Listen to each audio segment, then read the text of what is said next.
We are like 100 people right now who dedicated their time to come together on a Sunday and talk about, teachings that not everybody wants to even talk about, and things that are not always easy to understand and easy to apply. So I appreciate that you now show up. Thank you very much for doing so, for signing up and reminding the date and all of that. So that's perfect. And now let us just dive right in. This is only live here on Zoom. This is not live on YouTube. And yes, there will be a recording, but I have to turn the chat off for a sec, because otherwise I might get distracted myself, and I want to focus right now on the workshop. Okay, let us dive in. You see my screen. So first of all, this workshop is for you and maybe some of you know this illustration, but just to make extra sure that you're not wasting your time right now, that you came to the right place. If you're watching countless hours of content on manifestation and spirituality, which in a sense is good because you're interested in this topic, you want to learn more about spirituality and manifesting and stuff like that. But on the other side, it can be sometimes quite overwhelming and you find yourself still lost, hopeless, but you want to see some actual results. You want to feel actually like you are going to a new level of consciousness, which comes with new experiences. So if you find yourself a lot of time on YouTube consuming all of these videos, all of these various content creators like myself, but you want to dive deeper into it and go into the practicality of things, then this is definitely for you. Also, if you are being stuck in theory chasing instead of applying it, right? Maybe you're frustrated with trying technique after technique, trying to find the magic pill, trying to find this one thing that only this one content creator talks about that will finally make it work. You're not sure if you should take action or which actions you should take while manifesting. Big topic, right? Inspired actions, automatic actions, impulses, when to act, when not to act. It's a big topic that we're going to clear today. Also, if you're not seeing movement, right? No matter if that is in your relationship journey, SP journey, money journey, health journey, you're impatient, you look for signs, you look for new solutions, you're losing faith and trust in the process, you're worrying if your desires are too big, you're spiraling and overthinking, right? Daydreaming, waiting for desire, when is finally something happening. Maybe you notice that you have anxiety. This is also a topic that we're going to look at today. Topic of anxiety and triggers, what to do with that. Also, if you find yourself keep being pulled back to an old state, so okay, this is my new reality, my new state, the new version of me I want to experience, but the momentum of the old state always like sucks you back, so to speak, and you keep therefore dwelling in the past. Also, you might be overwhelmed by the current circumstances in your 3D world, and you seem like there's no way out. You're basically feeling very stuck in your life. You're not knowing how to shift. So you know that you can shift, but you're still not sure, okay, how? Now I do understand that I can manifest and I have desires, but how do I actually do it? What is the practical way for me to occupy a new state? We're having a deep dive into that today. And how to do that smoothly, right? Without any pressure or stress. And if you find yourself being isolated without like-minded people that you can connect with. So that's why, for example, this event today is there, so that you can have a sense of, hey, you're not alone. There are right now 100 people live in this call. So there are at least 100 people out there who are also interested in the same journey that you're interested in, right? Okay, so if that resonates with you, you'll get a lot of value out of this call today. Now, this illustration, maybe some of you know it as well. I sometimes like to bring up this story of Odysseus and the Sirens, right? Because this is a story from Greek mythology. Odysseus wanted to reach a goal, but then there were the Sirens who lured him in, who distracted him, right? Who basically lured him away from his course. And the Sirens here in this explanation for me represent some surface level approaches for you to shift and stay in a state and for you to manifest your goals, such as doing shadow work, raising your vibration, getting tarot card readings, using astrology or numerology, saying affirmations and scripting 24/7, using fancy manifesting techniques and thinking it's always about the latest manifestation technique, trying typical self-help methods, like I will be successful when I wake up at 5 a.m., stuff like that, binaural beats or subliminals, seeking the next video podcast. All of that is not extremely wrong, or you're not a bad person if you do that. But I would say this can definitely, distract a lot of people instead of them actually focusing on the main shift, right? The main teachings, topics like self-concept, shifting one's state, dwelling in the wish fulfilled and making a state natural, right? More like stuff like that I've seen for myself and for hundreds of people I've worked with actually producing results. Yeah. Okay. So because I do not want you to end up like those sailors, giving up and being exhausted, because I noticed that trying very hard, trying lots of things, yeah, applying things the wrong way eventually leads to giving up, eventually leads to being overwhelmed and feeling tired. And then we're left with a sense of lack, still being left with our desires, and we're still dissatisfied with our present circumstances. That's not the point I want to see you at. Okay. Now, obviously, you do not want to have the way from your current state to your desired state like this, where it's like all over the place, you're entangled, you're overwhelmed. You probably are here because you want like a straight explanation. How do I get from A to B? How do I go from my current state, from my current circumstances into my desired reality so that I can see new circumstances, so that I see my desired car, so that I see my desired relationship, so that I am with this person that I desire to manifest, so that I am finally healthy, so that I am finally financially in a position where I no longer worry about money, right? That's why you're here for. I mean, yes, we go through some theory, but I mean, eventually you are here because you want to see some changes, right? You're not here because you just want to listen and that's it. You want to see practical stuff. And that's what we are talking about today. And that's the main shift. And that's one of the main illustrations here that you can keep in your mind, because this is all that we're doing, right? Right now you have your current circumstances. And if you try to get your desired circumstances from your current state, that's not going to work. So we have to align ourselves within into that level of consciousness, into that state that comes with those new circumstances, that comes with those new experiences. Right? That's the internal alignment that we're going to talk about today. And I'm from Germany, and here in Germany we make things usually very we put usually a lot of effort into things. So when we build houses, as you can see on the right side, it's like planned for ages, and there's definitely like a lot of emphasis on like a strong foundation. And that is what I want to give you today with this workshop, a strong foundation, so that from now on you manifest and you approach your life not from lack, fear, worry, force, but from abundance, from calmness, from peace, from knowing that creation is finished. So I want you to have a strong foundation. That is what we're going to establish today. Because you can build a house on something like that, like concrete fundament, but also you could build on sand. How is that going to work out in the long run? Well, eventually, if there's water coming in or stuff like that, then your house is going to, be shaky and break down. And I do not want this to happen for your life, for your self-concept, for your states. I want you to be able to live a self-empowered life where you know that you're more than your current state. Okay, so I will quickly show you what I have prepared for today. Here you can see it. And like I said, some people might be familiar to that. I've shared this very rarely, but now we're diving deep into it. And that is basically the workshop part. So you see there are plenty of very important illustrations that I'm going to explain to you. We have 5 fundamentals that we are going to look at today. Okay, and these are the 5 fundamentals. So we first are going to talk about awareness. This is something that is oftentimes on YouTube and from most content creators not that much talked about, but that is the foundation. I am. Neville Goddard also talked about this very often.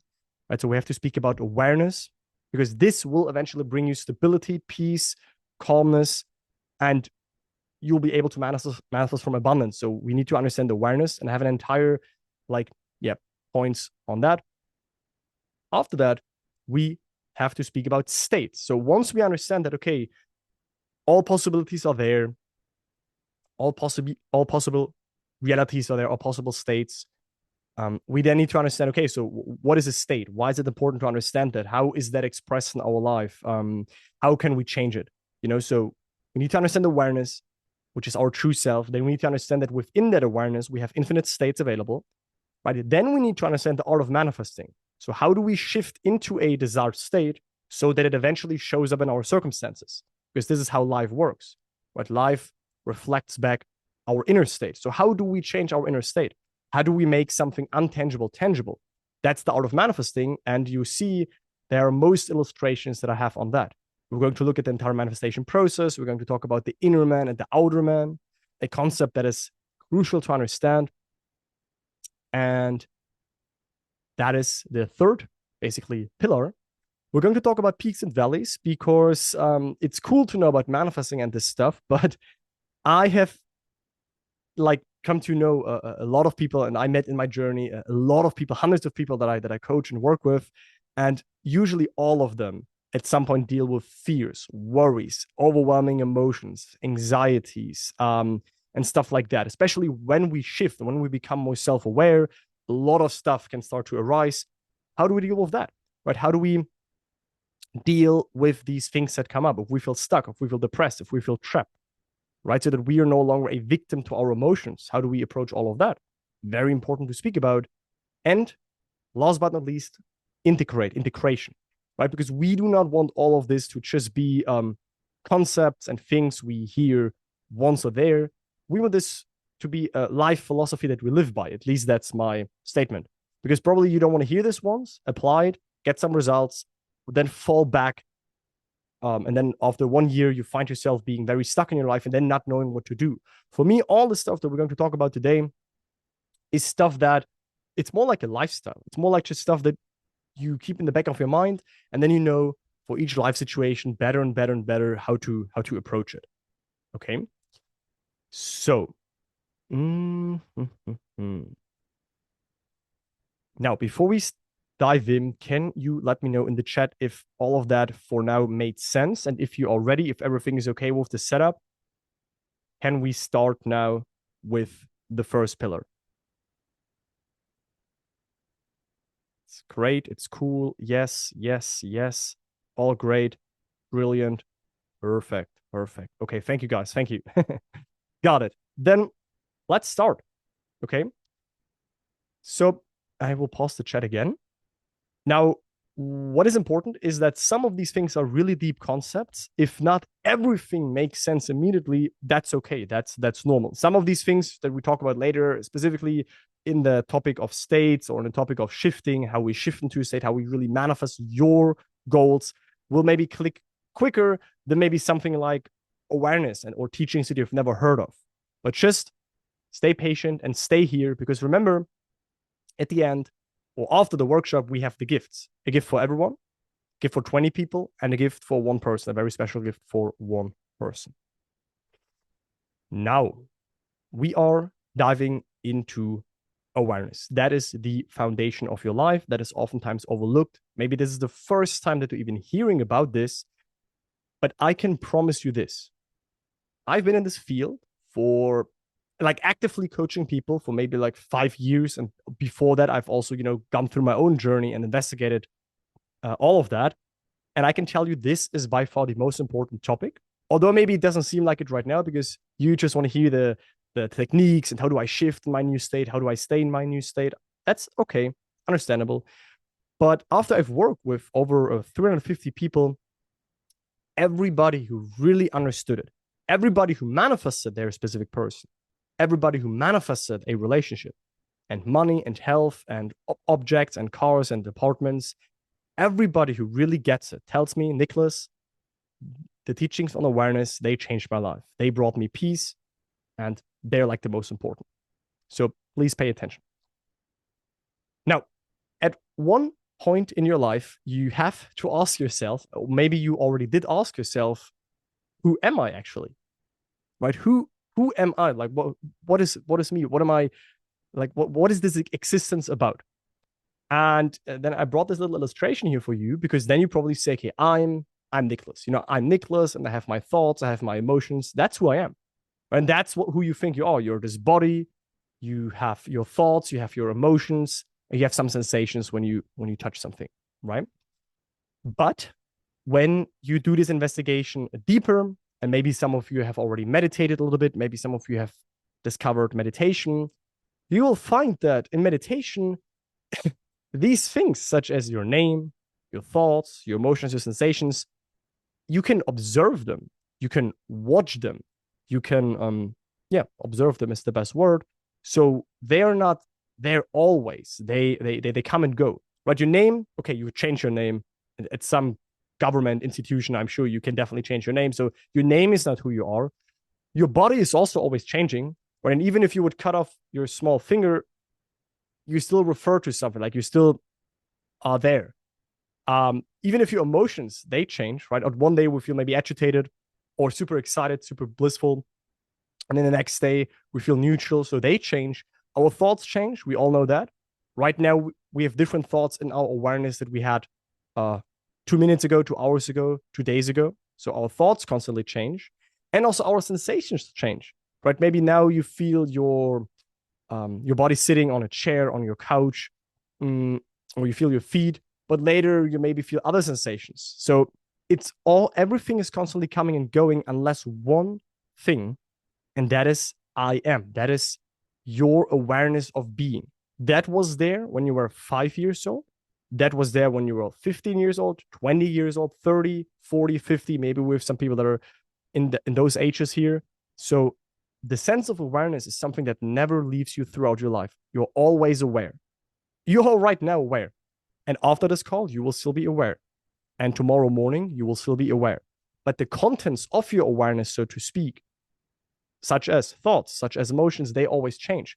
Now, the problem is when we stay identified with our emotions so tightly, with our thoughts, with our sensations, then the suffering starts. So that is why we have to understand who we essentially are behind all the concepts. And also Neville talked about this, right? That God's name is I am.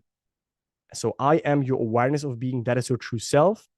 But again, do not let this confuse you. You can still effortlessly manifest, even if all of that right now for some of you doesn't make full sense. It's all fine. So, like I say here, thoughts, emotions, sensations, perceptions are always changing, but I am, the sense of I'm alive, I exist, I'm present, that's always there. You will always experience the same sense of I am or I exist throughout your life, right? That was there last week, that will be there in 1 week. But what you are aware of, that's changing. That's always changing because everything on the outside and everything, all the circumstances, it's always changing. But awareness is always there in the background of experience, so to speak. Now, you will always experience, we talked about this. So like Neville said, I am is a feeling of permanent awareness. I may forget who I am, where I am, what I am, but I cannot forget that I am. The awareness of being remains, regardless of the degree of forgetfulness of who, where, and what I am. Awareness I am is always remaining, and the experiences always come and go. So your true nature, behind all the concepts, behind all the layers, so to speak, behind all the states, we will later look at this, is pure unbiased awareness. I am, the awareness of being, and sometimes Neville Goddard also called it God. Okay. And that awareness is infinite. That awareness has no location, that awareness has no face, that awareness has no form. It is infinite. So you can basically imagine it like this. It's like, that would be your awareness. Again, it's not an entity. It's not a person. And it can wear every mask. It wears all of our masks. One mask that it wears is the mask of Nicholas. So one form of that one awareness is Nicholas. One other form of that awareness is Andrea. I just see the name Andrea here in this call. So we all share this one being, this one source, this one reality, this one God. Right? That's the reality. And then there are the contents of that are changing. And the good news, why you need to understand this, is that this is your free will, or this is why you are the operant power, because you are the free to shift into a new state if you dislike your current state. So you need to understand that you're not the mask, so to speak, or the state you're wearing right now. You're the awareness behind it. And if you discover that, then you can easily also shift into a new state. Okay. So we talked about this. True everlasting happiness can only be found in your true self and awareness. This is another important concept. But usually we as humans, we seek happiness in the outside, but we seek happiness in the manifested world and the coming and going experiences. But we have probably all discovered that what we thought will make us happy, when I have this car, when I have this vacation, when I have this relationship, when I have this experience, then I'm happy. We noticed that it didn't really stuck. It didn't really state that way, because happiness or external happiness, it's more like joy that lasts for a while. But real happiness, real peace can only be found when you are knowingly yourself, when you are knowingly aware, when you rest as yourself and you understand that you are infinite. You include every state. We'll talk about that in a second. You are fully abundant. You are fully worthy of everything. So that's where true happiness resides, in yourself. It's an internal thing, not a external happiness. Oh, what will make me happy? That's why those people who have not discovered this, they're sometimes in this hamster wheel, this vicious cycle of thinking the next thing will make me happy, the next thing will make me happy, or the next manifestation will make me happy. And they chase that instead of understanding that happiness is always inside of them, available. So another important concept that most of you have understood is the concept of creation is finished, right? Every possible state in existence is within awareness and is ready to be shifted into. So you have heard that creation is finished, but it's not out there. Creation is finished, so to speak, in you, in that awareness, in that one reality. That's why within you, you can access every state. So let's just take the state of health, for example. All of us, we can all access a state of health. We can all dwell in what it would be like to be fully healed and completely healthy. And that's when you truly discover this, that all is inside of you, not inside of your physical body, because that's not who you essentially are. That's just the form you've currently taken on. But that everything is inside your awareness or your imagination, your beingness, right? Then you can also feel a sense of, wow, I'm whole, I'm abundant. It's a very relieving feeling. So you are already that which you want to be, and your refusal to believe it is the only reason you do not see it, right? And that's because everything does exist. Creation is finished. You can never create something. You can only tune into it. You can only align to it. But the desires you want to manifest, the version of you yourself you want to see in this world is created, is already in existence within that infinite awareness. But right now you can't see it because you are not identified with it. You're not occupying this version of you. We will later learn how to do that. So that's another important thing, right? Creation is finished, and the creation is finished in you. Another important thing is the root cause of suffering is the belief in lack, right? All forms of suffering can be traced back to holding onto the belief that lack exists, right? So if we suffer because we feel like I don't know, unloved, we feel not respected. I'm just bringing up, we feel unhealthy, whatever. Then in that moment we think, okay, health is lacking, love is lacking, respect is lacking, without understanding that those are states that are just waiting for us to see the world through. These are just states that are waiting for us to occupy.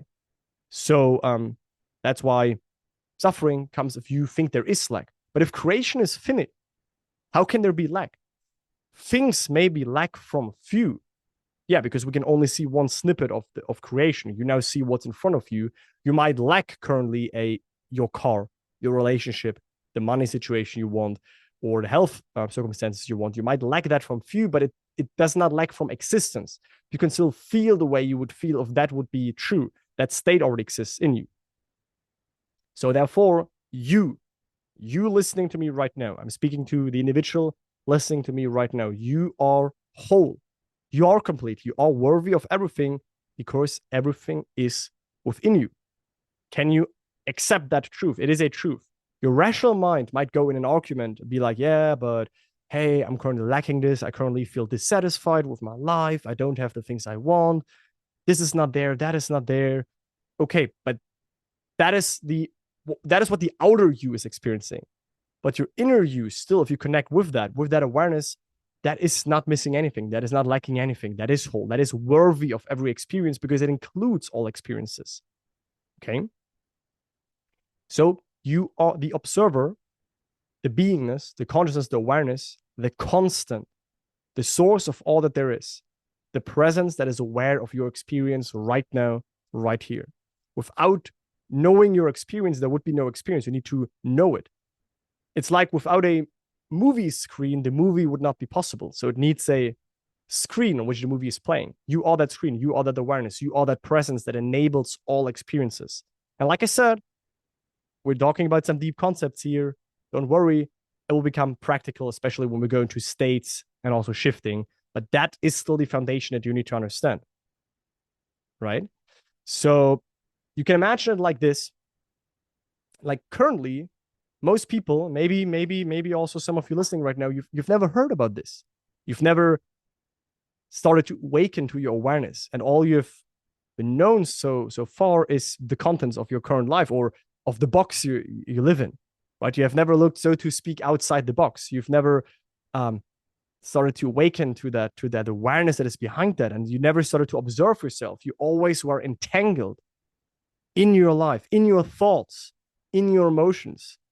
And many of you probably know that this can be super overwhelming, especially those of you with an active mind, with a loud mind.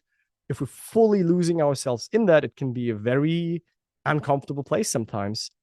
But if we start to observe it, we create a healthy distance, so to speak, and we can see, hey, I am not my mind, but I'm not my mind activity. But if I believe I am my mind activity, if your awareness basically gets glued to the contents of your mind, for example, then you will believe all of these thoughts and you will believe all of that.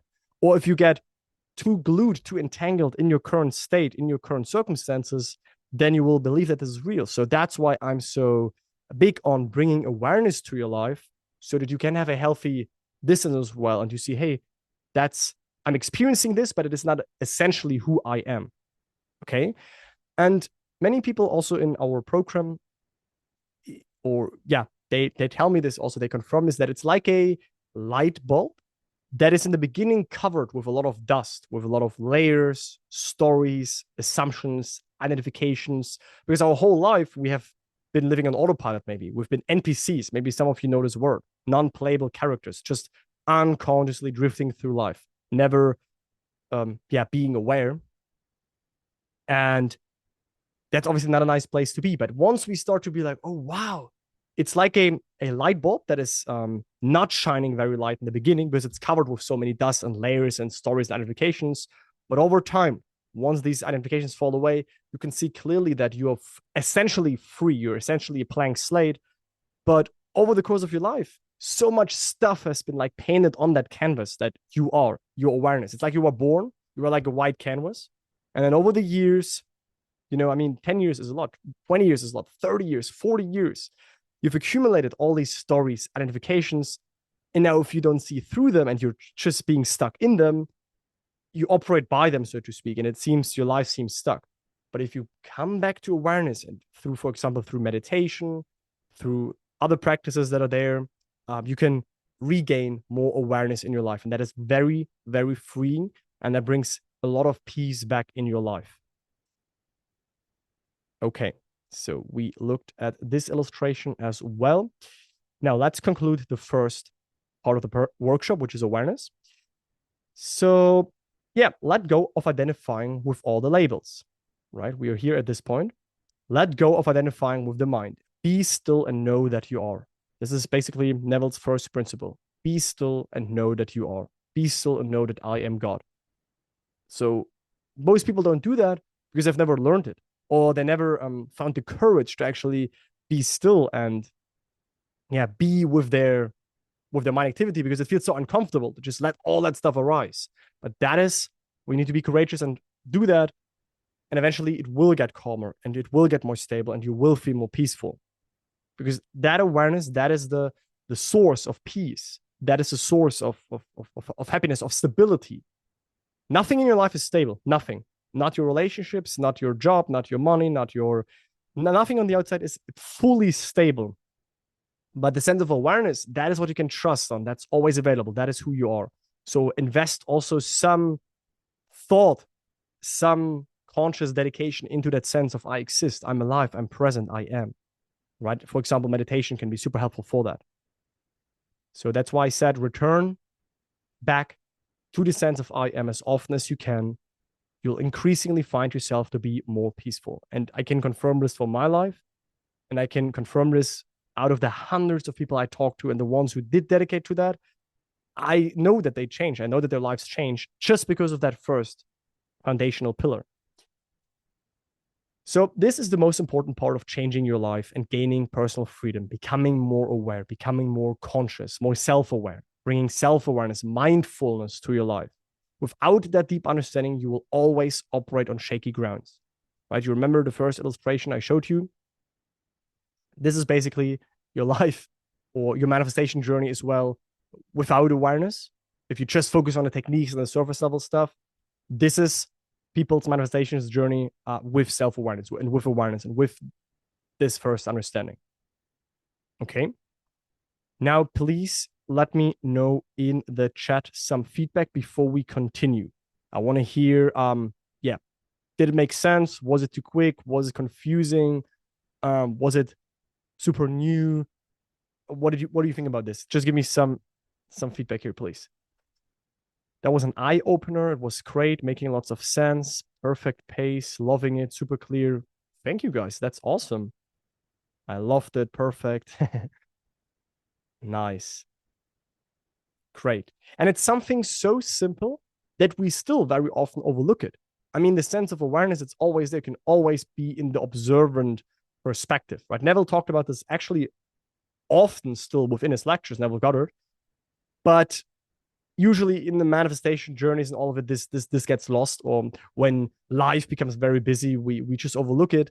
But actually, you will see that you can operate your life better, you can shift better, you can handle situations better when you approach them, yeah, more consciously. I'm like a sponge here, want to absorb everything and apply it with your guidance. Perfect. That's how it should be. Very clear, powerful reminder. You're absolutely welcome. Makes sense. Perfect. Okay. We understand awareness, but I lose this feeling of inner freedom in the rush of life. Exactly what I just said. Right. Later, I will give you a little bit of insights what can help you to not get entangled back in life, which is a big problem that we we find ourselves back in circumstances. Life overwhelms us. Our mind becomes loud again.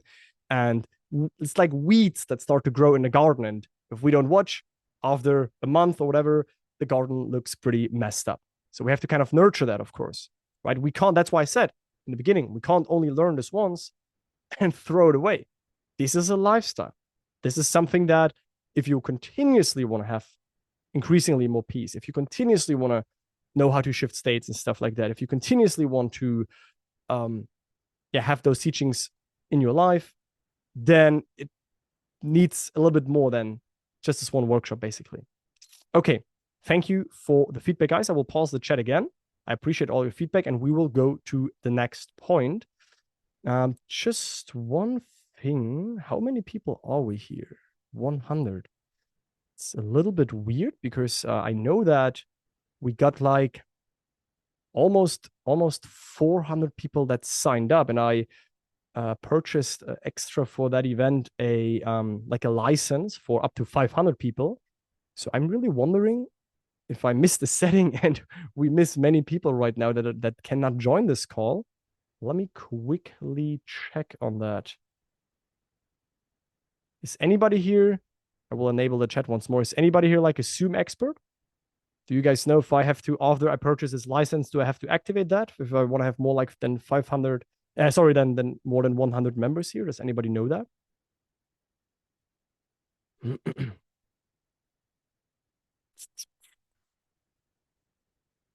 I think it's time change in PST. Oh, okay.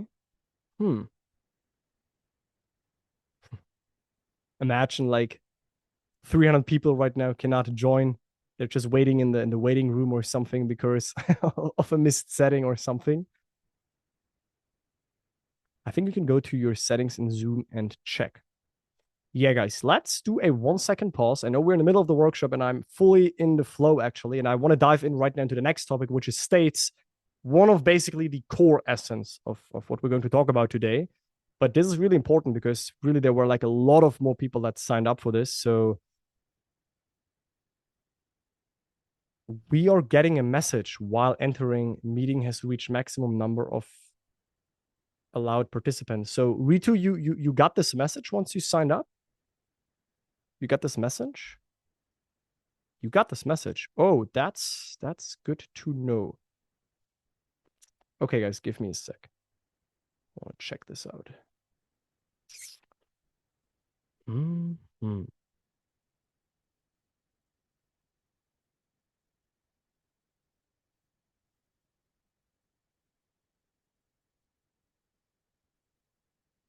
Yeah, we got this message when we're trying to join in 2 times. Hmm. Because I really thought when I saw that the member number did not go above 100, I thought something is a little bit off here. So that's what happens, right? That's my first live event here. So that's really sad. I actually want also these other people to come in. Does anybody know how to do that right now?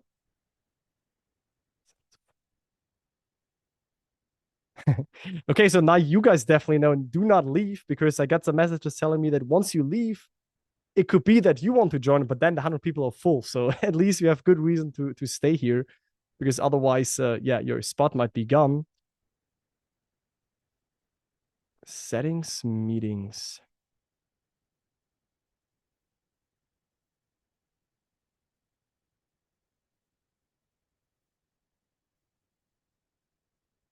Mm-hmm. Okay, guys, let's do it like this. I'll quickly go to my Zoom settings and check if there are 500 people allowed here for this. Okay.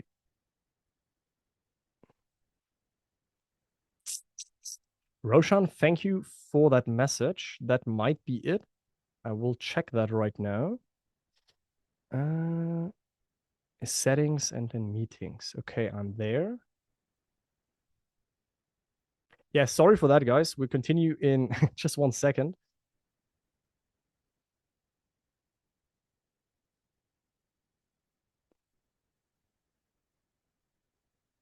Okay.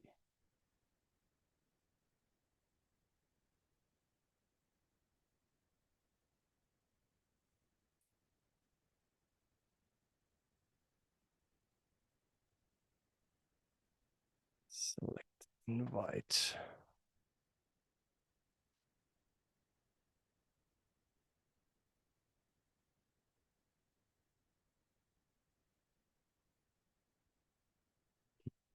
Hmm. Okay.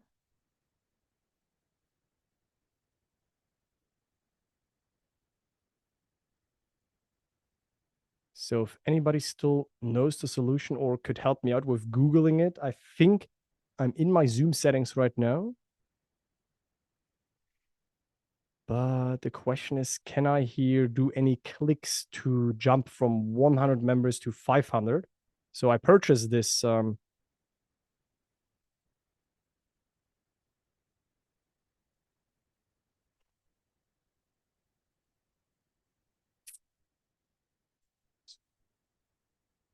Yeah, Roshan. So this is not a webinar. So we have basically a normal um, Zoom meeting right now. This is a normal Zoom meeting. And I purchased this 500 participant add-on, so to speak, for 1 month, specifically for this call. The question is, yeah, should I have maybe, I don't know, activated that? But I thought it's basically then active for a month since I purchased it. Can we quickly contact Zoom right now? I don't know if you guys can maybe do that.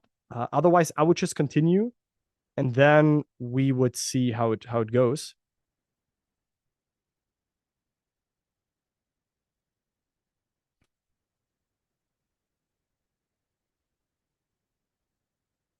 But I appreciate all of your help, guys. Hmm.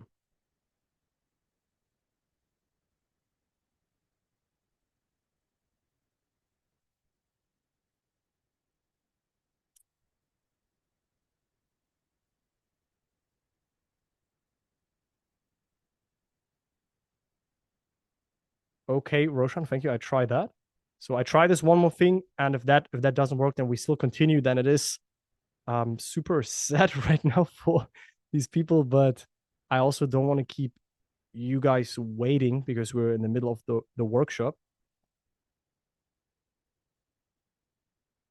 Okay, let's see.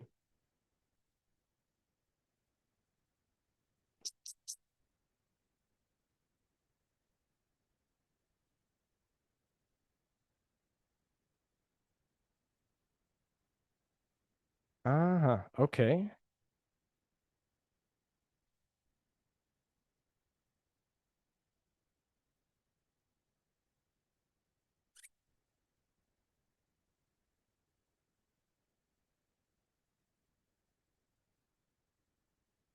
Justina, yes, I have the large meeting add-on. I purchased that, and I was under the assumption that that's basically enough to then make this available for 500 people, but it looks like it wasn't.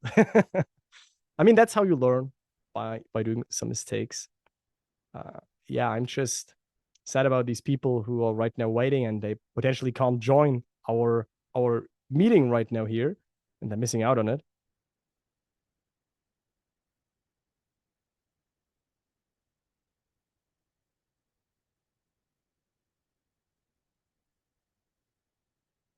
Okay.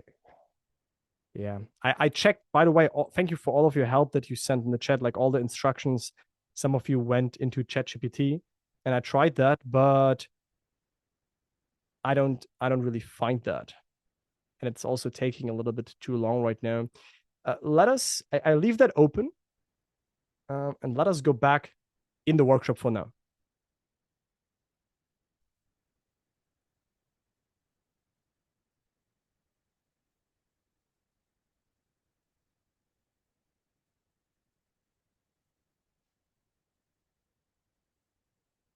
Okay, there's one more final tip. Maybe that is it.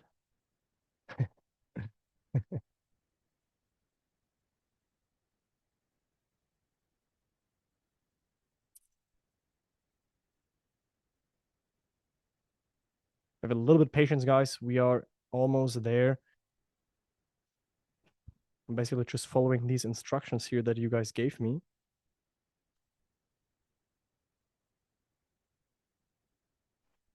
Mm-hmm. Okay.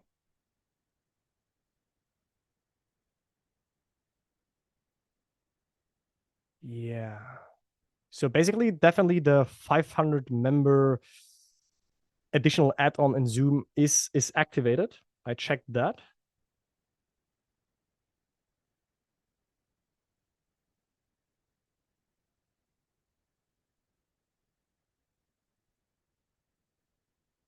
Oh, I think now I did it.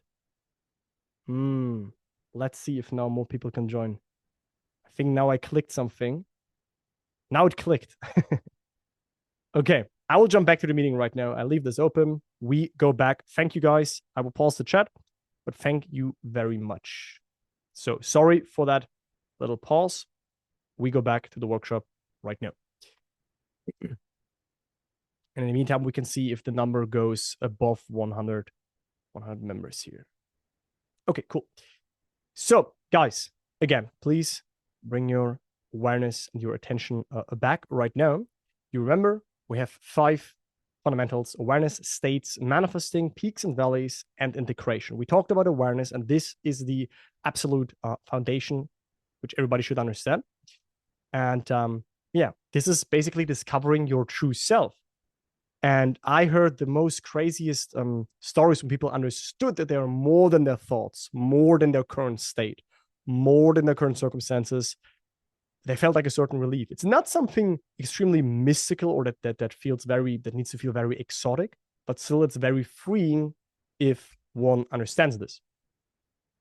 So awareness, right? And of course, that's only a snippet. I'm only giving you here in this workshop because we have limited time. I'm giving you the fundamentals, some reminders, right? Some things we can go. Of course, we could go way deeper into that, but I want you to understand that this is an important aspect: awareness. Now, let's talk about states, one of my favorite topics. Okay, and this is one of Neville Goddard's biggest teachings, the teachings on states. So, what is a state? Why is it important to understand? Why is that determining your life? Let's look into this. Now, like Neville said, a state is an attitude of mind. A state is a state of experience with a body of beliefs by which we live by. Always expressing a state, you identify yourself with saying things such as, I am this person, I am poor, I'm rich, I'm always healthy, I'm always liked, I'm respected, I'm known, I'm unknown, I'm wanted, I'm unwanted.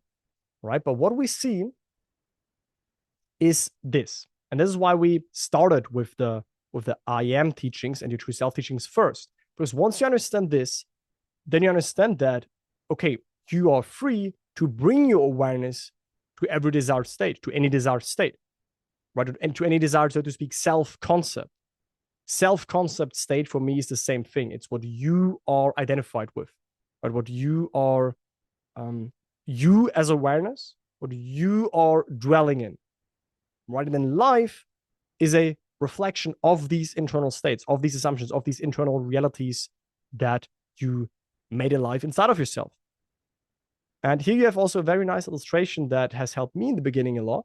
So a state, again, is a collective body of assumptions, beliefs, and automatic manifestations. But if I say, okay, I'm respected, then I might park my car somewhere and the person in charge of that comes to me and is like, hey, yeah, I hope you have a great day, or you're an amazing person, whatever.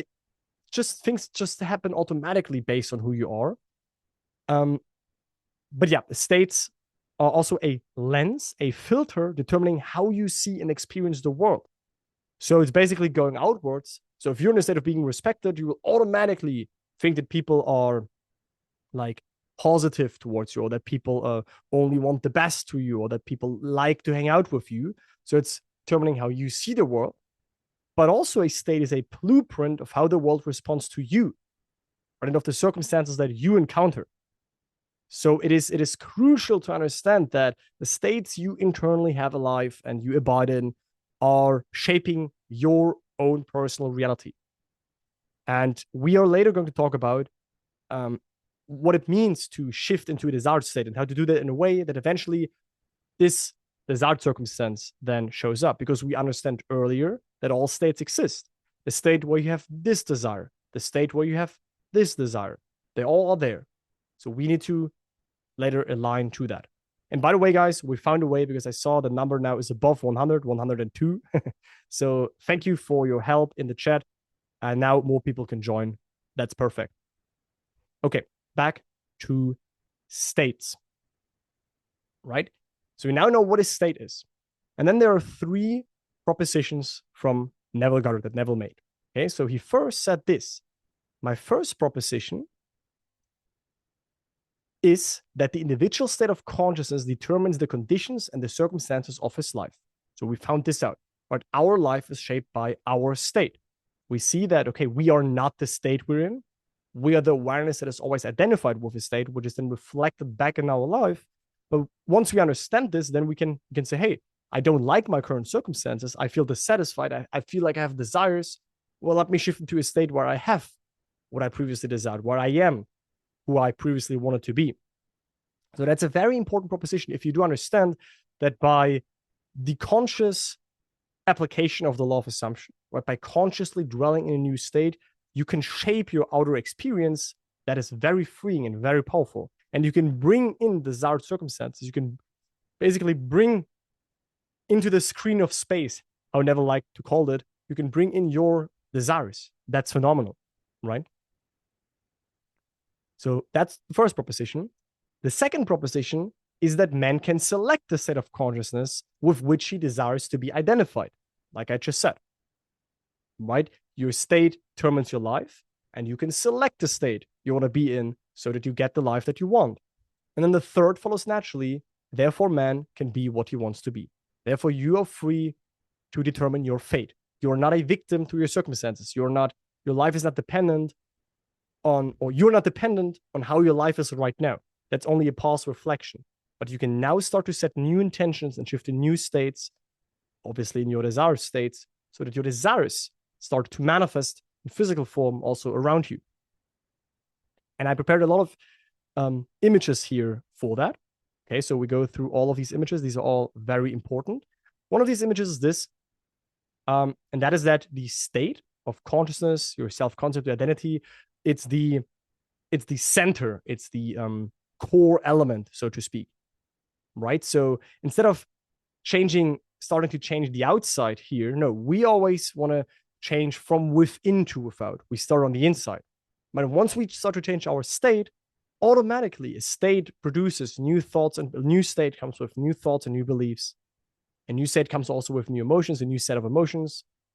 And very important, a new state comes with new reactions to life. and some of you have heard me say that in my YouTube videos, is that your reactions to life are the biggest indication of which state you are.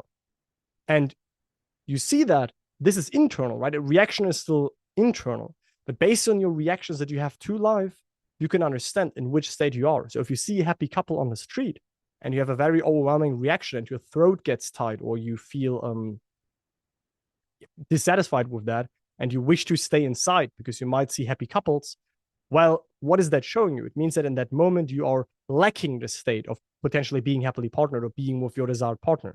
So therefore, your reactions are an extremely good indication, such as also your self-talk, in which state you dwell. Also, your actions come always from your state, and of course, the results and manifestations.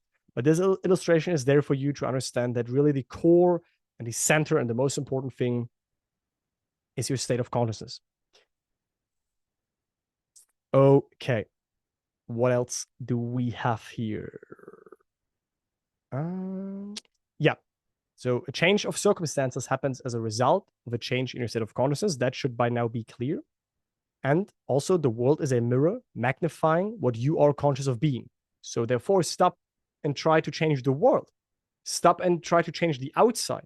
But it's a mirror telling you who you are. It's like life is pointing towards you with a finger. And wherever you feel triggered, wherever you feel dissatisfied, this is not that life is against you.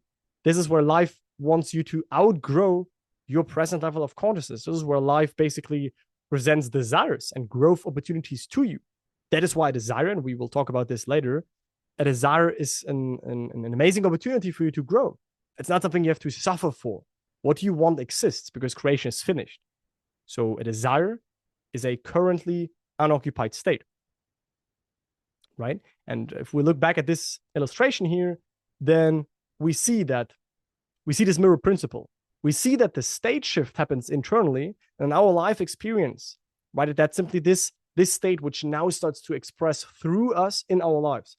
We start to be moved, we start to act differently, we start to get new impulses. People start to take on their role so that what we assume to be true, what we shifted into, what we became aware of, what we impressed in our consciousness is then also being shown to us in our circumstances, which are our mirror. And this is another extremely important illustration. Please bring your attention right now to this, because if you understand this, it will also help you on your manifestation journey. And that is the following. So you see these three stages. So stage one is when we start to shift into a new state, right? We start to shift in a new state. We have a new desire, we have a new intention, we have a new vision, we have a new version of ourselves that excites us, that we want to fuse with. We have a new desired state that we start to imagine and feel the naturalness of. So we do that. But then what happens to most people is basically that they see, hey, oh, there's something opposite that happens, or old beliefs come up, doubts come up, fears come up, worries come up. And then most people, they let this basically be a brick wall that throws them back into the old state, right? But the key when this stuff is coming up is you can see it as like a test. Do you really want it? Are you really brave enough to stay in your new desired state, regardless if there is some old circumstances playing out, or some seemingly opposite circumstances playing out that seem like, hey, nothing is working? Most people don't do that. And they take it at face value. They look at their circumstances, take their cue from them and be like, told you it's not working. Told you opposite, I do something wrong. Told you wasn't supposed to happen. Boom. They start to judge it. They start to label it, which is a big no-no. Don't do that, right? If you judge and label what is happening, you get entangled in it. So we have to learn and see things neutral. We shift in a new state. It could totally be that still stuff from the state we were in before that. We started here, where my mouse is right now. Then we go into this new state, right? But because sometimes it takes a while till a state can be reflected, because usually this is a delayed mirror. I can now assume I'm in a new state, but I can still have some old circumstances being reflected back to me. You have to let your inner state be unpolluted, basically. And then eventually, the third stage is the externalization, the manifestation of this new state, right? But don't fall for this brick wall. And this brings me to one of my most I think this is one of the most powerful illustrations that if you understand this, you can make a great leap in this journey. And some of you might know it. I have shared this in some YouTube videos, but this is really important, and it's going hand in hand with what I just shared. So we see two life cycles here. Please listen very closely, everybody, right now. This is really important. I want this to sink in. This is life stuff. Like, this is stuff that you can teach your kids, you can teach your friends, you can teach yourself. This is really, really important. So we see two life cycles. On the left side, we see the current life cycle for most people. That is how most people live. I will explain that.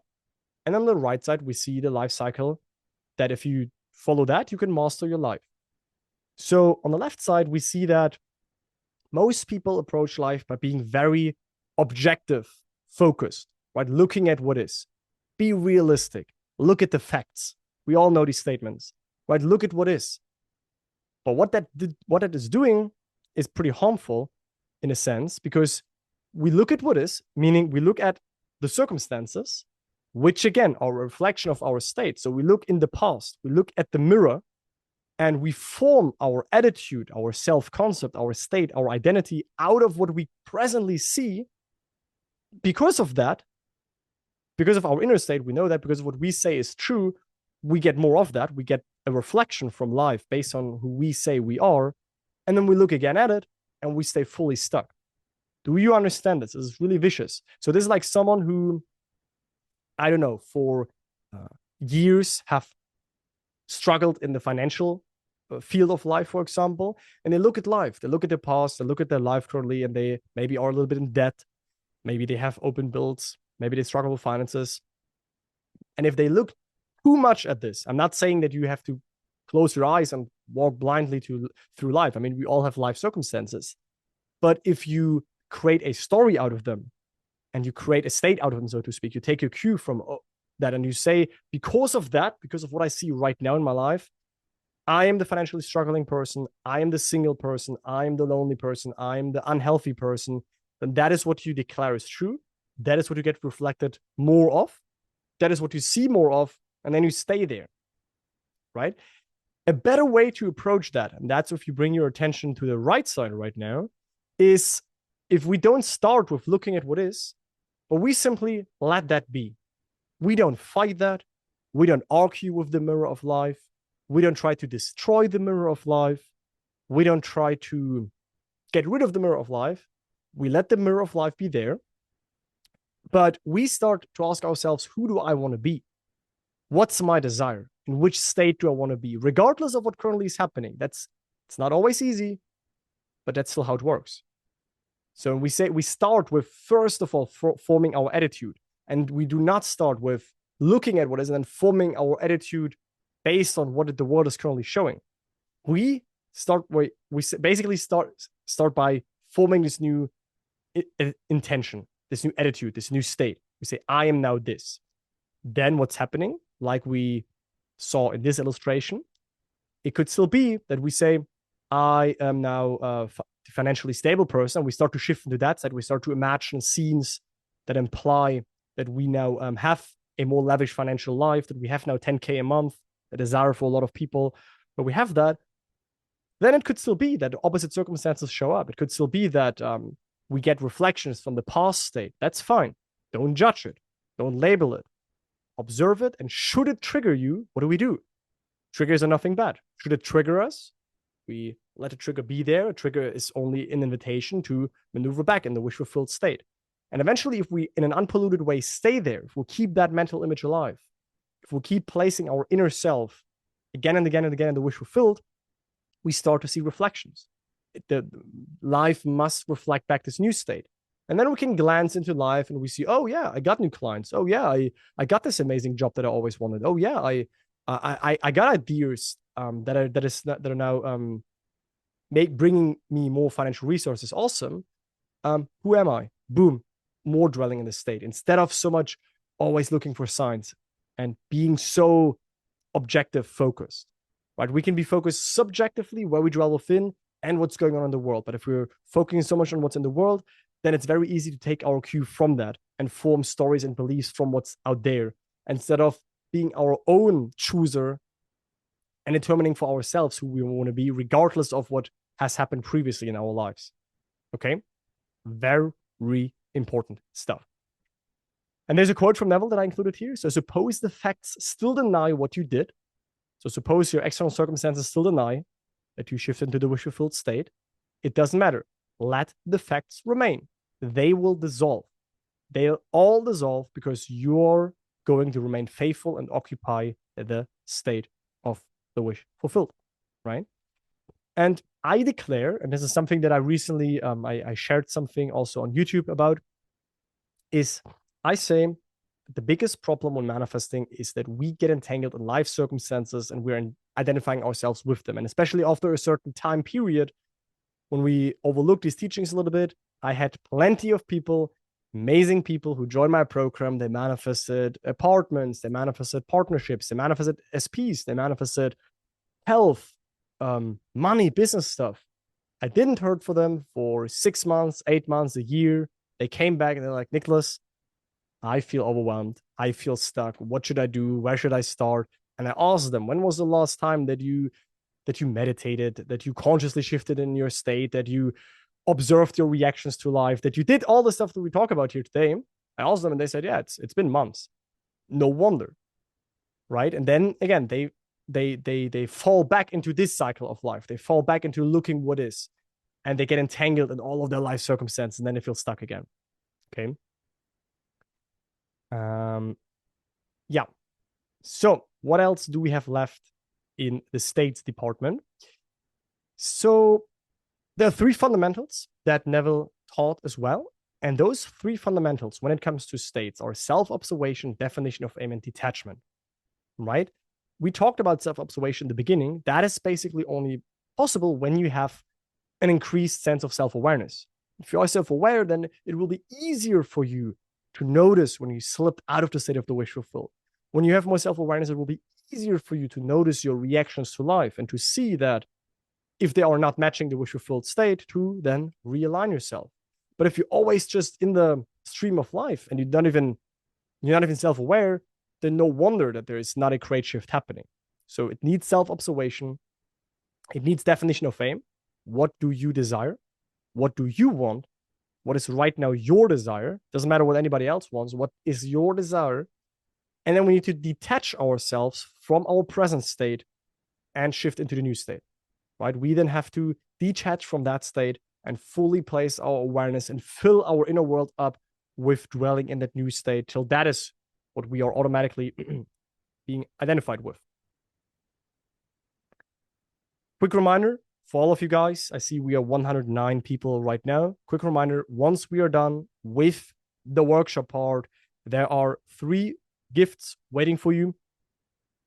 1 gift for everyone, 1 gift for only 20 people. So there you need to be pretty fast, and you need to be especially fast if you want that gift, which is only for 1 person in this call.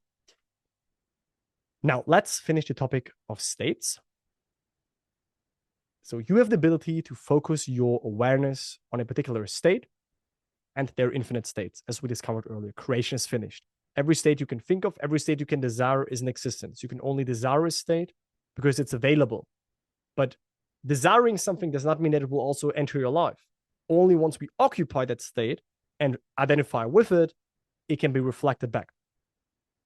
Right? But again, the cool thing here is that you have this ability to bring a subjective state that only you experience first inside of yourself, right? Let's just say the world knows you to be lonely, single, isolated, without friends, without a lot of money, without health.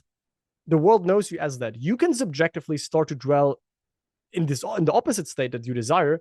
The world will still see the old version of you for a while, but eventually the world will also know you to be this new you that you shifted into, but it all started in you. It all started subjectively inside of yourself, right? So by consciously choosing to identify yourself and assuming that new version of yourself here and now, the world will mirror back your internal shift accordingly, right? Assuming the new version here and now. Not I will be this. Hopefully I get this. No, in the here and now, we have to declare that we are it. And where can we do that? In our imagination, in our inner world. Your senses, your rational mind has no reason to believe that this, and that is true for you. But within, you can still start to dwell there and make it natural. And how we do that? How we make a state natural, how we shift, how we stay in the wish fulfilled state, all that good stuff is what we will look at next when we talk about shifting and manifesting, right? This is just the conclusion here on the topic of states. So while shifting into a new state, please keep the delayed mirror in your mind and don't get sucked into the seemingly set in stone facts of life. Nothing is set in stone. Like I explained to you with this illustration, right? While you shift into a new state, keep in mind that the delayed mirror. Keep in mind that you can now imagine that you make $10,000 a month. That will not mean that after you open your eyes, you look in your bank account or you look in your life and you have that much money coming in. No, that's not usually how it works. And this is when we have to understand the principle of the inner man and the outer man, which we'll also look at, of course, in a second, because I tried to include as much of the good stuff here that I could, so that you really can have a breakthrough in your journey, right? But keep in mind the delayed mirror. You can now assume something, yet tomorrow your world remains the same, and that is normal. But that is when you have to remain in the new state and keep it unpolluted, right? And this is sometimes, of course, tricky because the facts can seem so set in stone, so overwhelming, so unchanging. But remember also, if they currently trigger you, once you within shift into a new state, the same circumstances that previously triggered you before you internally shifted will now no longer trigger you, because within you stand in a new place, in consciousness, in reality, in your inner world. You are already this new person once you imagine it, once you dwell there. And then you see that the circumstance that previously triggered you will no longer be able to trigger you because your reactions come from where you stand within. So a clear vision for yourself and your life will lead to clear results, meaning you will see great changes and you will be able to make great shifts when you are clear what you want. If you're unclear, we all know it, when we have phases of uncertainty or stuckness, then we drift through life. And then it's more that we feel, maybe stuck. But if you're clear, you know what you want, you have a concrete goal, then it's usually easy to also move into that one state. So, but it can look like this. If we don't know what we want, we're like confused all over the place. And that's maybe you right now, not knowing where to start, not knowing which methods to use for your case, because there are many manifestation methods, or you don't even know what you want. So find it out. Bring some awareness to your life first and ask yourself, hey, what is relevant to me? What excites me? What empowers me? Who do I want to be? What do I want to see in my life right now? What is my biggest desire right now? Right? So your desires are existing realities that want to be expressed through you, because desiring a state means having a state. Everything you can desire is a state you can occupy. So therefore, everything you genuinely do desire is something you can manifest. And if you desire it, then it's usually also relevant for you to manifest it. That's why you have the desire for it, right? So this is very important, that a desire is nothing. It's nothing bad. It's not there to make you suffer. But if you see your desire as something you have to work towards, and you have to put in a lot of pressure and effort and blood and sweat and tears, then it will seem to be so. But you can also see that, hey, your desires are states that wait for you to occupy them. And we talk about in a second how to do that. And once you start to occupy them and you understand they're within you, it is a joy to dwell on them. It is a relief to experience the wish fulfilled of your desire in your inner world, and therefore activate them, and therefore shift into those states, and therefore they can be mirrored back in your life. So your desire is your hidden identity. Your desires are your guide. What do you want? That is my question to you right now. What do you want? And that is a question, by the way, that will guide you throughout your life.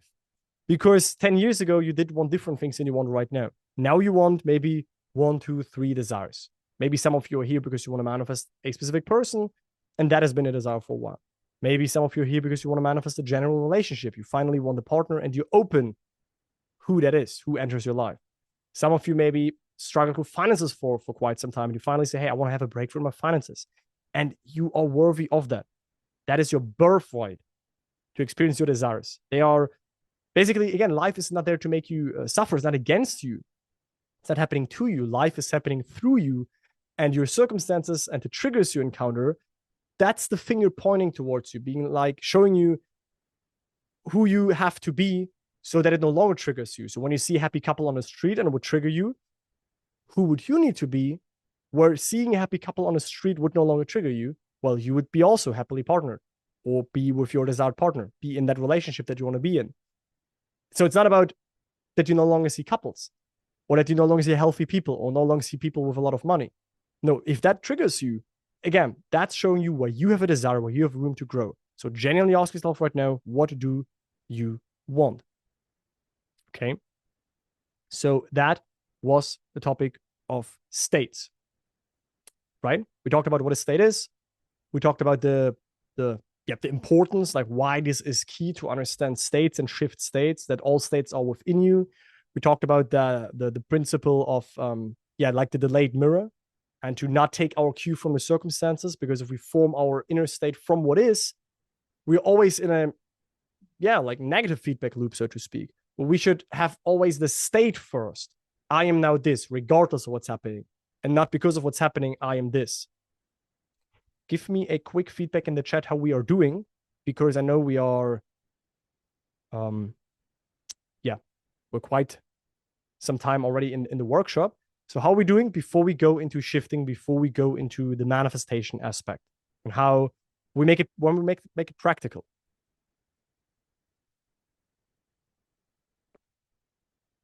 Okay, so I got some feedback here.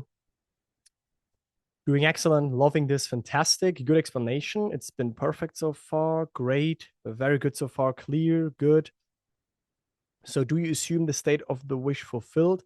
Andrea, yes, we talk about this right now, how we assume the state of the wish fulfilled, but that's of course what it's all about when we manifest. Very clear, all good. Good stuff. Please share tips and tricks as well to be in the state. We do this right now in the next part. I have some questions, but I will wait for the workshop is over. That's perfect, because after the workshop, we do the Q&A together, right? Okay. Perfect. Nice. Okay, I turn the chat off for now again, and we continue. But I just wanted to check in with you guys on how we're all doing and feeling. So we talked about awareness. We talked about states. We now know that we are essentially not a state, and we are not the state we're in. Therefore, we are also not our life circumstances. You are not your life circumstances. You're not the state you're currently in. You are essentially awareness. That is always being, throughout our lives journey, identified with states that then express. There's nothing bad with that. Only if we lose ourselves in the states and in the mind and in the thoughts, it can generate a lot of suffering. That's why we have to know that there is more. There is awareness that this is who we actually are. I am. And this I amness can shift into states. We can do this consciously. We can do this unconsciously when we drift through life and we get like suggestions from life and conditioning and family. Then we also make impressions. We also form states randomly inside of ourselves or based on our past, whatever. And then we see more of that. But we can now, of course, and that's what we're here for, we can also do that consciously. Right? And that's what we talk about right now, the art of manifesting. How do we manifest a goal? Right? That's where it becomes cool and practical. So let's look at this right now. I want to start this off with a quote from Neville, who helped me the most on my manifestation journey. And he said this: if you know how to move from your present state, if you dislike it, if you're dissatisfied, right, to the state that you would like to externalize, then you have the secret. And that's it, right? So the only thing that we need to understand is how do we move? How do we shift states? How do we go from our present state into that new state? How do we make this shift happen? I mean, if we understand this, then you can apply this basically again and again and again. I'm not saying that it is always super, super easy, but eventually still that's the game. That's how it works. So let's look at this. And here I prepared a lot for you, as you can see. So let's start. Now, first of all, there are many amazing manifestation techniques, right? But they all have only one goal. And that goal of these manifestation methods is to move you into the state of the wish fulfilled. The goal of the manifestation techniques is that we fill up our inner world with that sense of now being what we previously desired, of now having what we previously desired. It's basically, and this sounds harsh maybe for some of you, but it's basically to let the desire die. This does not mean that we do not want to experience it in the flesh. But once we experience the wish fulfilled, once we shift into the state of the wish fulfilled, in the state of the wish fulfilled, the desire is no longer present. The desire is no longer active because we have dwelled in being it, that it's now becoming normal for us. We are now identified with that new state where we already have it. And then we no longer desire it. Then desire fades. And that's very good. But again, there are all of these methods that are out there. When we talk about, I have them here. I have some of these methods here, such as imagining a scene that implies the fulfillment of your goal, or how would I view the world if I would be in my desired state, or I remember when. Amazing. I just interviewed a person of the Upgrade Your Life program who manifested his specific person with I remember when. The interview is coming next Friday on the YouTube channel. Inner conversations, revision. Some people like scripting. Some people do use affirmations. Some people use just direct decisions. But what all of that does is it identifies you with a new state. That's the only purpose of all of these methods, right? Is that we shift our awareness into that room, so to speak, into that state where our desire is already fulfilled. I will explain that in a second, right? So, and then what I found out also after working with hundreds of people is that for different people, there are different methods. For different use cases, there are different methods. Like sometimes in your manifestation journey, you might use this dynamically, and then you use this, and then you use this. Don't hyper focus. Don't think there's one magic method. That's just what I want to be wary of. There are multiple amazing methods, and all work, but all follow one purpose: shifting you in the state of the wish fulfilled. So the only cause of the manifestation essentially is not the method you use. That, oh, because I affirmed, it's all about affirmations, and that's why I manifested. No. Because I did that, it manifested. No. Essentially, the cause was that you became aware of the state of the wish fulfilled. If that was through scripting, if that was through imagining a scene, if that was through revision, it doesn't matter. It just helps you to shift your awareness to the state of the wish fulfilled and fuse yourself with the state of the wish fulfilled. Now, I want to break down one of the main manifestation methods. Okay, and this is the method that I would say from the hundreds of people I work with, it has produced outstanding manifestations. So that is really like one of the main manifestation methods. So this method, you have probably heard Neville also talk about it. There are 3 steps.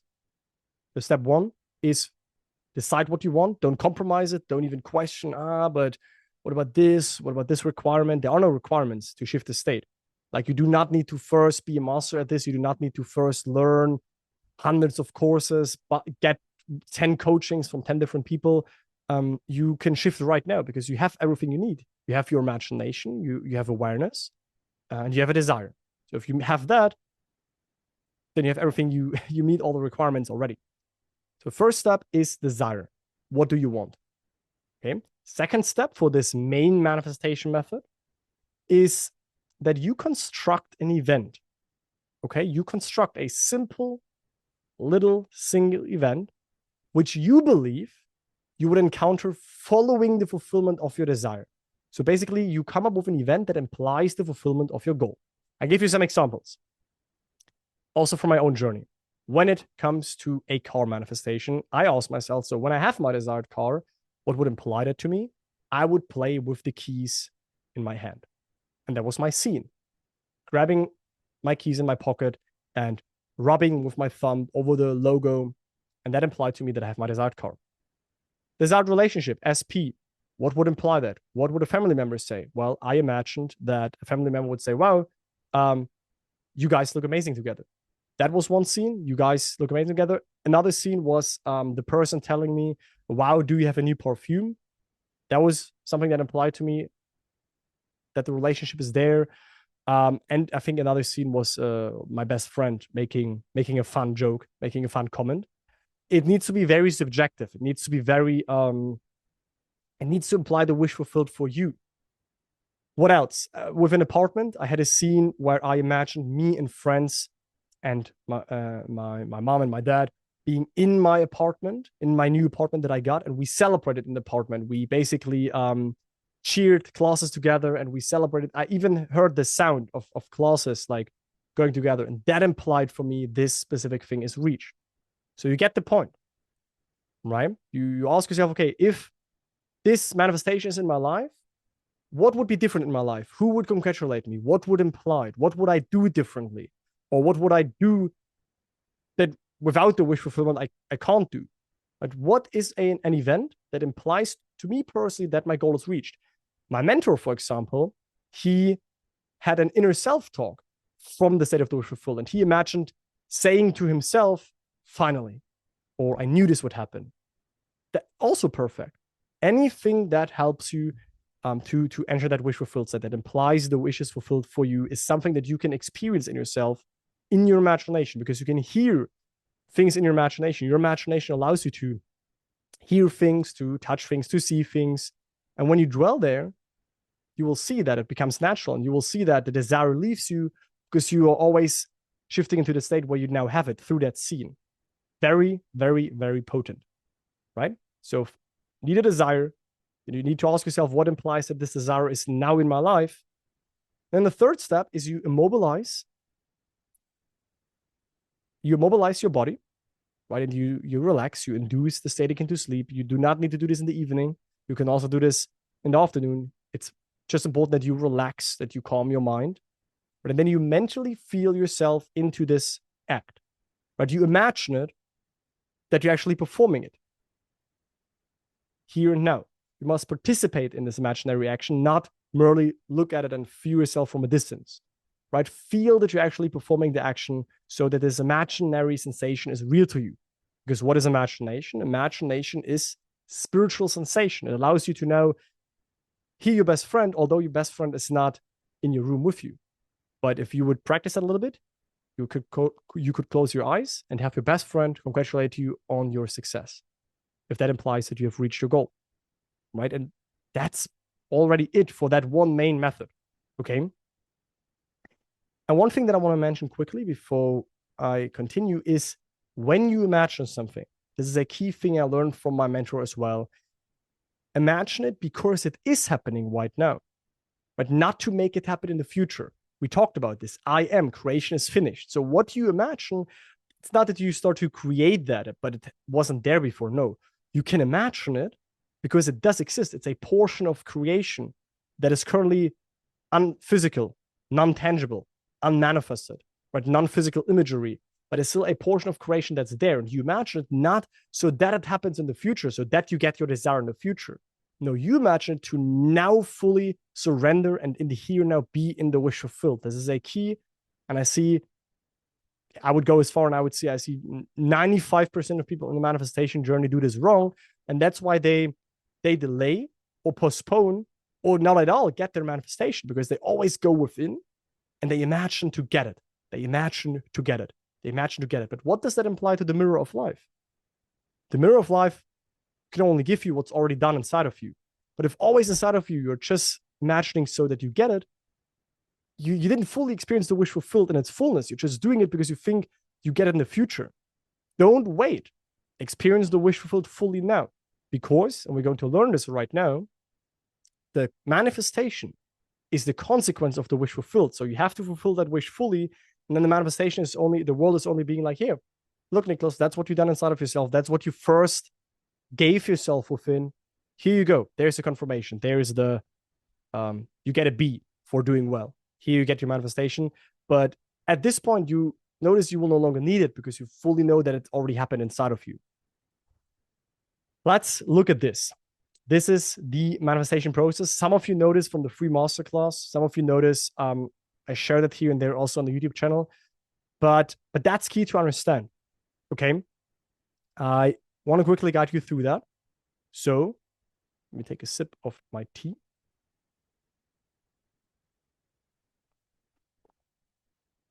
So what we see here are 1, 2, 3, 4, 5, 6 steps. And we see here is the mirror. So we see that all of this stuff on the left side before the mirror, that happens basically inside of you. And all this stuff on the right side, that is basically what you can notice in the outer world.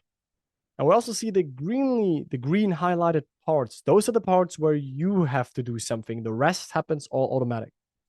So, and you might wonder, yeah, but why isn't that green desire? Yeah, but because the desire is just there. Like you didn't sit down and ask yourself, yeah, what's my desire? Like desires are just arising.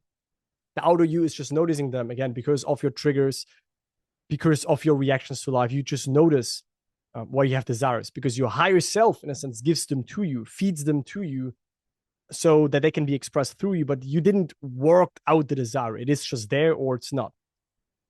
So it all starts with a desire. All movement, all growth, all human progress happens because there are desires for something, or like a goal. So what's your desire? And in case you're not familiar with that, I then like to bring up the genie, because the genie is asking you, what do you want? Right? Be honest with yourself. What do you actually want? There are areas of life: finances, health, family, friends, romance, personal growth, fun, physical environment, business. So what do you want? What do you want right now? What's your main desire? Your main 1, 2, 3 desires. Or also you can imagine a scale from 0 to 10. 0 means you have zero desire. 10 means you have a very intense desire. What are the things for which you have currently very intense desires? There you go. Those are the things that you want. Those are states that want to be expressed through you. And your only job will be to then shift into that state, right? Your only job will be to shift into that version of you that now already is experiencing that. And that version of you does exist because creation is finished and the state exists in you. So what we do with the shift, right, is that we become aware, we become conscious of already having achieved the goal. Believe you have received and you will. That's the secret of manifestation, right? Believe you have received, first beat within, and then the time frame is changing, and then you will. First, you have to get it within, and then you will also see it on the outside. And how we can do that is through this one main method that we discussed earlier, is by imagining something, right? Imagining a little act, a congratulation, a statement, us saying something to someone, someone saying something to us playing with the car key, imagining something that implies that we have realized our goal, something that we would do and only do if our desire is manifested. Right? But we could also apply any other method that resonates with us. Okay? Such as I remember when I desired this. I remember when I had these health symptoms. I remembered when I struggled with health. Wow, that was an unpleasant time in my life. I remember that. So there are many of these methods. I can share them later again. But we have to then shift into this state. By doing so, when we start to imagine, when we start to dwell in this state, when we start to intend this state and feel into it and make it natural, what happens is that belief and faith will be a result of us dwelling in that state. And will start to feel more natural. So it is okay if right now you can't fully believe in your desired state, in your desired outcome. You do not right now fully need to believe that. I make the declaration that once you start to shift in it, and maybe there's a little bit of resistance in the beginning, once you start to, with the what would it be like attitude, go in it. But if right now you can't believe, that's okay. But what would it be like? That's why Neville always said, what would it be like? Would it be true? You see the resistance lowers, and you see you can start to have mental images come up, and then you can start to pick one and dwell on such a state and such a scene that implies it. You will see that the more you do that, the more natural it will become. The more faith and trust you will have, because you know the state is there. You know you can experience it inside of you. You know you can get the relief from that, right? But that's also a byproduct. The feeling of naturalness is a byproduct of you shifting in the new state. Another point where you come into play, where you have to, in a sense, be active, is persistency, because that it might not enough to only do that once. For some desires that are, let's just say, stronger, or for some desires where it has been a while that you experienced that state or whatever, yes, it can definitely be that we have to return to the end state again and again and again, and sometimes pretty often, sometimes 3 times, sometimes only once, sometimes 100 times. That is okay. That is not a problem. So your job when you understand the principles, when you understand self-observation. So once you notice that you fall out of the wish-fulfilled state, that happens to all of us. It happened to Neville in his first Barbados manifestation story. It happens to all of us. But through your self-observation, through you noticing that your reactions have entirely changed, that you are reacting a lot again to your circumstances, so you feel triggered, whatever, then you need to be like, oh, wait, let me maneuver back. So if we notice that we've fallen out of the desired state, we go back into our imaginative experience. We go back applying the method that we picked for ourselves, right? That leads to dissatisfaction again. And then we translated desiring again into being it. The desire dies again once we experience it as being done again inside of ourselves, right? No hard work or suffering is really needed here. And you see, again, this is all happening in you. All of that is internally.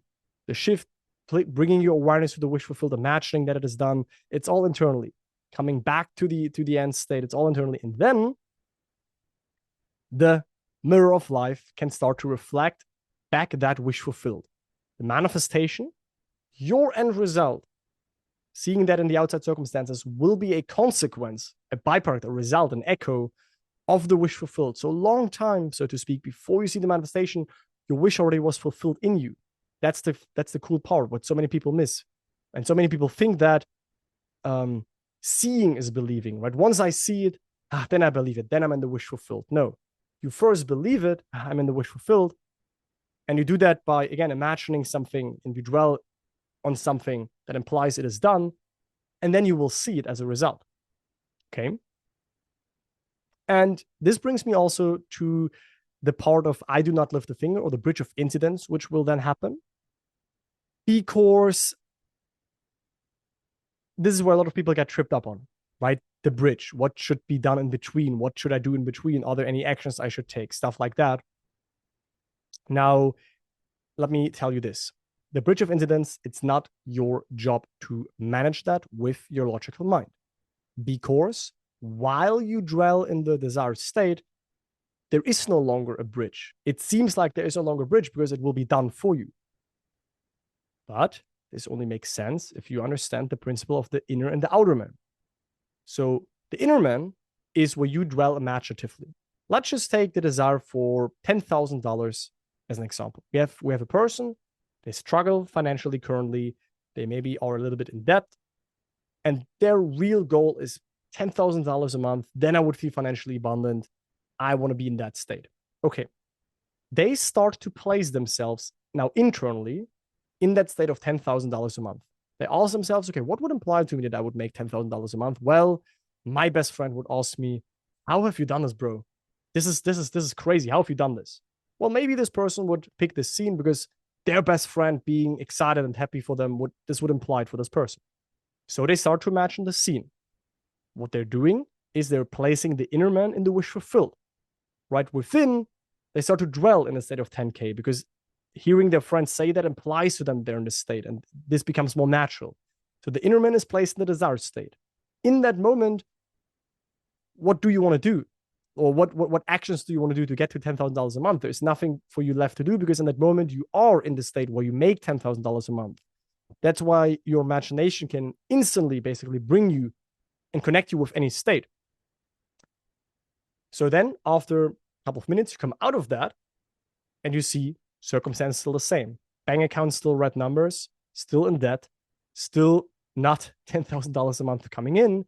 But one thing will have changed, and that is our attitude, at least for a while.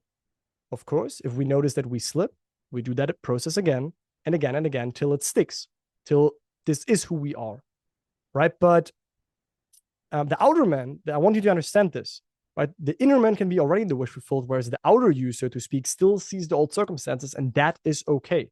And then the outer man will go automatically. The outer man will go automatically through a bridge of incidents. Automatically. Okay, I have to say this so often because members in the program told me that once this clicked and they got this, it was freeing. It's not your job to work out actions. It's not your job to sit there and ask yourself, I'm now in my current state here. I'm now experiencing this reality. How can I get to 10K a month? How can I make this happen? What are the best steps? Well, I mean, you can do that, but is that fun? Is that why we're here to learn manifestation? No. We can do this smarter by consciously using our imagination to shift us in the here and now, in the state where we make 10K. And the state has all the means to express itself, meaning that state will automatically make us do the right things, leave away the wrong things, bring in the right people in our life, so that eventually this state that we occupied is expressed and externalized. And there's a great quote here that I want to now tell you. In my father's house, there are many mansions. You might have heard about this before if you are aware of Neville's teachings, right? If it were not so, would I have told you that I go and prepare a place for you? And then I go and prepare a place for you. I will come again and take you to myself, that I am there, that where I am, there you may be also. What is meant by that? It is very, very easy. In my father's house, who's the father? The father is our awareness, which includes all states, right? And many mansions is referring to many states of consciousness, many states of being, many realities, right? The reality where you are with your desired partner, the reality where you are healthy, the state where you are living in financial ease. These states are there. So I go and prepare a place for you. Who's preparing a place? Well, we can physically not really prepare the place because we don't even know how to reach the goal, how to go there. If we would know it, then we would just go there. But we prepare the place in our imagination. In our imagination, we encounter the wish as already being fulfilled. We give ourselves within the wish fulfilled. For example, through the scene that implies it is done, that we imagine, and then it becomes natural. We prepare the place. We place the inner man in the desired state, in the state of the wish fulfilled, right? And I will come again and take you to myself. Basically, then the inner man will drag us, will pull us towards itself, so that we, on the outside, stand where we first placed ourselves within, where we first have been in awareness. And then we will also be there in the sense world. But it first started within, right? And here you can see that. So this illustration basically represents infinite states. So just imagine these are like infinite states. And you right now are in one state, and you want to go to that state where you have what you want, what you desire, where you are who you want to be. And now most of us, of course, because we're trapped in rational and human thinking, is we try to find a way, right? I can first do this and then do this action, and then I might end up here, and then this to eventually end up here. And that usually doesn't work. Or we apply our imagination consciously, which allows us to immediately, no matter what is right now happening, to immediately place ourselves in the wish fulfilled. And then the way might look different. It's way shorter usually. It's way wiser, because it's then that this new state that we occupied starts to express, instead of us trying to somehow get to there. Okay. Another thing that is important to talk about is, well, so when you do all of that, how can you know that you've shifted? This is also a question many people ask themselves, but yeah, I did that. I did imagine, but I'm not sure. Like, am I on the right path here? Am I doing this right? So how to know that you've shifted? Well, number one indication, like I said earlier, is your reactions. You won't react any longer to the still same circumstances that are maybe still for a while staying the same before they change. Right? Within wish fulfilled, we open our eyes, boom, life the same. But if you are then more relaxed, if you then see a couple and you're neutral about it, whereas maybe yesterday you have felt a trigger, it's a sign that you've moved within. It's a sign that you've shifted. So you won't react any longer. That's the number one indicator. You no longer desire, or you see that on the scale from 0 to 10, you're no longer at a 10 of desire. Maybe it's become like a 4, 3, 2, 1, or the desire is fully away, which is good, because that means you have experienced the wish fulfilled often enough. You no longer try to make it happen. You no longer look for ways. You no longer look for signs. Your inner dialogue changes. You will have new thoughts, new self-talk. You will no longer entertain doubts and fears if they arise. They will quickly fade, and you will naturally come back to your dwelling place. You have built a new momentum. That's what we do. But we are creatures of habit. And if our old state, our old reality is very habitual, then it's very easy for us to always it's a habit for us. States are habits also. So we have a momentum for our current state. And now the goal is that we build a momentum for the new state so that this is our new set point, that this is now normal for us, right? Okay, I think we have gone through everything here. Let's finish this part off. And then I want to again hear your feedback. And then we go into the last 2 points. And then we go into the gifts. And then we go into the Q&A. So yeah, keep it simple. What do you want? If you want to follow this main manifestation method of Neville, right? That is what he mainly taught his students. That is, if you read his book, The Law of the Promise, you read mainly the people applied this method of imagining a scene. A lot of people in my program have used this, and I heard statements. I imagined a short scene that implied. I cannot even tell you how often I've heard this. Like, yeah, I imagined a short scene that implied I got this, and then it happened. So keep it simple. What do you want? What implies you have it? Then you imagine a little scene, a little act that implies the fulfillment until it feels natural, and you start to live from that state. It does not need to be more exotic.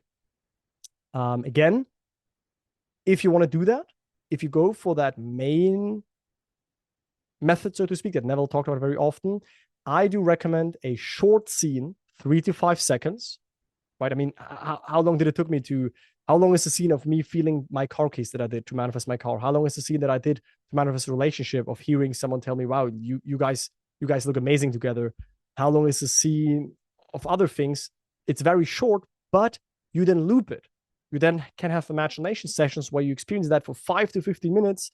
You loop that scene basically to the point where the world around you shuts and you fully lose yourself in that experience. And then you come out of it and you really will feel like you touched it, like you heard it, like you just saw it. It will feel really real. And then it will feel like it is done. And then you're in a state of the wish fulfilled. And then you go about your day. And then if something triggers you, you desire again, you feel like again, you repeat that. That's it. Yeah, simple scene that subjectively implies the wish fulfilled for you. Doesn't mean how the scene looks like on the outside. I sometimes bring the example, I had scenes, one scene was health related, where I imagined myself standing in front of my bathroom mirror, and I just imagined smiling at myself. I know this sounds maybe weird, but I just imagined seeing my own face in the bathroom mirror smiling. And that was a scene I imagined while I sat on my couch. And that implied to me that this issue is now gone and I fully enjoy my body again. Boom, that implied for me a state. Boom, and that expressed, that manifested. So, again, imagine the scene until it feels natural, and then you start to live from that state. Throughout the day, check in with yourself. Ask yourself, where am I psychologically? Where am I dwelling? Right? That's why self-observation is so important. Be aware of where you dwell. Or am I currently dwelling in worst case scenarios, in undesired states? And if so, let me notice it and let me realign to dwelling on something desired.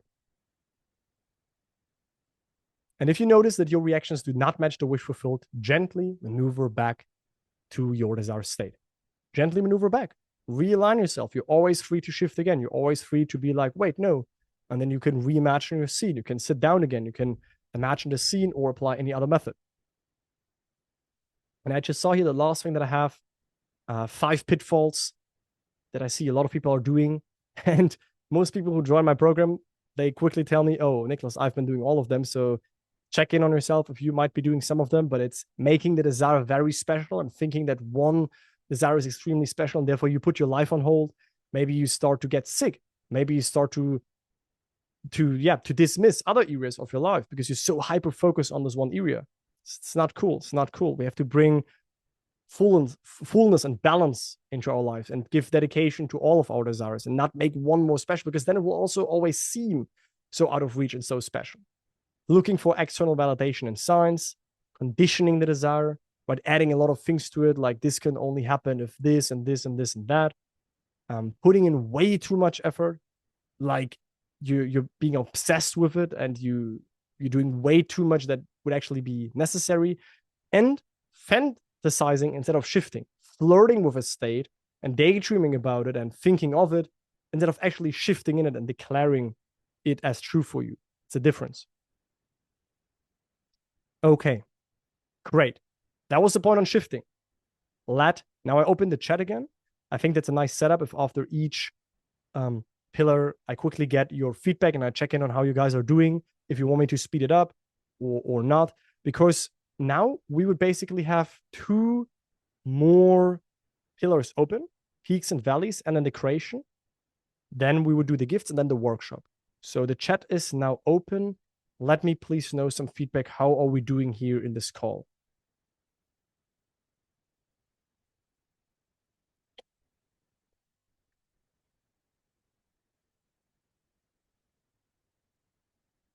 Okay. Super explanation. Perfect speed. Perfect timing. Great. Amazing. Don't speed up. Okay. I won't speed up then. Very good. I understand everything. This is great.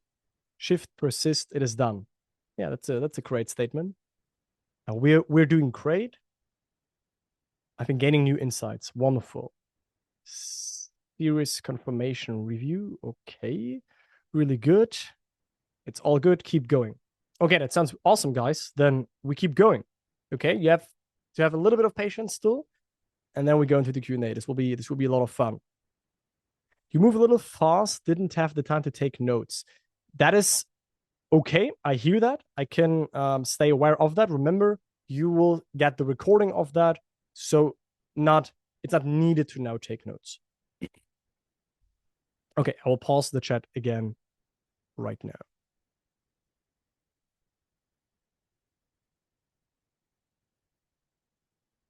Now I get what Neville meant by a lifelike representation.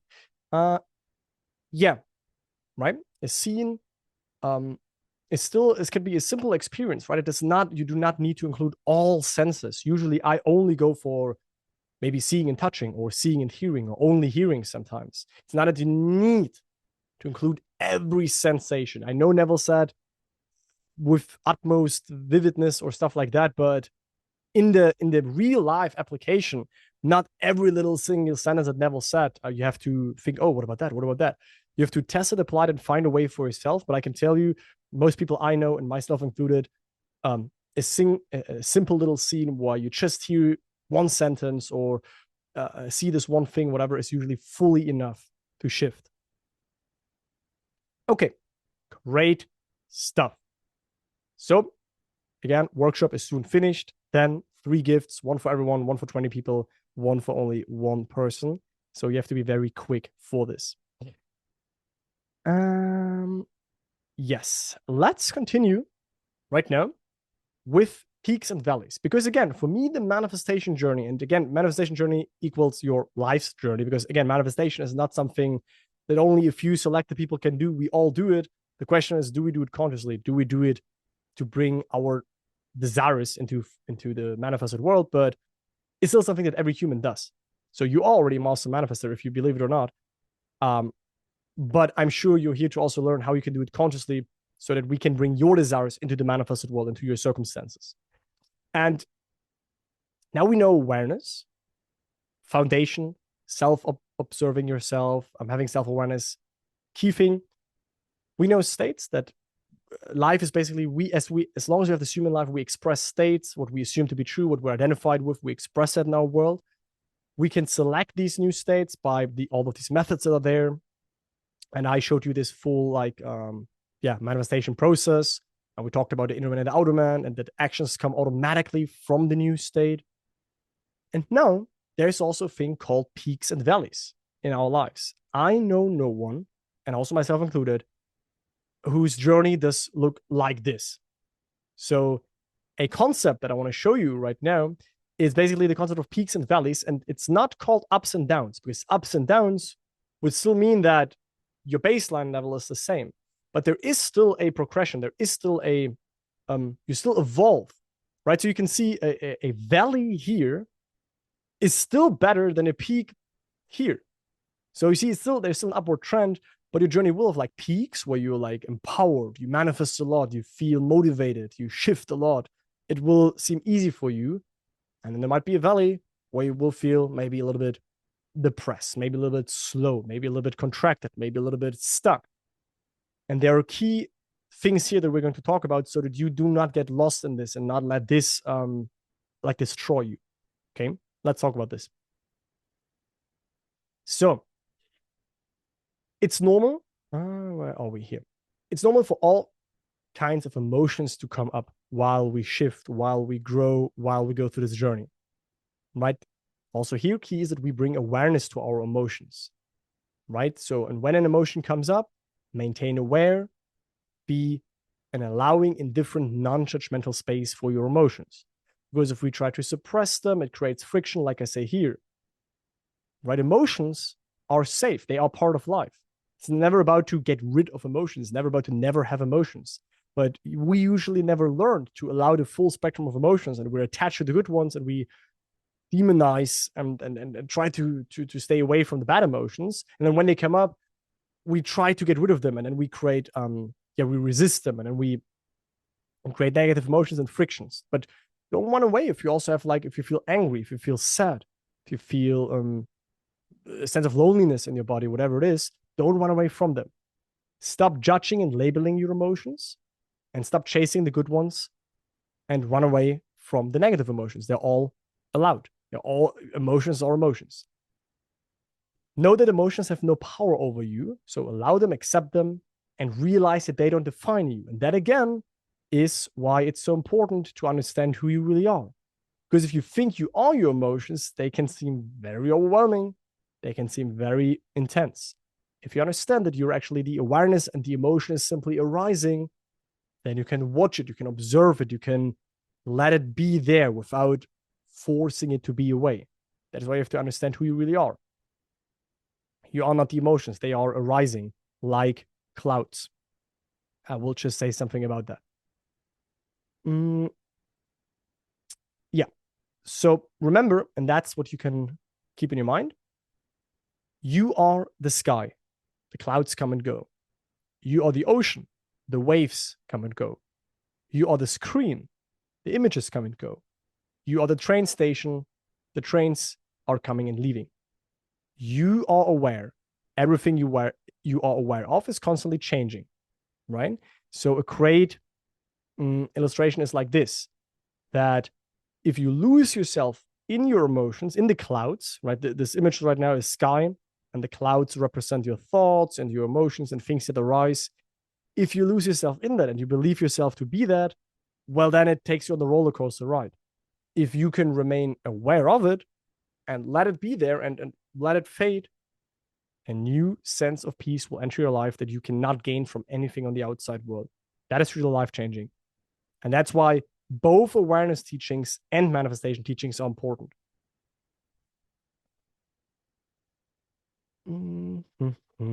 So be courageous. Allow the possibility to be overwhelmed by the emotion of fear, and you will be free. Right? A lot of people also have fear of, what if I don't manifest my SP? What if my manifestation doesn't happen? What if I mess up? Right? But you have to face these fears. Otherwise, you will manifest from lack and a fear-based mentality. So it's very helpful to look that into the eyes and be like, yep, could be that it doesn't work. That's it. You have to face it, because then you accept it and you're like, okay, I'm still fine. This is not easy, especially in the beginning, especially if you've never done that. But you do not imagine, or you can imagine, guys, because you're all learning this, but you really have to imagine how many people told me that once they started to face their fears and make peace with the possibility that they might not end up with their desire, that freed them up so much. And there are some quotes here about fears. If fear is something that you're dealing with, if we want to live without fear, we have to first learn to live with it. So we have to not try to run away from it and turn away from it. We have to face it and be with that fear. Look into the eyes. What's the fear telling me? Okay, it will seem overwhelming, but if you are courageous enough to let it potentially overwhelm you, you will be free of it, because you cannot be scared of something that you can look at. Right? What you look at in the light of awareness disappears and no longer is scary. It's only scary when you don't face it. It's like the monster underneath your bed. Once you start to face it and you invite it in your bed, you give it some cookies, you see that it's actually not that harmful. So expose yourself to your deepest fear. After that, you are free forever. Look fear in the face, and it will cease to trouble you. Nothing in life is to be feared, it is only to be understood. Now is the time to understand more, so that we may fear less. He who has overcome his fears will truly be free. The whole secret of existence is to have no fear, right? Wise individuals and their statement on fears. But that was just a little, topic on fears. And now let's have a quick look at the peak and valley experiences. I touched base on that in the beginning, right? We have periods of empowerment, shifts, manifestations. We feel, boom, that's happening. And manifestations trickle into our lives. And the phrase we're like, it seems like nothing is moving. It seems like I forgot all of these teachings. It seems like none of that is working. It seems like I'm fully stuck, right? That is peak and valleys. So peaks, as I wrote here, peaks, this will seem like everything is going smoothly, no hurdles, just flow. Valleys will seem like things seem to be at whole, nothing is unfolding. Things are slow. Valleys will also seem like valley experiences are not negative, right? Your progress is not lost. So once you find yourself in the valley, the big problem is that then many people, they judge that. They think all their progress is lost. They did something wrong. Their manifestation faded away and they're back to square one and all of that. It's just nice sounding concepts, but they're still a little human. Don't label it that way. Valley experiences are crucial for you to rest and to let the previously gained, let's just say, expansions sink in. You cannot always be at peaks. At least I know no one that does it like that. I have not met any member in my program that is only like at the peaks. There are also little phases where it's a little bit slower and maybe not so much is happening. Okay. Right? So valley experiences are naturally occurring when after you expand it. It's like life is like expanding, contracting type of nature. But once you are in a contracting phase, bring awareness to it, right? Because without awareness, you will feel stuck. Once you bring awareness to it, boom, you see like, hey, okay, I can observe that. I'm fine. I'm free. I'm not these things that arise. Everything is well. So yeah, call valley experiences more like integration periods and never judge valley experiences in your life. Come to peaks and valleys with a holistic understanding, right? And understand that when you really see it, you have actually still an upwards trend. You still become wiser. You still become better at approaching your emotions, at facing your fears, at shifting your state, at manifesting your goals. Yet you will still maybe have a valley here. But like I said in the beginning, this valley that you can see here, it's still better than a peak you had a year earlier. So you can then notice that, damn, I did actually expand it. I did actually shift it quite a lot. I did actually become a more expanded version of myself, and all is good. So that's on the topic of peaks and valleys. So when you feel stuck, you're probably overwhelmed by thoughts and emotions, and you are identified with them. When we're stuck, this is usually because we're identified with thoughts, emotions, or present circumstances. Usually what I've seen. We feel stuck because we think, my life is like this, and we're fully entangled with what is. The only key solution is to bring awareness back, right? To increasingly detach yourself and realize that you've actually been free all the time. You just got entangled. Without awareness, you will seem lost in a dark forest, right? It will seem like you can't see the light. You're back in your box, right? You can't see the light, so to speak. So, but if you bring awareness back, you're like, wait, oh, I was only identified with this box, but I can take this box off. That's not me.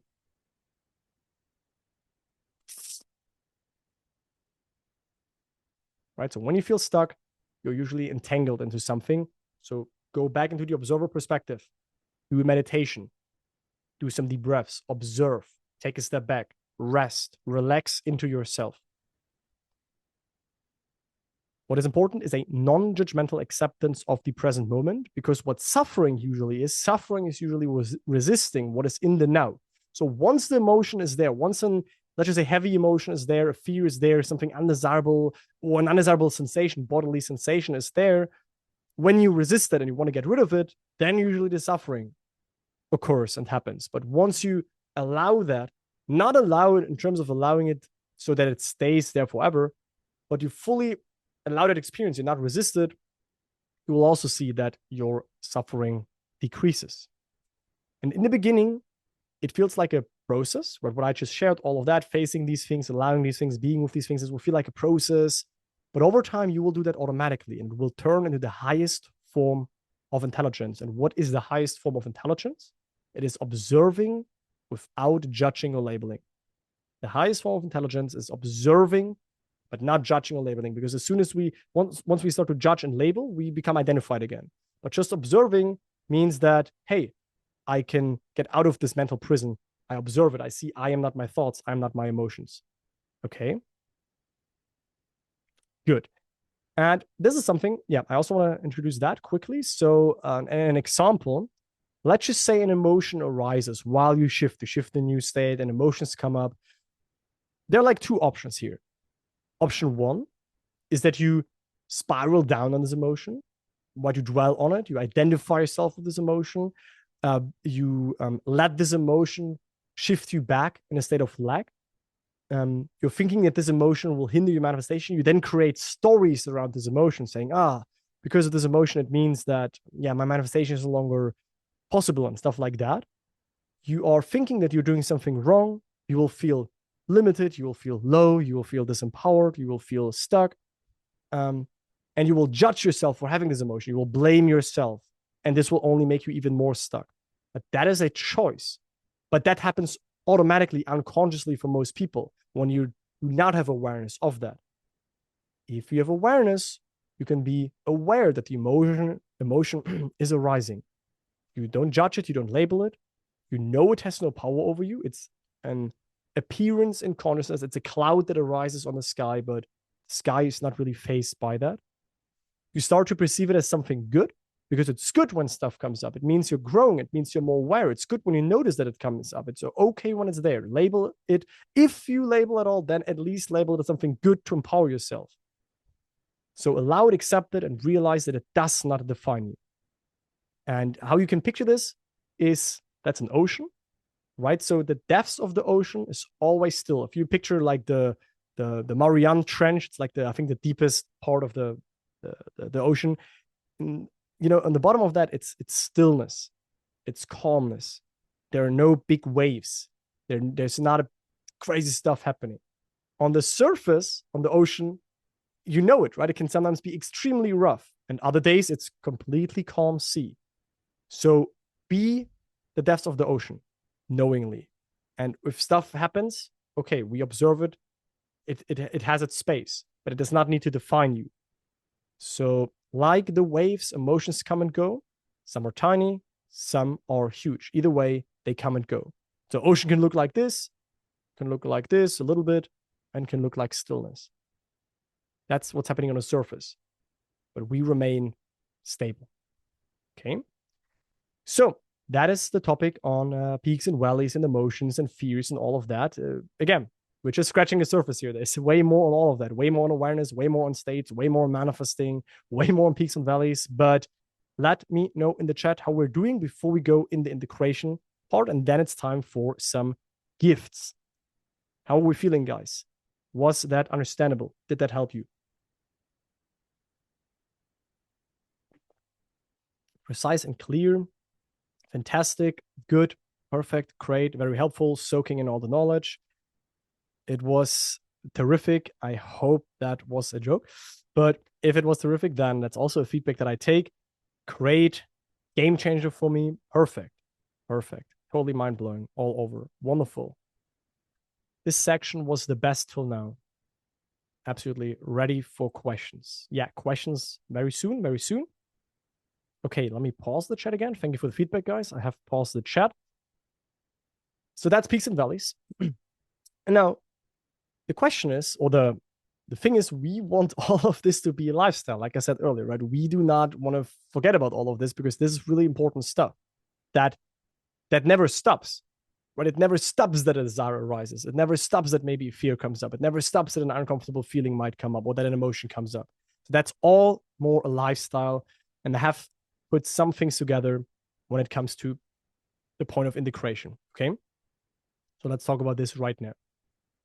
Now, first of all, like I said, this is a life philosophy, not a gimmick, not a magic pill, not a how to win the lottery tomorrow, not a sleep meditation you do. This is more like a whole philosophy. Okay.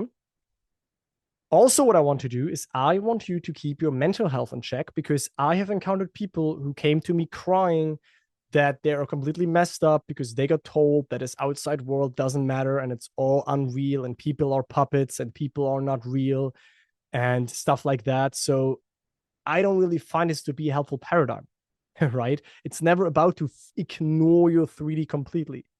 Yes, we do understand that circumstances are not final. And no matter of what my circumstances show me right now, I can still go in my desired state. So I know what these people out there try to say, but if it comes across the wrong way and if it misses the foundation, like awareness and stuff like that, then it can be harmful. So keep your mental health in check, please, and make sure that you apply what resonates with you. Make sure that you watch the people that resonate with you. Make sure that you test it for yourselves.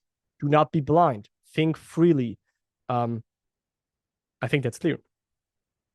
Another big concept to live by that I found helpful, and again, do not take it crucially 100% accurately, but still it is pretty interesting when you look at this, and that is how you do one thing is how you do everything. I saw people that came into my program with a very, let's just say, low enthusiasm. Yeah, they skipped a little bit through it, and after 3 months they complained, yeah, nothing has changed. And I'm like, dude, what have you done? Have you done this? Have you followed this? Have you done this step? Have you followed the sequence I laid out? Have you done this? Have you done this? And no, not really. No, I've done this more. No, I've done this. So it's like how you do one thing in your life is usually how you do everything. If your car is usually messed up in your room, then probably your mind is also a pretty messed up space. And that's really the truth. It's uncomfortable, but it's true. I notice that when my room is clear, my car is clear, my environment is clear, usually my mind is clear. It has an automatic effect. How you do one thing is how you do everything. You can, and if you, let's just say you're a person who always never finishes something, well, then maybe you also do not finish to fully go into the wish fulfilled state. You see where I'm going, right? That certain how we approach certain things in certain life areas is all usually also how we approach them in other life areas. Again, just something to stay aware of. Another big concept is that repetition is the mother of all skills, meaning, guys, this stuff, it needs to be repeated. This stuff is stuff that you get better at. You gain wisdom once you apply it, once you make your own experiences. You can listen to me and be empowered and motivated, and that it's amazing. But we need to repeat this stuff. We need to do it more often. And then it becomes automatic. Then it becomes second nature. Then it becomes easy. But repetition is the mother of all skills. So do not expect that you're immediately like, there's, by the way, nothing to be perfect about here. But yeah, do not expect that you will be perfect after a week about teachings like that. And then also, do not live a limited life. Do what you love, right? You have a life, live it nobly. You are here to fly. You are here to experience your desires. You are here to live with a very high sense of well-being. That is what I want for you, that you experience a sense of well-being. And that has many different aspects, right? Well-being because you feel at peace. Well-being because you brought your desires into the physical. Well-being because you accept yourself. So there's a lot to that, but do not live a limited life and be honest to yourself. Look, hey, where am I dissatisfied? Where do I have desires? What is it that I want from life? And then instead of chasing that and seeking that in the outside, don't try to change the outside like we learned earlier. Align yourself within to that level of consciousness where you have that. Okay. So another thing that I said here is you have two options in life. You can fight against what you don't like. If there's something you don't like, that you're currently not in the relationship, that you're currently not having the money, that you're currently, you name it. You can fight against what you don't like, and you will feel like things are unfair and hard.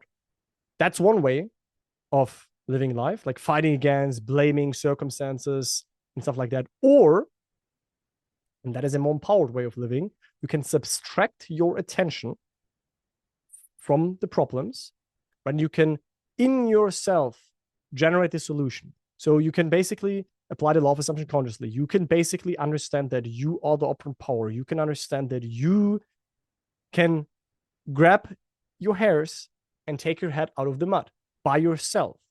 But it requires a desire, and it requires to consciously shift into a new state, right? But you can either continue fighting at something that you don't like and try to find ways and use willpower and all of that stuff. I will say something about that in a second. Or again, you take your attention from the problem and you give more attention to the solution, to who you want to be, to what you want to have. And I would say that's a better way of approaching it. So willpower, trying very hard, manipulating reality, or imagining to get something in the future is not the solution, right? And also giving up, going with whatever shows up in life, just being a play ball in life and drifting and abiding by other people's suggestions and by the media suggestions and by collective consciousness suggestions, letting yourself drift, being unconscious, it's not the solution. It will make you feel miserable. I've been there, trust me. If you saw one of the posts I made in my YouTube community tab, I had a pretty long post where I shared at the dark place that I've been in my life years ago. I noticed, wait, that can't be the solution. Like, that can't be it. Life offers more. Life can offer more. So, yeah.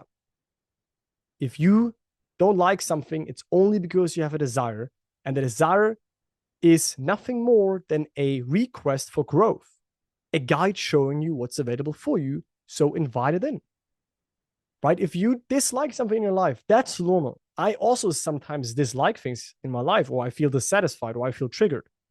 But instead of then dwelling there and using willpower or fighting against it or escaping and covering my eyes and trying to avoid triggers, no, I go in it. I ask myself, wait, what's the desire behind that? What do I want here? What's the growth opportunity here? Who would I need to be where this current circumstance would no longer trigger me?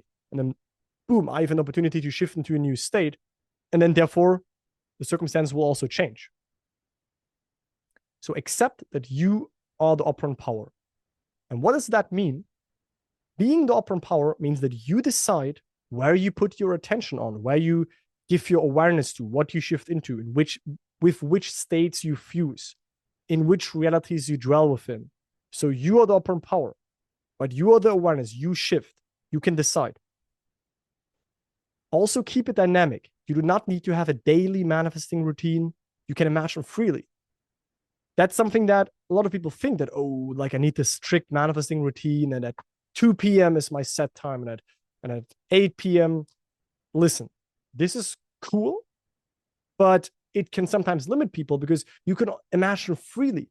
When you walk and you ask, hey, how would I see the world right now? How would I feel? How would I perceive things if I am X, Y, and Z? Boom, shift into the state. Or you wait somewhere when you ordered food and you wait somewhere.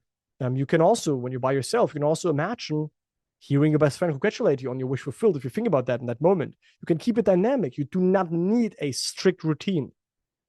It is helpful for some people who are fully starting out and who have no structure at all.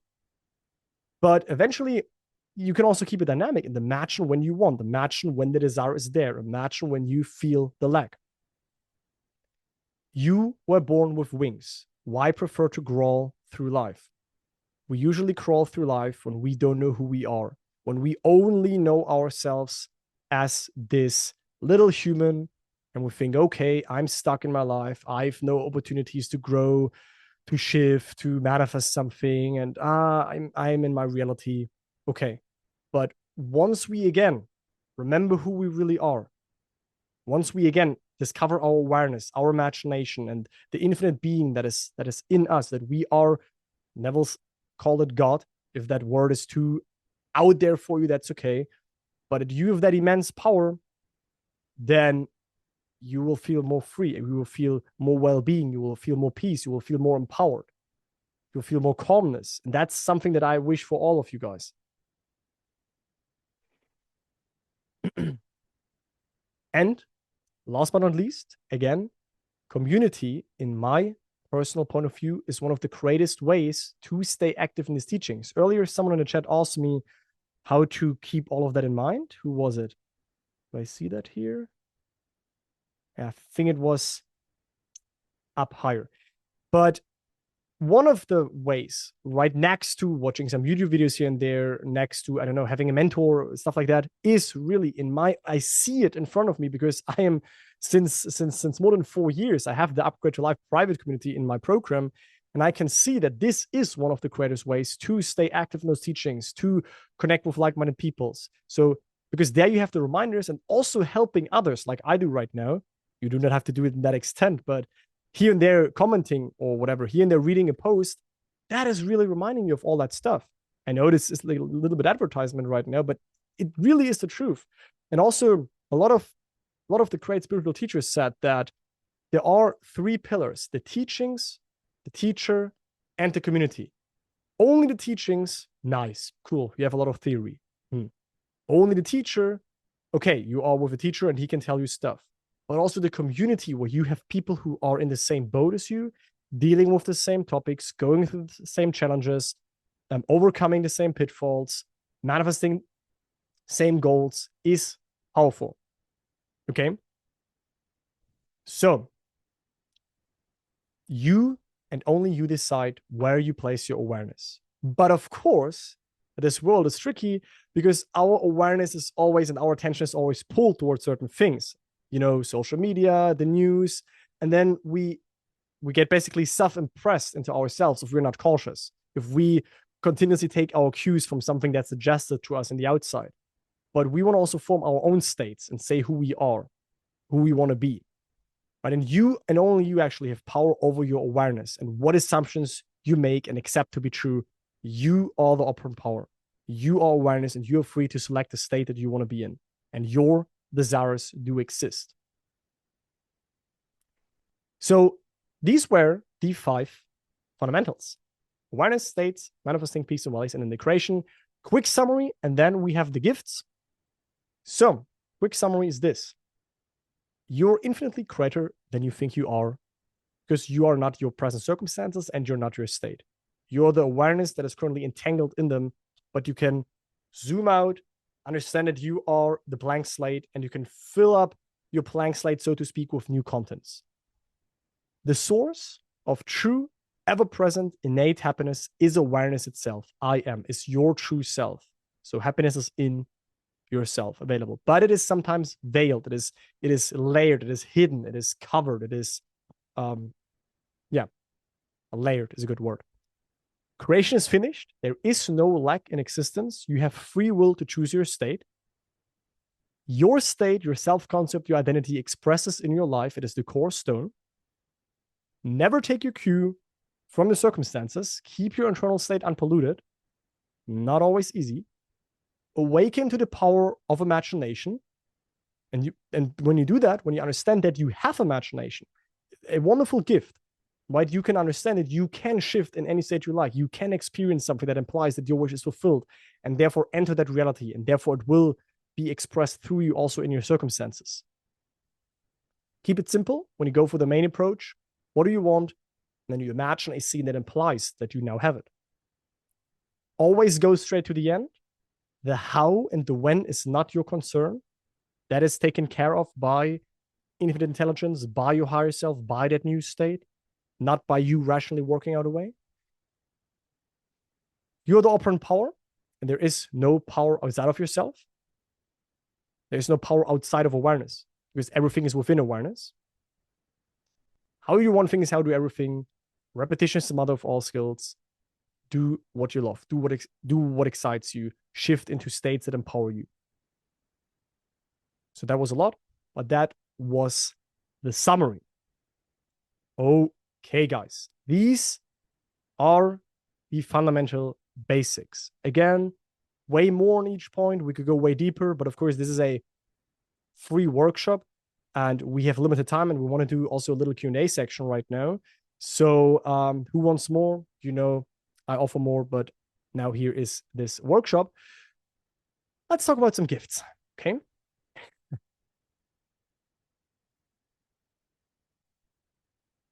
Okay, so first of all, I will open the chat, because for that, we will also need the chat right now.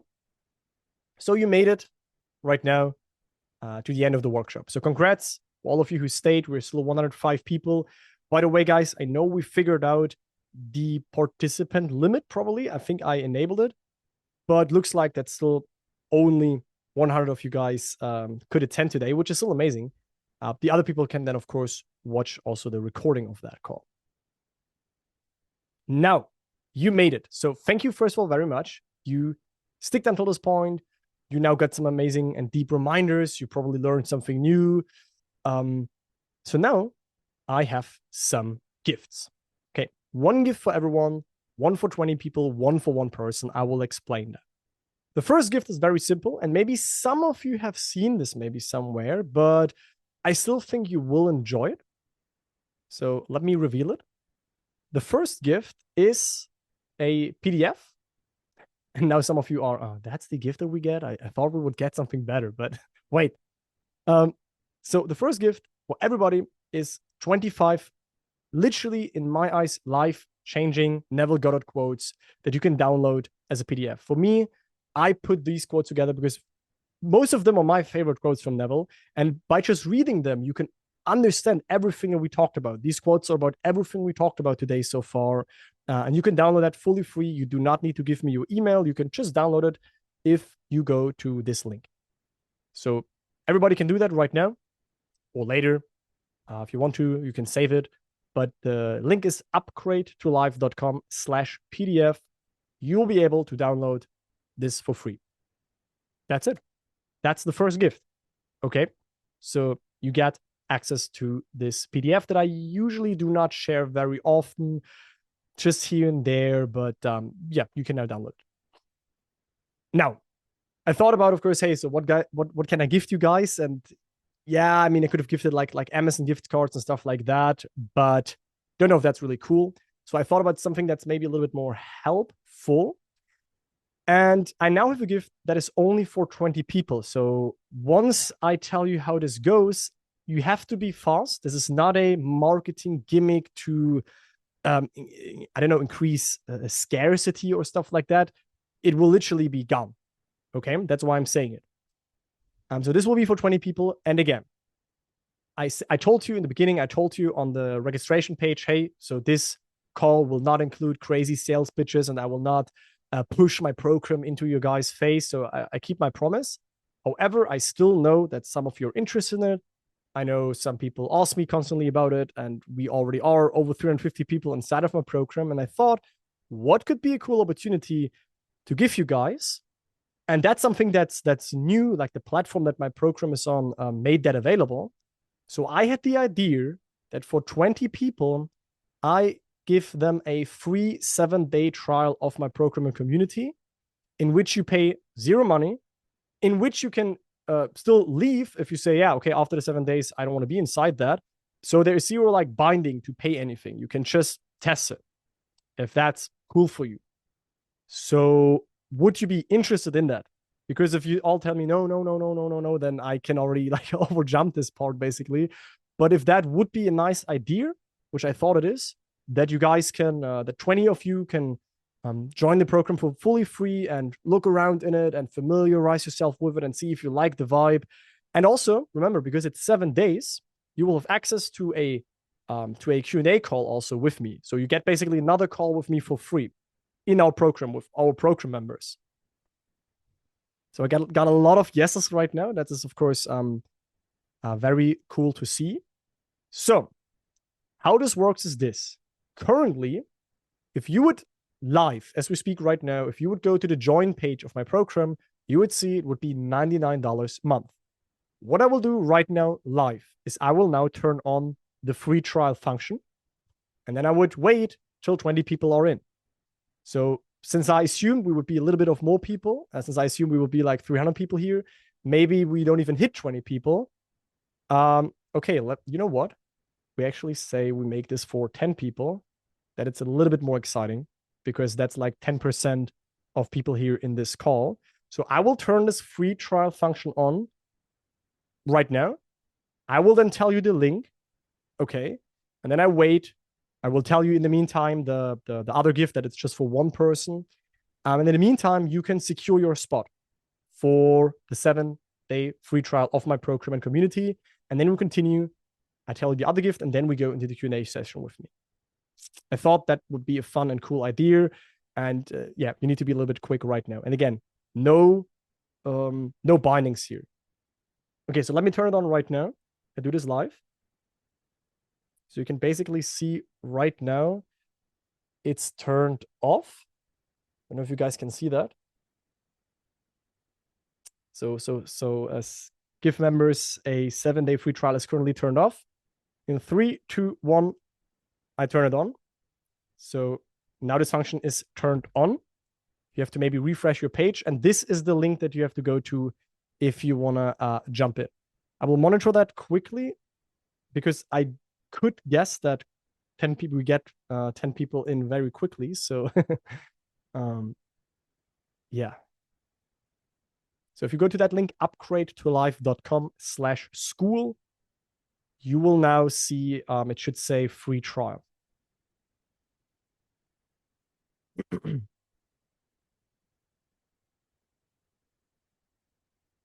Let me double check if that's the case.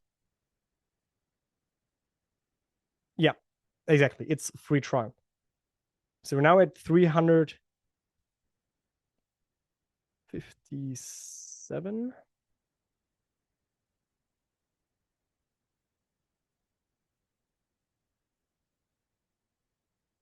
It's not working, I see. Oh, that was quick. I think already 4 people went in. So we would have a little bit more spots left.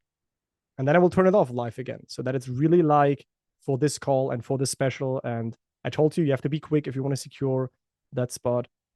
I got a message, it's not working. Why would you say it's not working? Because I see definitely that people are getting in here. So it should work.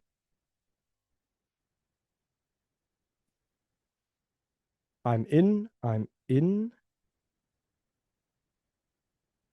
Great idea. I'm in. Thank you. I can't get on. Showing error 404.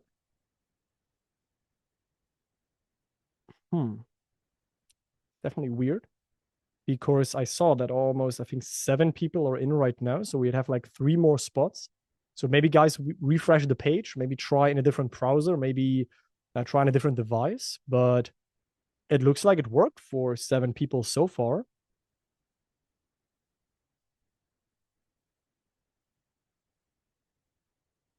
Okay, so I think we actually already hit 10 people right now. That was definitely quicker than I expected. I do like this. I let this free trial function on for 1 more minute, then I turn it off. So yeah. I already go to the setup page to turn it off again.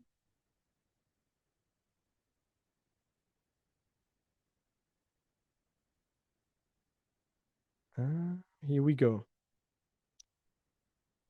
Okay, guys, I would now turn it off.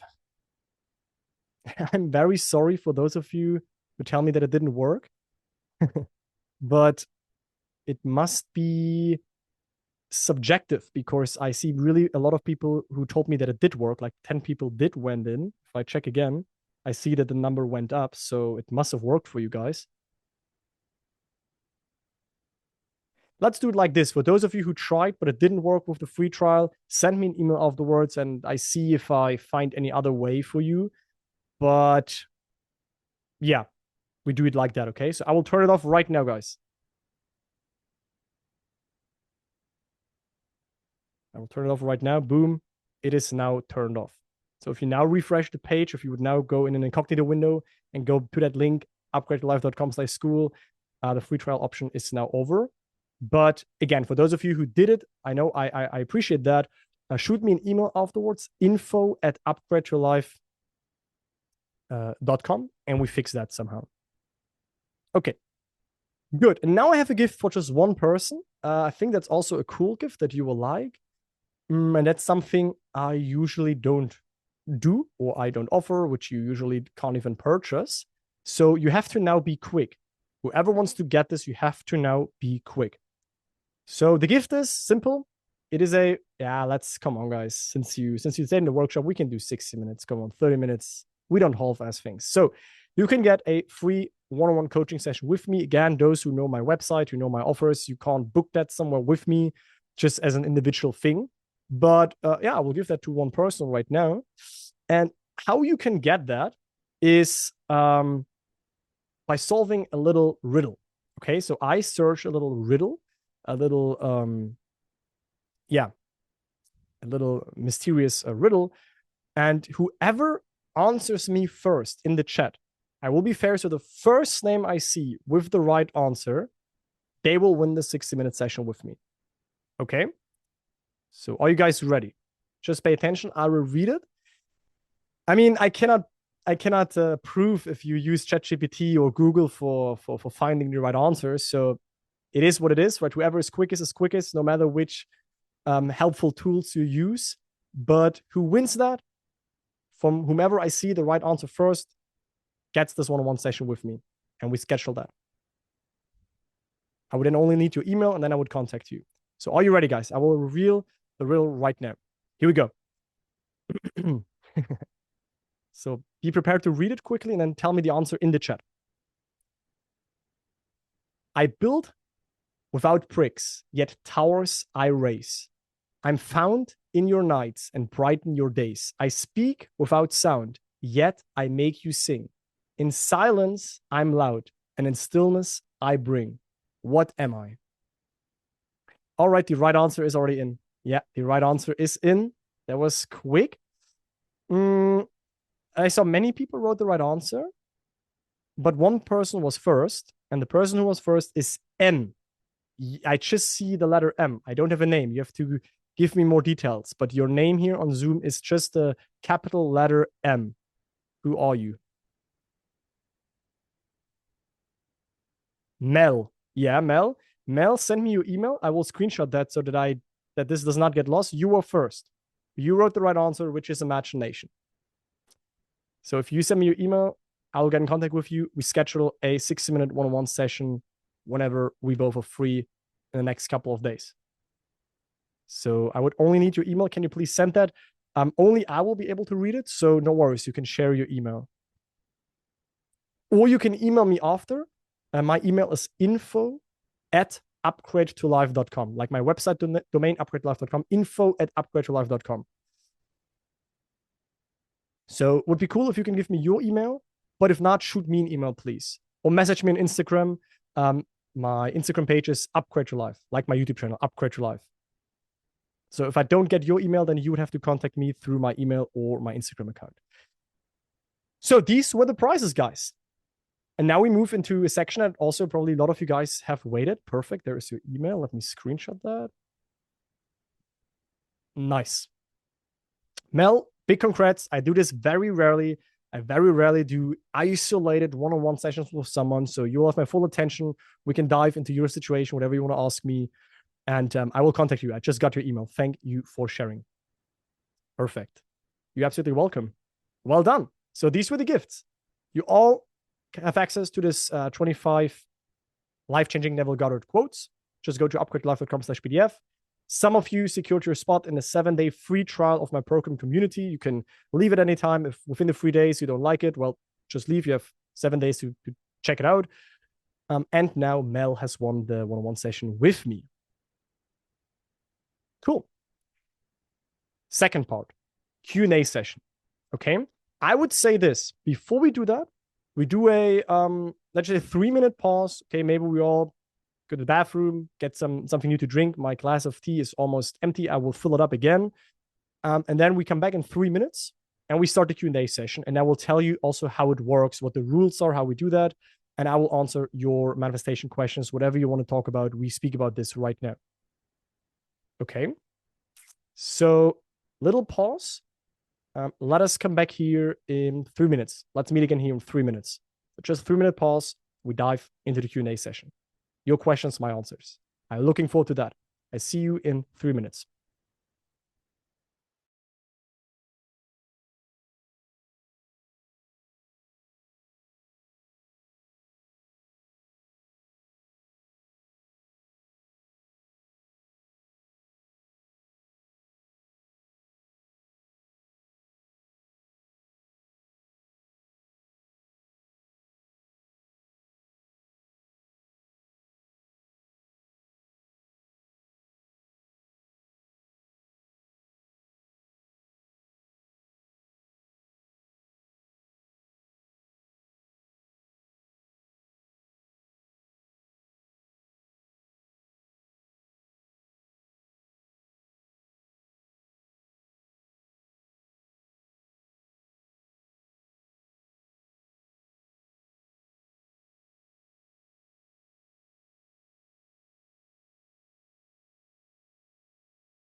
All right, guys.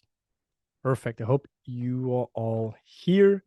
You have maybe something new to drink and you're ready for the second part of this call. We went definitely longer than I expected with the workshop, but it's okay. We need to dive deep. We need to cover some fundamental basics. I wanted to give you all that value. And now I will definitely also take quite some time for your questions. Okay. Now, how are we doing that right now? My idea is this. If you want to speak with me, speak with me. That means you will get unmuted and you can speak with me live. You can ask me your questions. We can chat a little bit back and forth while still keeping it, of course, straight to the point to honor and to respect other listeners and not ramble and go in long cycles. But if you want to speak with me, you simply start right now to type, I have a question in the Zoom chat box. I know this will be probably many people. So first come, first serve. Okay. Yeah. And make sure that you're like comfortable like speaking in front of others and stuff like that. Remember, we think about like sharing this on YouTube at some point. So you can also keep your cam off. You do not have to turn your cam on, although it would be nice to have a better interaction. And I can see you and I can engage with you. But you can also just have audio on. Okay. So let me know in the chat. Just type, I have a question. I will allow you to unmute yourself and then we speak about your situation. If you do not want to speak with me, but you still have questions and you want me to, in the meantime, here and there, read through them and give you my answer, you can post a question also in the chat, but please make sure it is concrete. If you send me a 20 paragraph text in the chat, it will take me 3 minutes to read it. The call will be kind of like stuck. So make it like 3 lines or something like that, that I can read it and give you my answer if you don't want to talk to me. Okay. And when you ask the question, especially when we speak, what can be helpful so that we don't go into rumbling and all of that stuff is that you say, hey, my current situation is that I want to manifest this. I'm in the SP journey. I want to manifest a partner. I want to manifest more money. That my current situation is I feel stuck because this is happening. My desired situation is that I get this, that my life looks like this, that I manifest this. And the question that I have is, why am I always falling out of my state? What can I do to increase the naturalness? How can I do it quicker? What is the best method for me or whatever? Okay. Remember, don't tell stories, chit chat. We'll talk about what you ate for dinner, be straight to the point. I mean, in our program, it's a little bit different. We have chats so we can talk more and I get to know you more. In this call, since we're like 90 people, please keep it straight to the point. Be in a quiet place when you talk. If I hear that your background is extremely loud and noisy and my ears hurt by listening to you, we sadly can't talk. So please make sure you're in a good space where we can all understand you well. And there are like no loud distractions. If there are internet connection issues on my end or your end, that might happen. Just have a little patience. It's okay. Never judge other members for their questions and for how far they are on their journey. So even if you feel, okay, that's a beginner question, so what? It's okay. And you can leave, of course, the call at any given time, whenever you want. Good. Let's start with the Q&A section. I'm excited, guys. I want to speak with some of you. The chat is definitely going crazy. I will scroll up to see who was the first person that wrote, I have a question so that we can speak to them. And it was, yeah, and make sure you include a name. Like you can rename yourself here in this call. I think I enabled the option. Yeah, you should be all able to change your name. So please make sure you have a name that I can refer you to. So the first person that we have is Grayson. Grayson, you have a question and you can unmute yourself in 1 second. I just have to find you here in the participant list. Grayson. Here we go. Grayson, you can unmute yourself right now for the first question. Hello. Hello there. There we go. Nice to meet you. Nice to meet you. My question is, how do we view the 3D in relation? Do I view it as aspects of who I've been and or am currently being? Or do I view it like, do I do I not put so much separation between who I am in imagination and where my 3D is currently? Mm. Interesting question. I like your second part of your question because eventually that is what for me it should evolve into is that we more and more and more see that we more and more actually start to like the 3D, which is opposite as we learned it in the beginning, which is ignore the 3D and 3D is bad and circumstances are yeah they don't matter and stuff like that. More so what I like to do, what happened to me is that I more so started to grow in harmony with the 3D and I noticed this strong connection between where I dwell within and what my 3D is doing. And if I dwelled in like good moods, then the next day I already see like confirmation of that. So the goal is always that you see the 3D as a window that shows you what's going on inside of you and you see it as a window of opportunities. Like I said earlier in the call, where I said that when there is something triggering in your 3D, then it's not that the 3D is bad. Then this only points towards a present lack inside of you where you have the opportunity to now outgrow it by within shifting into a new state. So we want to definitely view the 3D world like in harmony, but I'm not sure if this answers your question or if this was the main essence of your question. You can tell me what you think about that. Well, I that was pretty close. I think I meant more like should I is it true that you should more and more shift as to viewing your imagination as your present reality and 3D as something Mhm. that follows, but also you don't want to put yourself in a waiting mode. So I know you have to kind of Mhm. balance that as well. That is true. That is true. Yeah, that's true. I mean, if it's easier said than done. If someone says, okay, live more in your inner world than your outer world, because like I said, the outer world is a very important aspect. It's a mirror. It's for us to have a learning experience. It's for us to get reflected back the previous shifts we have done inside of ourselves. But at the Gotcha. same time, it is true that if you can, let's just say, see in your mind's eye, aka your imagination, what you want to see, and still be like you're still in the 3D, but you don't abide by it. You don't let it dictate who you should be, and you still dwell within and what empowers you, what excites you, what you want to have true. Then that's a more empowered way of living 100%.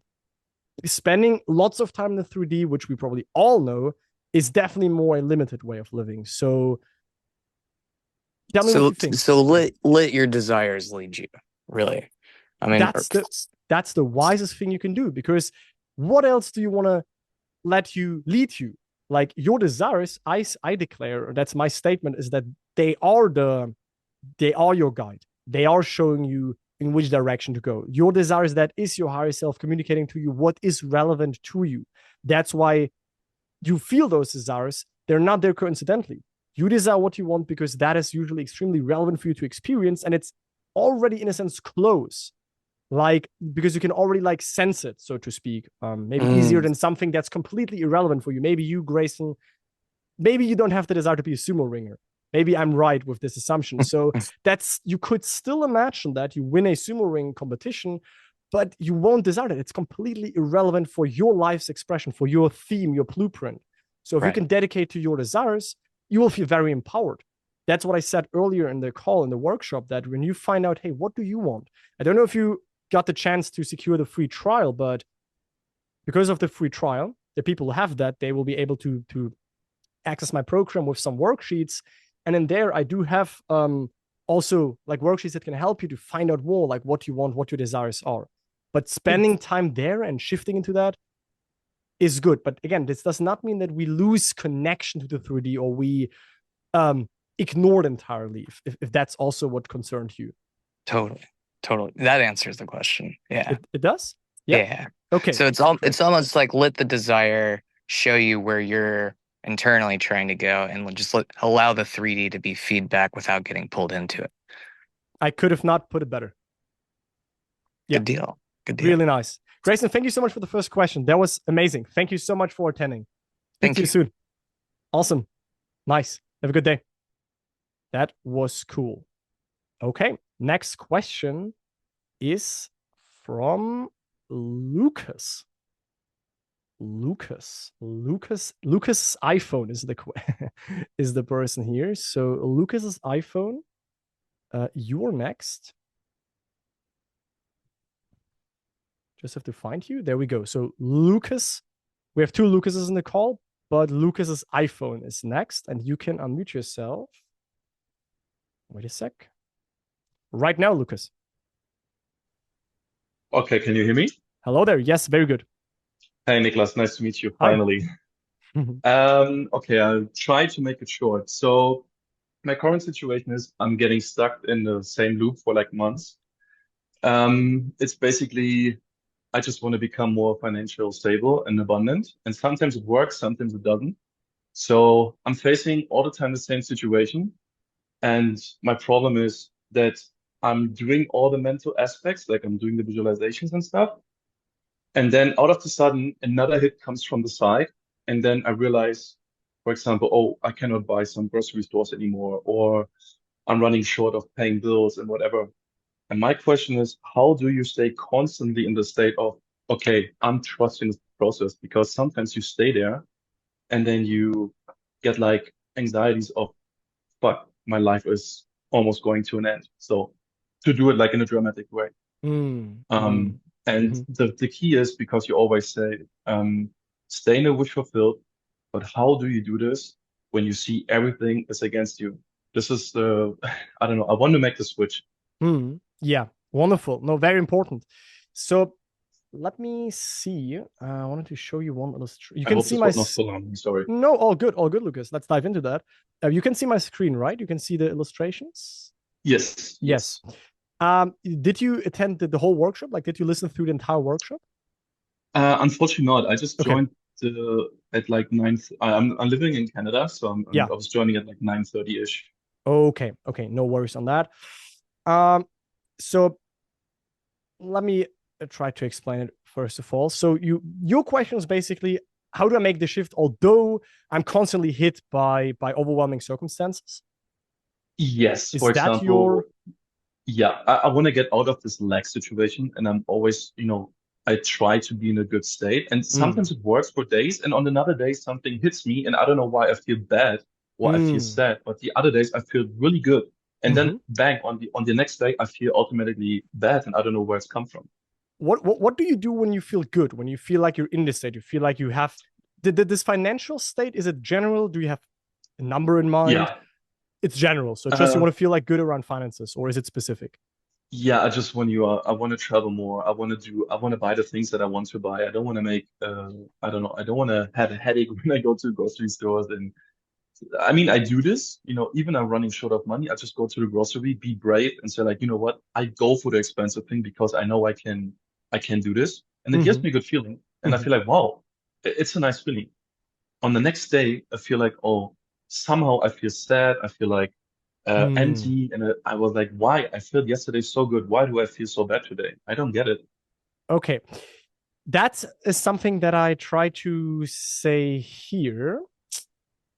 And that's a thing that yeah, a lot of people then do automatically because we have always been, I don't know, trained ourselves to do it that way, is that once we are hit by, and this is what you are describing right now, as it sounds to me, by an opposite circumstance, by an old belief, by an old feeling or whatever, Mm, is that we then yeah, judge it and say, like, why is this now there? I do something wrong. This shouldn't be there.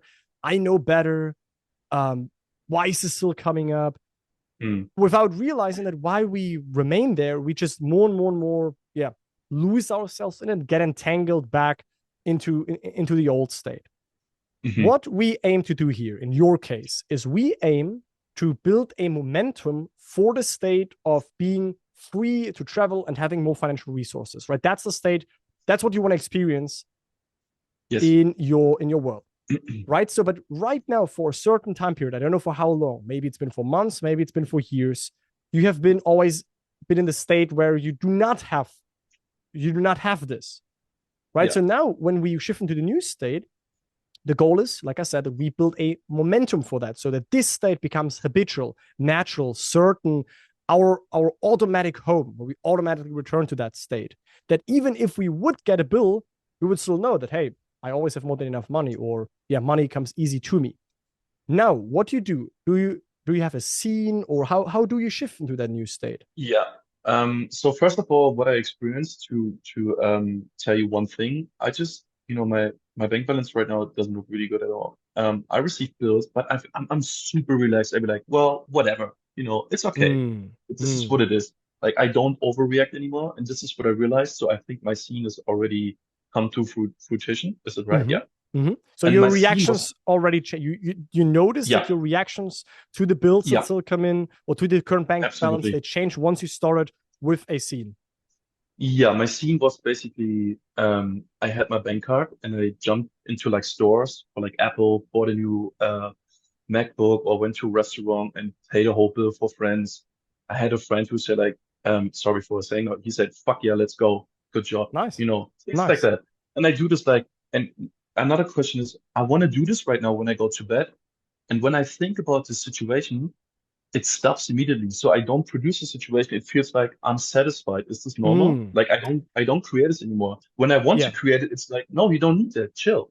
Yeah, that's very normal. That's what I explained this earlier in the workshop. You can watch it later in the replay. Yeah. Is that once we start, so we start to imagine the scene, and you have amazing scenes, like your friend saying like "fuck it, let's go, bro," or you buying something that you would currently not buy, you would only buy when you Yeah. have that money. That these are great implications, and when you do that, you have understood, hopefully also through my YouTube videos or the workshop, Yeah. that Yeah. that the wish fulfillment happens in you. The wish fulfillment is not equal to the manifestation. The wish is first fulfilled inside.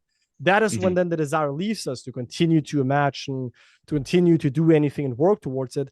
And then the manifestation is a consequence. So when you tell me that, hey, you started to shift, you started to imagine a scene, then your desire decreased, and now you no longer feel the urge to invest into that wish fulfillment. Yeah. What would you say on a scale from 0 to 10? Where, if 10 is high and 0 is low, where is your desire right now for those circumstances that you described that you want? Like It's how interesting. strong is it? I would say right now 2 to 3, but only I would say because I need to buy some things like grocery stores and I'm running really, really short. But still I have like this it's weird. I have like this calm feeling of, it's okay. I don't know Okay. why. It's weird. It's weird. But on the other side, I feel like I need to do this, but I cannot really do this. But I'm also really chill. It's weird. It's hard to explain. It's a mixture. I kind of hear you. I kind of hear you. But when you do imagine the scene, or when you imagine them, I have a question for you.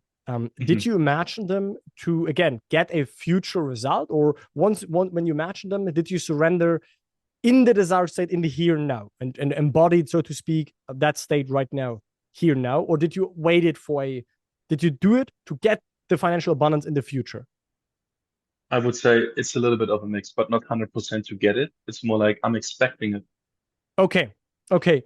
Then you need to tell me what your question is right now, because in general, this sounds good to me. Like I need to know a little bit more what you would say. Hey, what is something that's bothering you? What's something that you would like to, yeah, know about this? Because first of all, I highly appreciate that you did start to move within, that you did start to shift into the desired state. So currently, I hear nothing that shocks me. This Hmm. kind of like back and forth, by the way, of I feel relaxed in my state, I feel out of it, I feel relaxed in my state. Yeah. That is also normal, Lucas. That is Okay. what many people experience. It's like, but you need to especially stay mindful of the moments when you feel like you're out of the state or you feel a little bit Mm. off, that you don't let that mean that you are doing something wrong, because if you say so, then you will perceive it so. Like you can have a day where you don't fully feel 24/7, I don't know, like financially abundant. That's not does not mean that when we manifest we need to 24/7 dwell in a state. No, we dwell in it till it is our habitual automatic dwelling place, and Mm. we return to it automatically whenever we think about money. We know, yeah, I'm a financially abundant person. So what is going on? What do you think? Um, I think like I have a little problem with like being patient. So I'm just like, okay, where is it? Because I feel the shift and I see everything's happening. But Mm, of course, some here and there, I'm just like, oh, okay, maybe today it could happen because it would be cool, but then it doesn't mm, happen. My reaction What is, do you mean okay, with it could happen? That money could enter your life, for yeah, example. Yeah. yeah, like, Okay. get a job offer or whatever. Have you tried, whenever this is happening, whenever you're like still looking forward to it, have you tried in these moments, instead of then contemplating, I wonder when it's happening. I mean, it's been a while that I did started this whole imagining process and stuff like that. Have you tried to, in these moments, let that be there? It's okay if we have these thoughts, but then also after that, re-experience your scene and dwell in the present moment, in the wish fulfilled. Because I tell you, many people that I spoke to, they have a thing where they, yeah, then sometimes get into, yeah, like, what else can I do? And I wonder when it's happening. But would you also in these moments, or after that, after you notice that, at the same day, imagine you're seeing again, hear your best friend again in that moment, Lucas, in the moment of the wish fulfilled, while you listen to your best friend tell you, fuck, bro, let's go. Or how you purchase something in the Apple store, which I think are good scenes if they imply to you that you have more finances in your life. In the moment while you experience that, you cannot still wait for it. It is already so in the here and now. You're basically back in the wish fulfilled. And I noticed that sometimes just a little increasing that is what it takes to stop that, to stop still seeing your desire as something that still needs to happen, or still something that hopefully happens soon, because you're so innocent, in a sense, persistent, or you're so stubborn. Whenever you still notice a seemingly lack, you go back into the wish fulfilled. Have you tried that? Not in the moment. Like, for example, when there's something I feel like a trigger or whatever, and it doesn't really happen the last days that often. Even there was a lot of signs for get triggered, but I didn't get triggered. Yeah. But it didn't jump to my scene. It was more like, okay, that is what it is. So like, And that's one thing. Again, as I said this earlier in the workshop, triggers are not at all bad. We do not need to run away from them or try to avoid them, because again, when we get a trigger, the only reason for that is because we are still in a certain state that, so to speak, allows that trigger. But if, as you have also discovered, is once we shift into a new state, reactions change, triggers fall away. So once you got triggered, this is the key moment. Do not let the sun go down with the trigger. Meaning, get triggered, let the trigger be there, but then afterwards, do on the same day still realign yourself into the state in which a trigger would no longer be alive. Like, I would just turn the notch up a little bit and say, hey, so whenever I feel the lack, whenever I feel I'm looking forward towards it, I wonder when it's going to happen.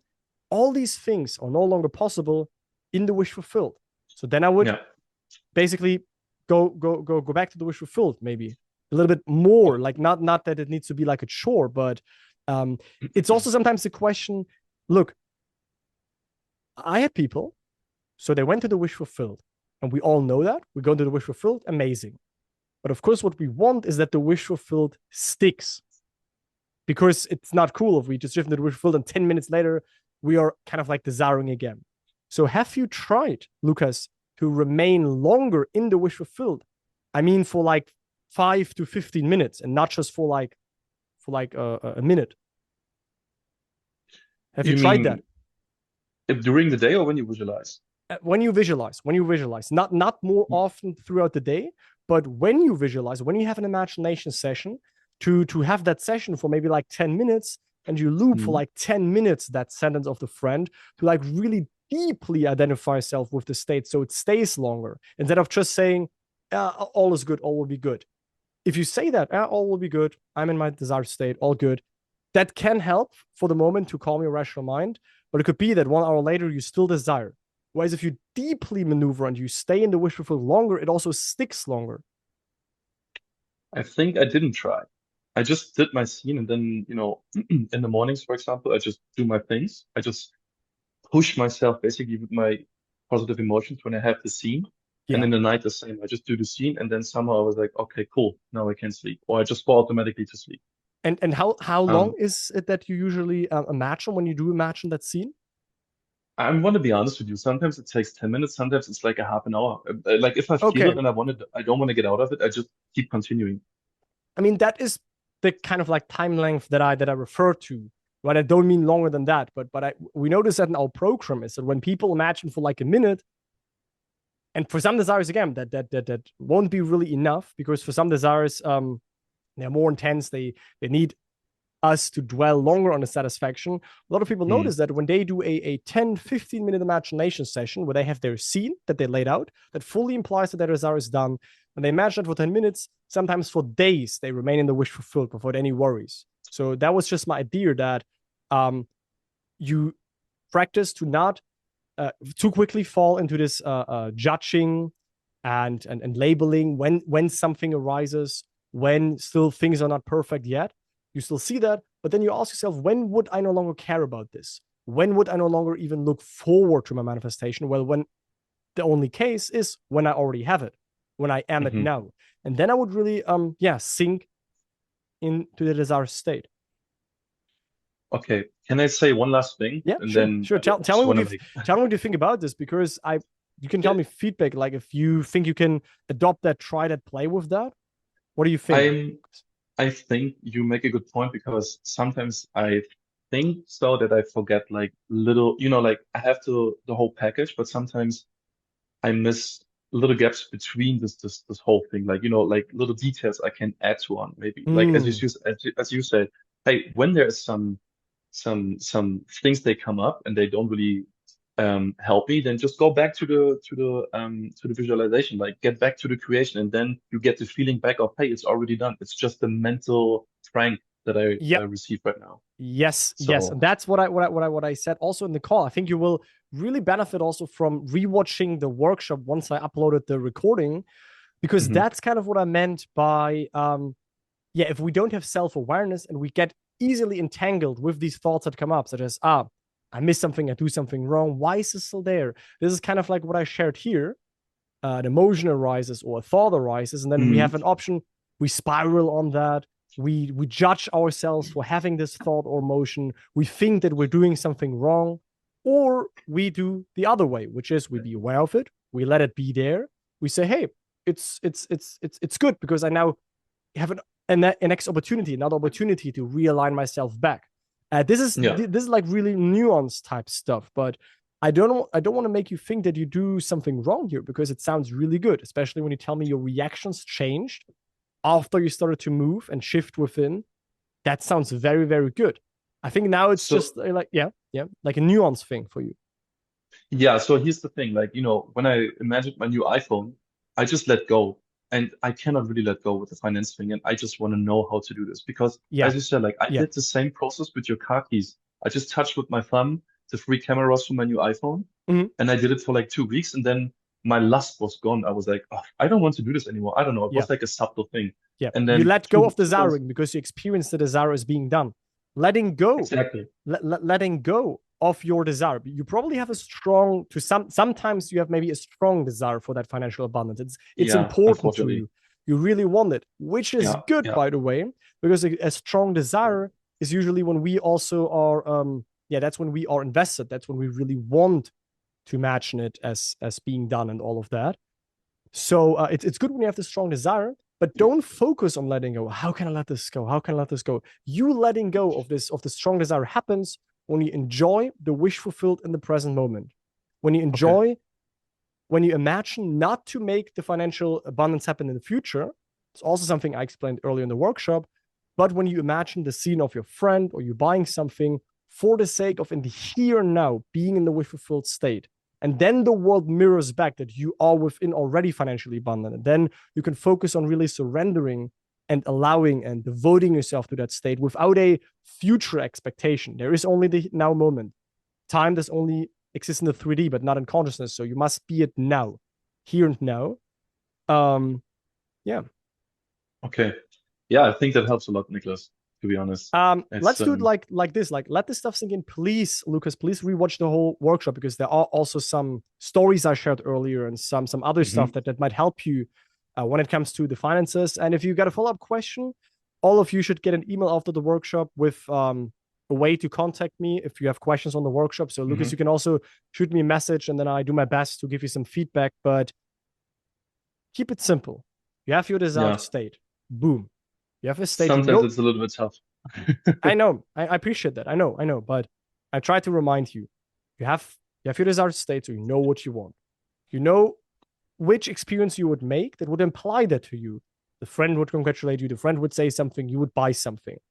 Then the principle that you live by, if you want to do it, if that resonates with you, if you want to do it that way, is simply that whenever you notice that you've fallen out of the desired state, you go back into the imaginative experience, because in that moment, while you listen to the voice of your friend imaginatively, while you drown the wish fulfilled, in that moment, you can no longer desire, worry.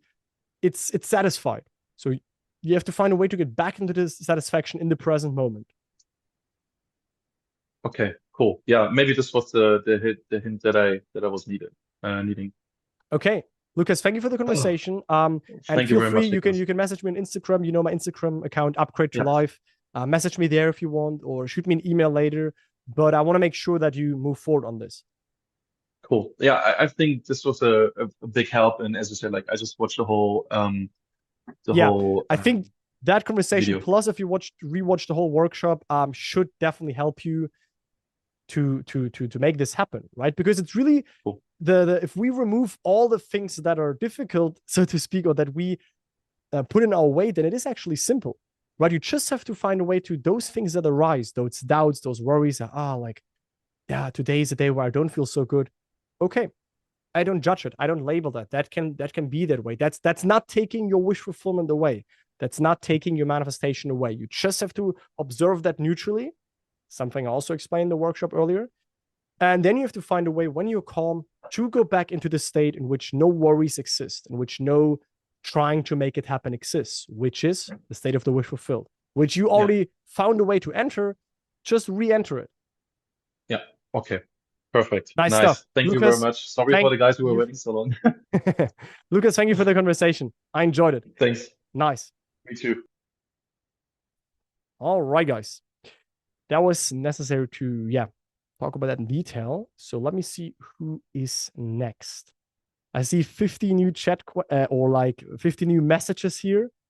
People want to speak with me, people who post chat questions. So we'll definitely cover some more, guys, today. Definitely cover some more.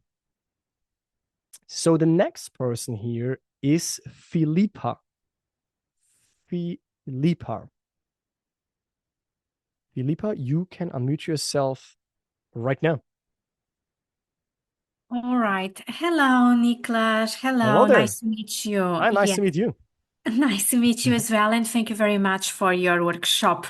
Anyway, I just want to go straight to the point. So I have a question. It's a very specific question because in the workshop, and I agree, so it resonated with me, you mentioned about the fear, that we should face the fear that we will not have what we desire. But I would like that you could please clarify this a little bit. So this means that we need to give up on our desire when we are manifesting, or when we are manifesting, or when we say the wish fulfilled, we need to think, this might not happen. So just wanted to a little bit some more clarification, please, for that. Yeah, absolutely.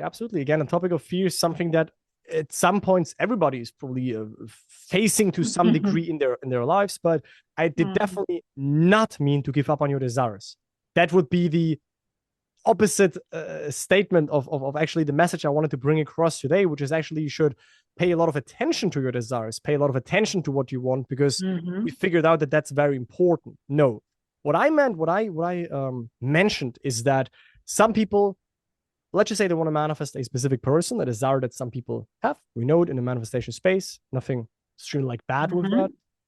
And they have a lot of fear that this doesn't happen. Right? They have a lot of fear that, oh my God, what if I can't manifest them? What if I don't end up with them? What if I don't get into a relationship with them? And then they try really hard from this fear-based mentality. Like they try to definitely avoid this to happen. They definitely try to avoid that it doesn't happen. So they do all the methods, all the techniques. They spend sometimes tons of money. They spend a lot of time in the black hole of manifestation to definitely make it happen, all the time while they're manifesting from this obsession, from this fear of the outcome that they fear happening most, which is they don't end up with their SP.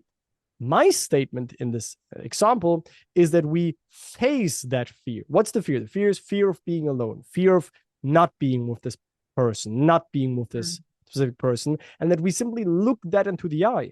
This does not mean that we give up on our desire, but we simply turn towards that fear. We say, hey, yeah, maybe I do not end up with them. This basically, we understand that the fear is also a potential. We just try to avoid it so strongly. We just try to do everything we can to not do it. But the tricky thing here is that especially what we try to avoid, we sometimes actually manifest. So we have to basically be neutral also about that. We also have to allow the potential and make peace with the potential outcome that, hey, maybe I don't manifest them. This is not to say that we do that because then we don't manifest them. No, we just do that to also become in peace with that outcome that we try, that we fear, if that makes sense. So I just want people to don't run away from fears. I just want people to look fears into the eyes. Fear of, I don't know, fear of not being accepted by other people. Okay, look that fear into the eyes. Like it's saying here, if we want to live without fear, we have to first learn to live with it. We have to expose ourselves to it. It's like because fear, it's like false evidence appearing real. Fear, false evidence appearing real. As long as we don't really know it and it's a monster underneath our bed, we say, oh my God, there's this monster and it will be amazing, will overwhelm me. And we have these stories. The moment we look underneath the bed and we face it, we see, hey, it's actually not that bad. And then I'm no longer scared of it. Then I'm no longer coming from this fearful state. And then everything flows way better. Okay, I think I understand. In my case, to be honest, it's not exactly a specific person. It's a business that I'm trying to sort. And sometimes I must assume that I have fear. So I have a full-time job and I also have I would like to do this business. And I must assume that sometimes I think, oh gosh, probably I will not have that clients or that high quality clients. And sometimes I think about this. I must assume. But of course, I don't think that I do this in an obsessive way. But at the same time, I must assume, Nicholas, that I don't want to think about the possibility that this won't happen, you know. But that's what that's exactly the thing, right? If you come to peaceful terms with that possibility, you will be free, like the quotes here said. But it requires a certain courageousness to face that, to look, hey, I might not get clients, but let's just say that is accepted of you. You just pretend that you believe that just for this exercise right now. It's okay. Possibility, I could maybe never get clients. And let's just say it would be fully accepted of you. Then would the fear be left if you fully accept it? Probably yes. I don't think so. Or the people that have gone through the exercises that I have around that also in the program tell me that once they face their fear, it fades away. Plus, another important thing is that you have to understand that it's like this illustration that I shared in the workshop, that also the fears are clouds, sometimes dark and heavy clouds. If you operate through the fear, basically you identify yourself, you as awareness, you are identified with the fear, then you will always operate through the fear, and it will like self-sabotage you, so to speak, because you think, okay, I can't get clients in my field, in my niche, people won't spend money, stuff like that. And but if you start to also here regain awareness and you observe the fear, you let it be there, you don't try to force it away. You see, okay, yep, this fear is arising in me, but it's not who I am. I don't have to, it does not need to define me. But if you let it define you, it will define you. But if you start to observe it, to let it be there, it can fade and start to move away fully out of your awareness and will be fully irrelevant for you. And that's what facing it does. Facing it means we bring things to the light so that they no longer out of the dark, out of the shadow, orchestrate us or have power over us. But if you now see that fear, you say, okay, yeah, I might never get clients. Yep, okay, if I never get clients, life still goes on. It's not that it's going to take everything away from me. Life has infinite opportunities. This does not mean we do that to manifest this outcome. No, but we simply have taken the power of the fear away, because you right now give that fear, as it sounds to me, like a lot of power, and it dictates your life, it dictates your business journey. But if you can face that, how much power would it still have if you invite it? If you invite it, if you give it cookies and milk, and you look at it and you talk to it, hey, how are you doing? Why are you there? I'm just saying this in a fun way to help you see that, hey, this fear is nothing bad. It's only you trying to resist it, which is causing the suffering. Like I said earlier, resisting what is now present, that's causing the friction. But if you can let it be there, you see, okay, that fear is there. I can be with it. Plus, another thing, Filipa, is that when you also shift into your desired state, and something I shared in the workshop, state being the core stone, state being the center, your thoughts, beliefs, and fears that you might presently have in the state where you are a successful business owner, that's no longer available. In the state of you being a successful business owner, you don't have the fear of, oh my God, what if I don't get clients? That thought, that fear currently is only there in your current state.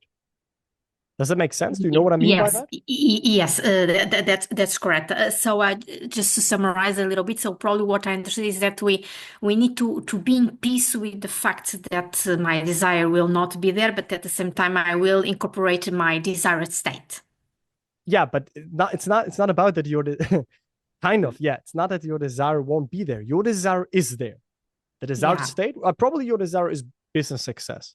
Yes. Yes. So that state is there, right? But when constantly your awareness, so to speak, gets clouded by this fear of, oh my God, what if I don't reach that? What if clients don't like my work? What if I don't make enough money from that to go out of my job or whatever it is? Then you will always be basically drawn back to your old state. It's basically, you will always fall back into your current state. So I say, hey, make peace or understand that this outcome that you fear, which is not getting clients, not being successful business, that is also an existing possibility, because we understood earlier that creation is finished. So yes, there is also the possibility in this state where you're not a successful business owner.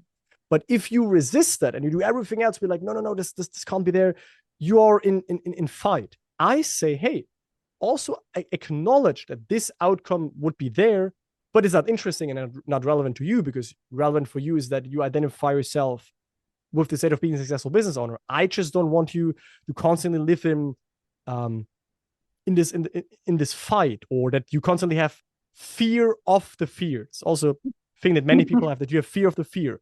But that's what happened when you face it. For example, there are meditations for that. In the program, I talk a little bit about that. Not that you need to join, but I mean, when you learn to also embrace that fear, it's really like I can't spontaneously have a better example of you inviting the monster that you think is under your bed, and you lay as a child, you lay in your bed and you think, oh my God, it probably looks very scary, and it will eat me and it will be very bad. But the moment you be like, I will now look at this monster, and you look underneath your bed and you see it's not even that bad. You see it's not even that powerful as you thought it is, because you have kept it outside of the light of awareness. When you bring it to the light of awareness in front of you, so to speak, you turn towards the fear. Hey, yep, I might never get clients. And that's uncomfortable. That's why I said it needs a little bit of courage. You need to be, like I say here, you need to be courageous enough. You need to allow the possibility of being overwhelmed by the fear. Then you will be free. Because once you see that fear is, okay, it's there, then how much power would it have over you? Probably not so much. Yes. Yeah, not much. Plus, to understand that you are not the fear, right? That it is a dark cloud, so to speak, that arises in your awareness. It's not who you are, because that fear wasn't there all your life, but awareness was there through all of your life. So you can also easily disidentify from that fear by simply noticing it for what it is, an appearance, something that arises, but you've been maybe conditioned yourself a little bit to that fear because you always have got entangled in that fear, and you believe that it is true. When you now go into a more observing of that fear, you see, okay, yep, that's there. I see it, but I choose my desire state in which that fear no longer has any life.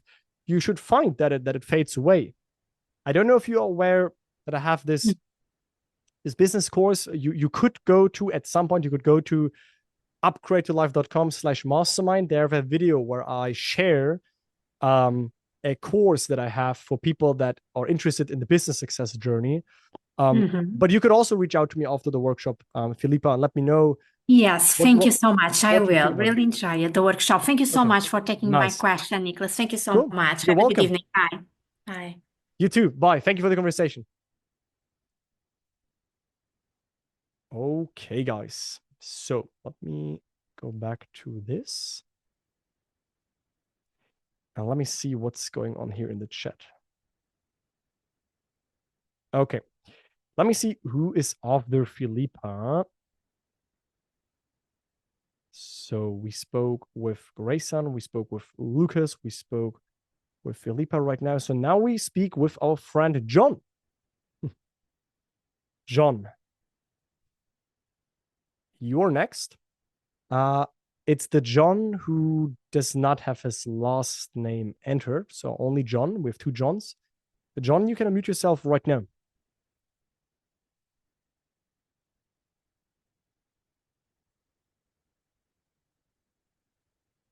John, I see you are unmuted, but we cannot hear you right now. Please check your mic settings. Hello. There we go. Now we can hear you. Hi, John. Hey, I was wondering if we could have access to this to the recording. This is really good information. I really appreciate you. Nice. Absolutely. My aim is to make this recording as soon as possible available for you guys, either through a link or I would potentially even upload it on YouTube so that it's like available for everybody. I have to figure that out, but you will get definitely access to the recording of that. Okay, thank you. That's my question. Nice. Okay, perfect. John, have a great day. Thank you. Okay. Next question we have is from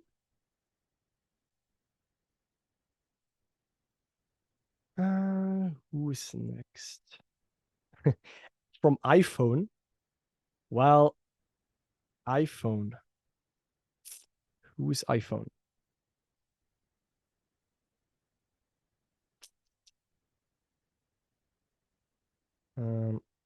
Okay, wait, guys. I have to see who that is. Yeah, please try to enter names. You can rename yourself here in this workshop.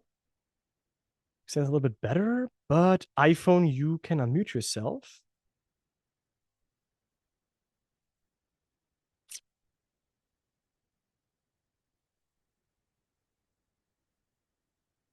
I now have the right person here.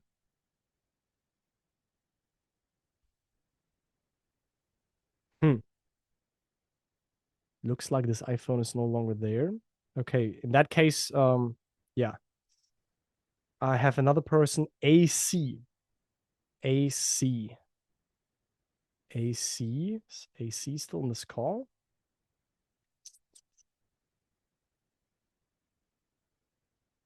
The problem is this, if you entered, I have a question, but then you renamed yourself later, it messes definitely right now with the order. So in that case, I have to overjump you guys. I can only take on people who have real names here. So we have Alexis. Alexis, you can just do audio. That's totally fine. Alexis, you can unmute yourself right now, Alexis.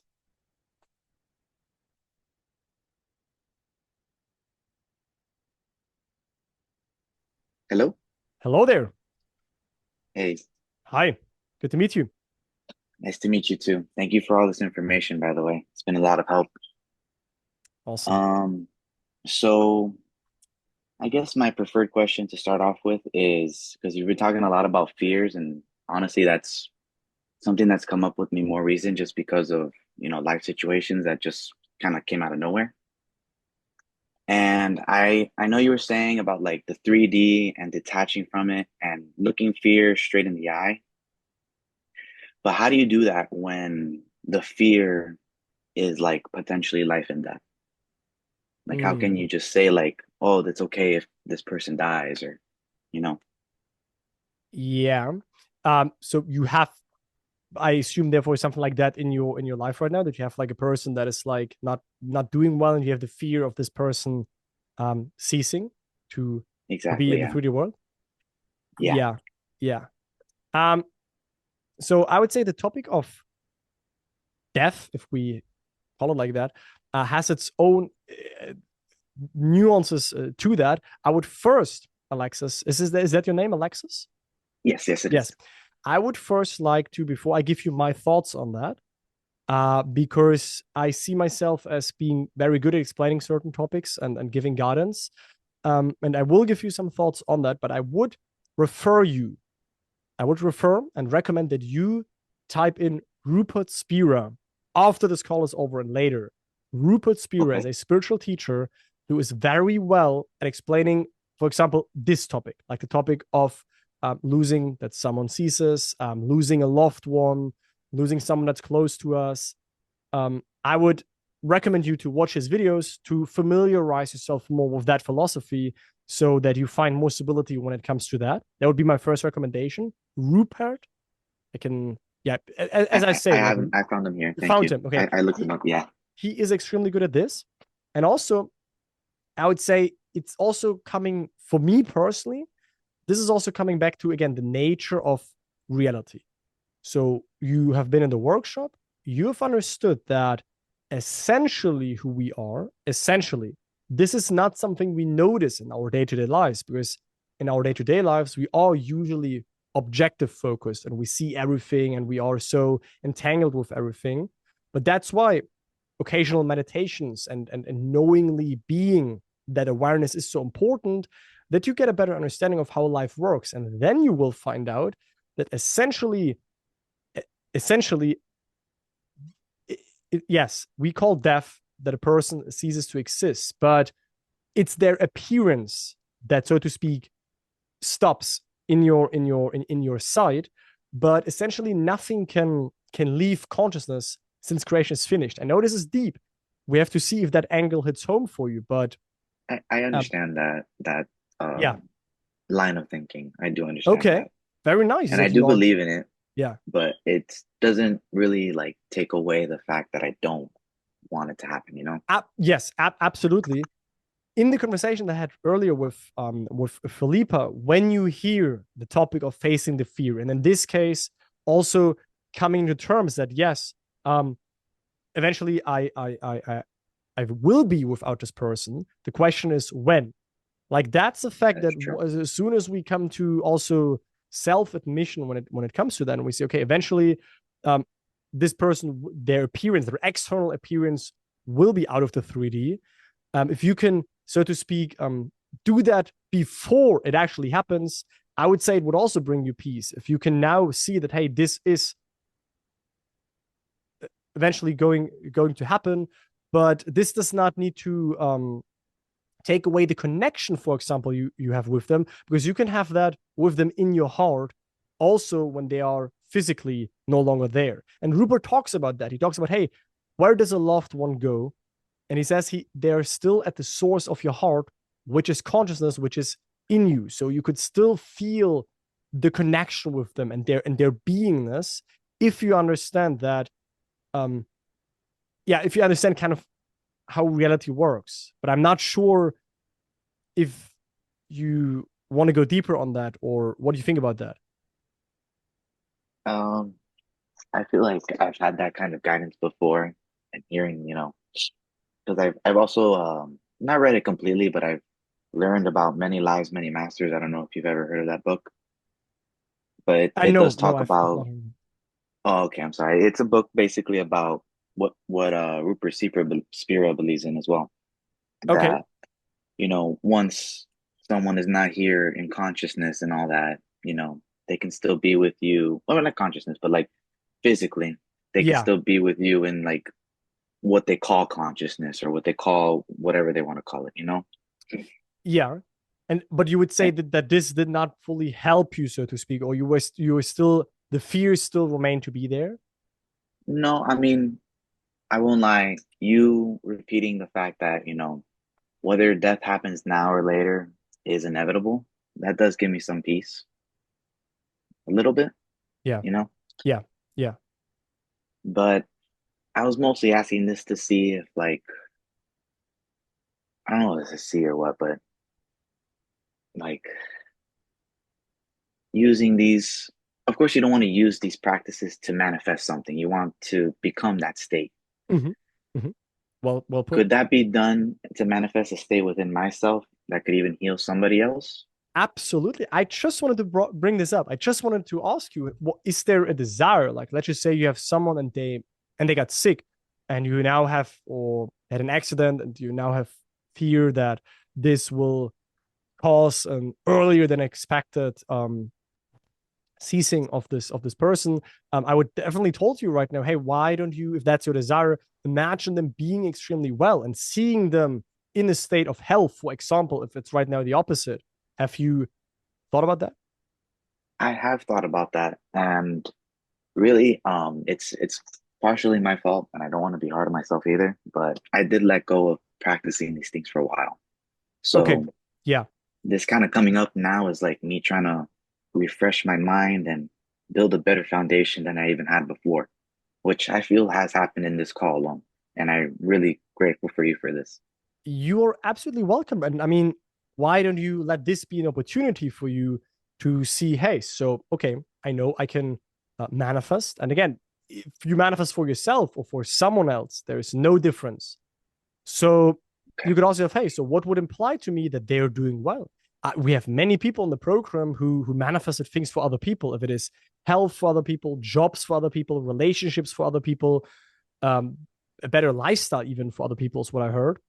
So why don't you give that, like, if that feels relevant for you? Because again, it's like we have to see for each individual there's like a different direction. Some don't really maybe you don't really have a desire here, then okay. But if you see someone suffering, if you want to help them, if you have the desire that they're doing well, why don't you see them in a well light? Why don't you imagine something that implies that they're doing very well, and that's what you hold on to in your world? And that will, by the way, also decrease or even transcend that fear. I would say transcending a fear happens by what we talked about with Philippa earlier, by facing that fear, being with it, looking into the eyes, so that it no longer can overwhelm us, because we now see, hey, so to speak, I'm under control, or I give it space. It can no longer overwhelm me because I'm identified with it. So that's one way to transcend the fear, but also a state shift can transcend the fear. Like I said to Philippa, in the state of being a successful business owner and having reached her goals, when we dwell in that state, we will not have the same fear that we currently have that prevents us from going there when we dwell in that state. So when you dwell in the state of seeing this person healthy, you should also notice that the fear in that moment is non-existent. Right. That is true. But I will tell, oh, yes. Yeah, but the last thing I want to say is that I will tell you that if you can check out the Rupert Spira videos on Rupert Spira topic death, Rupert Spira topic losing a loved one, and stuff like that, it should give you and it will give you, when you watch these videos, it will give you a sense of peace in your heart, out of which you can also approach a situation differently than from this agitated or feared mind, fearful mind. I definitely will give it a shot. I appreciate that. Nice. Is there something else, last thing you wanted to say? Yeah, my last thing with like dwelling in a state and like reacting to triggers. I know you mentioned, like, which is something I will change in my own practice now. Instead of doing only a couple minutes of dwelling, I'll stay with 10 to 15 instead, and test that out. But even with that happening, let's say you do it and then an hour later you get triggered. Does that mean you should go right back right away to do another 10, 15 minutes? Or should you meditate? Should you just, that's kind of my question. Yeah, you do not need to do it immediately. It's not a trigger comes up, immediately, boom, shift back. The cool thing is already when you notice it, here I got triggered again, and to do that again uncritically. I should have mentioned that in the fundamentals of Neville Teachings, self-observation, definition of aim and detachment. It's an uncritical self-observation, not a critical self-observation. Oh, I got triggered. I did something wrong. I need to blame myself here because I still do mistakes here. No, an uncritical self-observation. Okay, it happened. I got triggered. And then I would say it's the best to shift back to the desired state once you are comfortable. And sometimes it needs a little bit. Sometimes that trigger is a little bit like it's loud, or you feel agitated, your mind is very active, and it won't even allow you to effortlessly shift back. The only important thing is that you do not let the sun go down with the trigger, meaning you don't do nothing, meaning you don't go to sleep and basically stay in this state still that caused you to be triggered earlier, meaning at some point of the day, you gently do maneuver back. But when you feel good, when you feel more calm again, because this is also something that many people in my program have noticed, is that out of a loud mind, out of a triggered situation in the moment when we feel agitated, it's not always easy to shift, and it will feel like force and effort, like a chore. But once we become calm again, okay, we get triggered. Okay, that happens. And then once we are calm, and then an hour later, 5 hours later, we then shift. That's usually way better. Okay. That was a great answer, man. I really appreciate it. Nice. I appreciate you. Thank you for coming on. I know, especially the first topic. I wish you only the best in your circumstance, and I really am convinced that Rupert Spira. I have to recommend him here, definitely in this case. You can watch his videos; it will greatly help you. But also feel free to shoot me an email afterwards. Again, if you have something else coming up. Sure. Wow. Nice. Okay. Thank you. Thank you. Thank you very much. Cool. Nice. Thank you for the conversation. Of course, you as well, man. Thank you. Nice. Okay. So.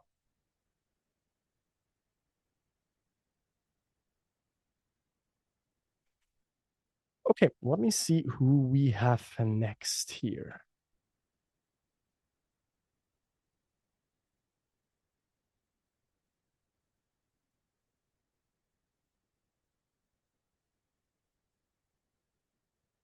Here's an interesting chat question that I can read in between. So we have also the people with the chat questions answered here. Hassan, this is your question. I don't know if you're still in the call because your name is gray. But anyways, I think this is a very important question. So he said this, you suggested that we have to imagine not to get things in the future, but imagining 3 to 5 second scenes in loop makes it difficult and imagine the here and now. Looping a scene suggests that we are trying to manifest it. So I get your point. You basically say, hey, but if I loop the scene, and I imagine it, this would suggest that I'm still doing it to get in the future. I would say no, not necessarily. It depends on your attitude. If you go in, hey, like what do you do when you watch a film and a movie on Netflix? You don't expect something tomorrow. You just do it for the enjoyment in that moment because you now want to be entertained. Same when I go in my scenes. When I manifested things with scenes, I went into the scene, into the experience to now experience it.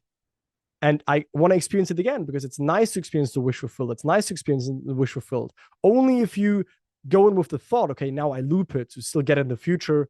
Yeah, okay, then it will seem so. But if you can actually presently understand that imagination is spiritual sensation, you sense something, you tune into an alternate portion of creation that where you already have it, and you enjoy being there because you enjoy dwelling in parts of yourself because that is already part of yourself. The wish fulfilled is already part of yourself, and you enjoy to dwell there, and you want to dwell there more often because just looking into it is not really fulfilling you, but you continue to dwell there, then this does not really mean that you still want to make it happen in the future. You just enjoy now the wish fulfilled, and now the wish fulfilled again, and now the wish fulfilled again.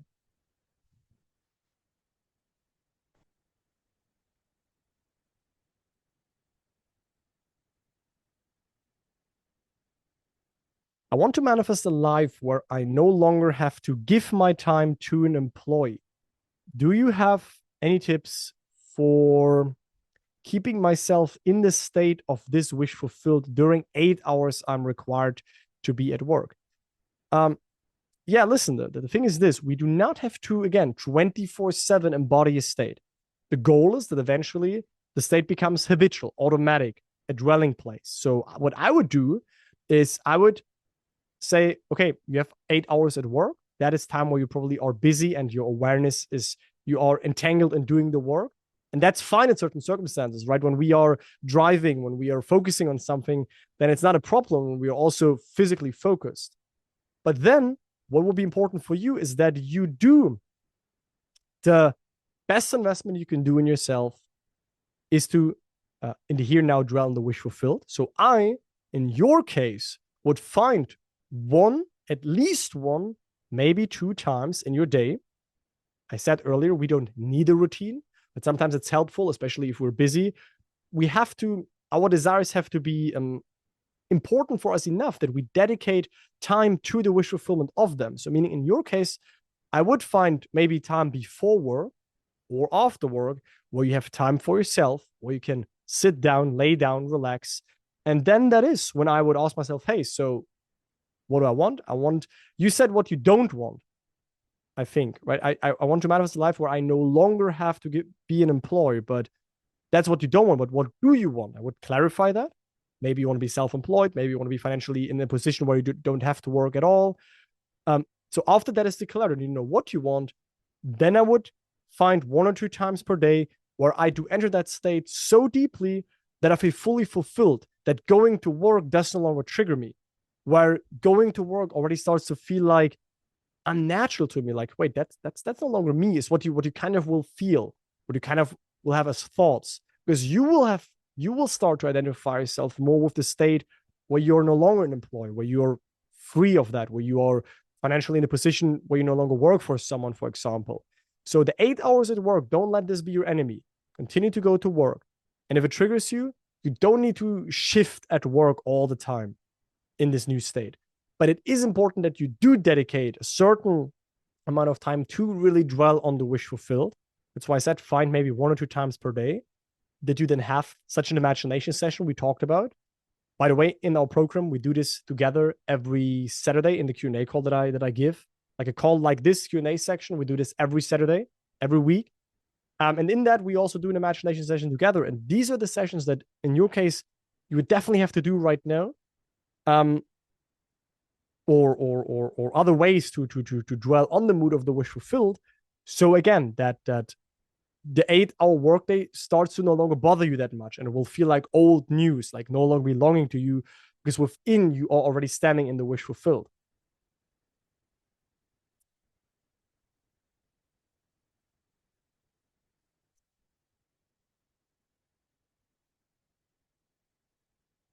Alexis, I know we just talked, but I now see your chat message as well. My desired situation is to heal somebody else of their sickness. Well, that's a desired state. You can imagine that everything exists, creation is finished because you desire it. You can imagine it. And you can imagine something that implies that they're now free of their sickness. And that is what I would imagine. That is how you lift them out of their present level of consciousness, how you lift them in a new state. And that's the most wonderful gift you can gift someone, is to lift someone out of an undesirable state. So you can do that, Alexis.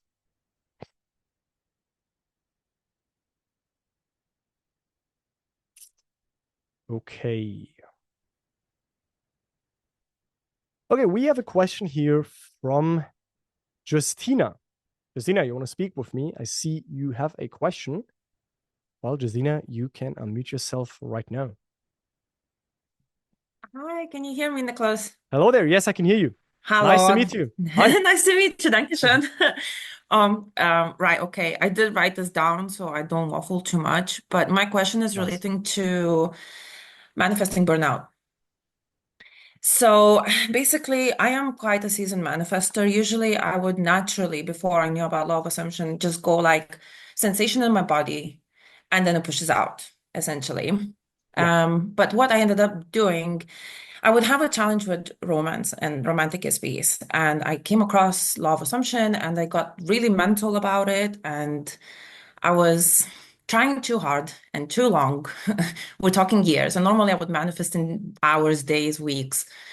And I would jump from state to state and technique to technique, out of panic, out of anxiety, and ended up just basically losing myself and overthinking. And now I feel like the desired state that I had in the beginning is kind of so far from me, and I kind of don't know what I want anymore. I just feel like I'm overthinking all the time. When I try to kind of, okay, go back into my goal, I just Yeah. find myself, okay, couple days later, a couple hours later, like jumping to a different intention, different state, and it's sort of like losing motivation, losing sense of direction.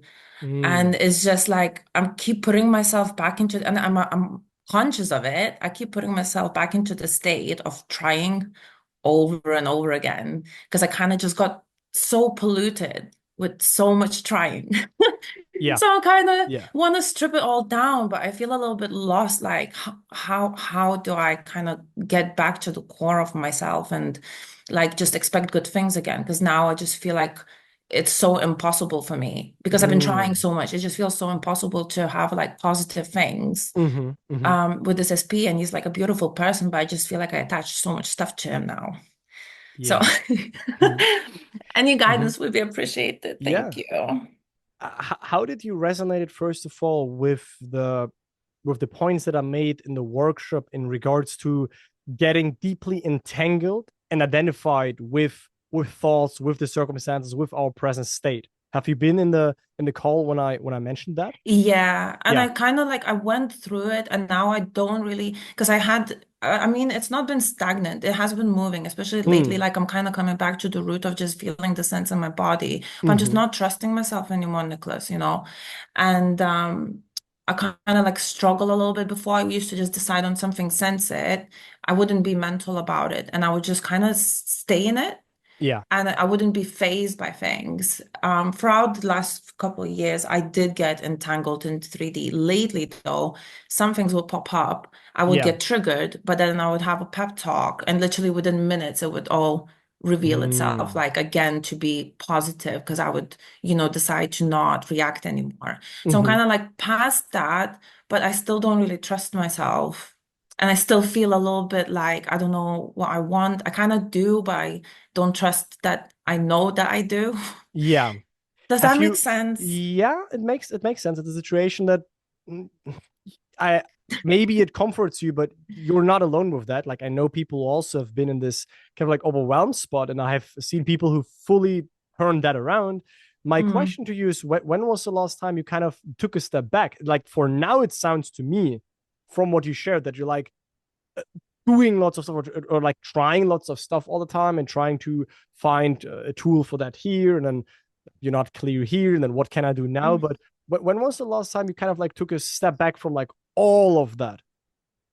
Like all together, like not doing anything, like not focusing on it at all. Yeah, exactly. Like just probably since it happened, like let's say 2 years.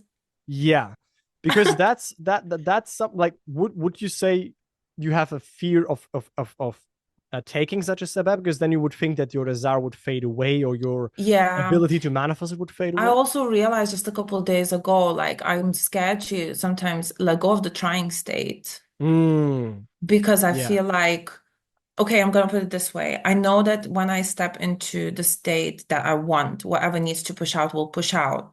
The fear is, which is paradoxical, but like let's say I fear that if I push out something, it's not this person and I'm attached to this person. But I know if another person came in and it would match my state, it wouldn't be a problem anyway, because I would be just happy and fulfilled. Yeah. With the new person, let's say. But I'm kind of, I don't want it to be a new person. I am kind of holding on. I recognize that, but he's also like somebody really special to me. And I know I'm attaching this, but that fear is stopping me from shifting, from moving, and I can't really marry up, Yeah. Okay. things. The fear that you described to me sounds like the fear that you think that you have to like perfectly impress your consciousness, so to speak, because otherwise it won't get the hint and it might manifest something bad for you. But the thing is, this can't work, because consciousness, if you probably have heard this statement, me and my father are one, but my father is greater than I, meaning we as the limited self, the human self, so to speak, we are one with that awareness, yet the awareness knows the ways of the manifestation way better. I'm sure you've heard this somewhere. In YouTube videos, in your own journey. So what we then try to do is we then try to make extra sure that we extra like impress stuff in our consciousness, and we're like really strict and we're really stubborn, and we say, hey, like do get the hint, like this is what I want. But the thing is, our consciousness knows, first of all, way better, and knows, first of all, before us even what we actually want. It's our mind's translation then that we think, oh yeah, this desire comes with those specifics. And by the way, don't get me wrong, you can manifest that as P. My question then here would be, do you enjoy dwelling in your imagination? Like, do you actually make it enjoyable? Or is it for you this paradigm that it's a working towards something thing manifestation? Because So normally I would. It's like, actually, I've always liked it since I was a kid. yeah. I had pretty good like communication with my higher self. You know, it just flow through me. But with this one, sometimes if I get in my own head, I could, you know, take the turn to things that I don't really want to then like reroute myself. So now it's kind of like a mix sometimes. Like the thing I used to enjoy, which is like visualizing spray, maybe the only one I would really do. It's not always enjoyable. Sometimes feels like a chore. I kind of lost the joy, specifically with this one manifestation. Really, it's not a problem with anything Why else. does it feel like a chore? Can you describe Because that? I feel like I'm trying to make something happen, and I know it's not how it works. Yeah, exactly. But have you tried that paradigm that I mentioned here and there on YouTube and in the workshop, where you imagine to have the joy, you have the fulfillment in the moment, as though there would not even be a manifestation? I know this sounds harsh, but I figured out that people confirmed this to me in the program when they imagined with the attitude of, okay, I do this just because I, as consciousness, now want to have the experience of the wish fulfilled. That's it. I get rid of this human thinking of being like, yeah, okay, I do this so that in a couple of days or weeks or months, my manifestation happens. Have you fully devoted yourself to that, just imagining to now soak in the wish fulfillment as though there would not even be a manifestation possible? Yeah, I've done it. You've Every done time that. I would like do that, it would be so good, obviously, very enjoyable because there's no attachment. And I actually would get quite a lot of movement too. Yeah. But I think circle back to this trying thing and how do I don't know. How I'm trying not to be trying.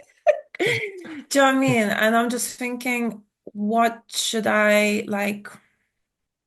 Kind of want to step away from the thinking here. What do you mean step away from the thinking? Sort of, I've just been so in my mental space for 2 years. And if I'm honest, I'm not used to thinking so much. I kind of go through life usually semi-meditative state. I barely think. I just let thoughts flow through me. Does that make sense? But with this one, I'm actively generating thinking, like I'm thoughts, problem solving type of thing. And there's like a difference in how they feel, the ones that I'm trying to generate and like create so much mental chatter, and the ones that just flow through me and I just allow them type of thing. But would you say that this pitfall that I mentioned, like pitfalls, maybe hard.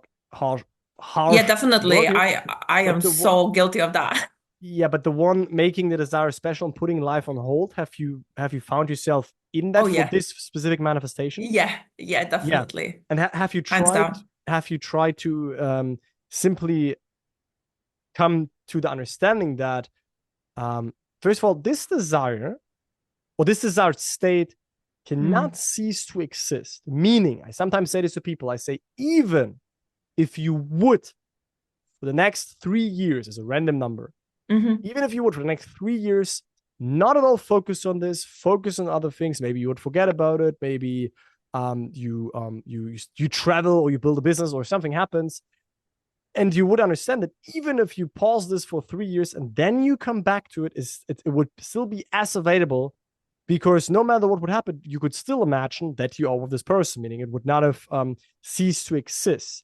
But you probably try to hold on to it because you think, okay, it can slip, it can fade away, or there is a point where, okay, at this point, boom, now it's no longer possible. Have you understood this, first of all?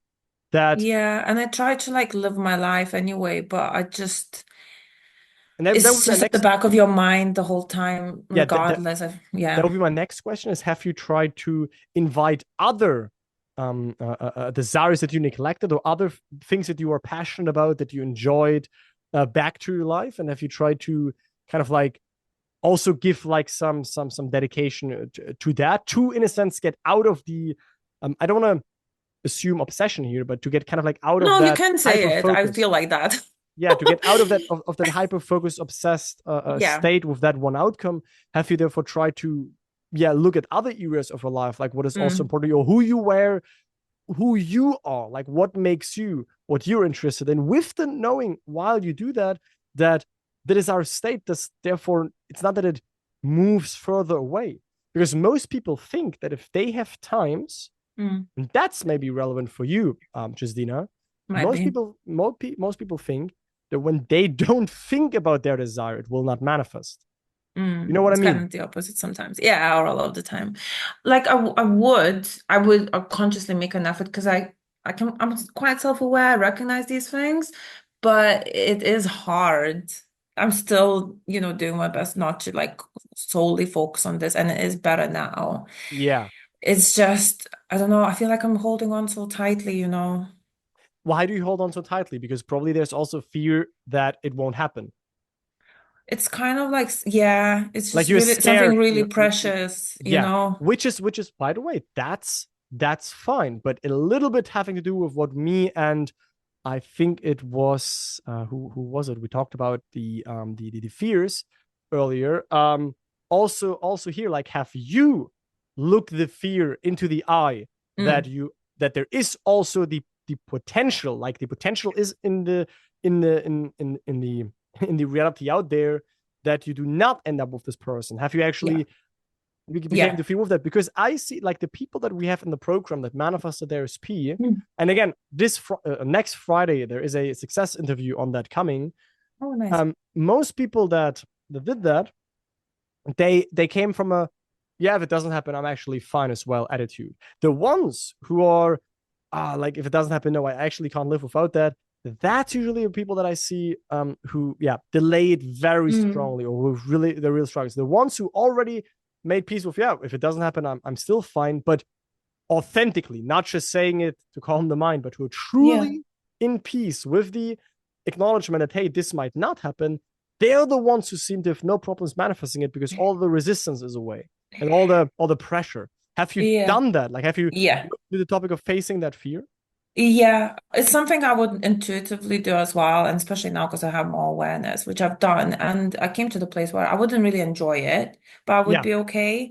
Okay. I guess it's just kind of circling back. The way I feel now is kind of like I'm okay with most things, and I'm not too bad. Like, I've been faced with quite a lot of 3D stuff, like that could be challenging, and I've dealt with it okay, and I'm getting some movements and stuff as well that are positive, and I'm giving them better meanings. It's just what I find myself, I've been at this rut so much that it's kind of a little bit hard to be optimistic. Like, I'm kind of like neutral, a little bit pessimistic maybe, but I would just want to bring like joy regarding this specific manifestation, I want to relate to him better.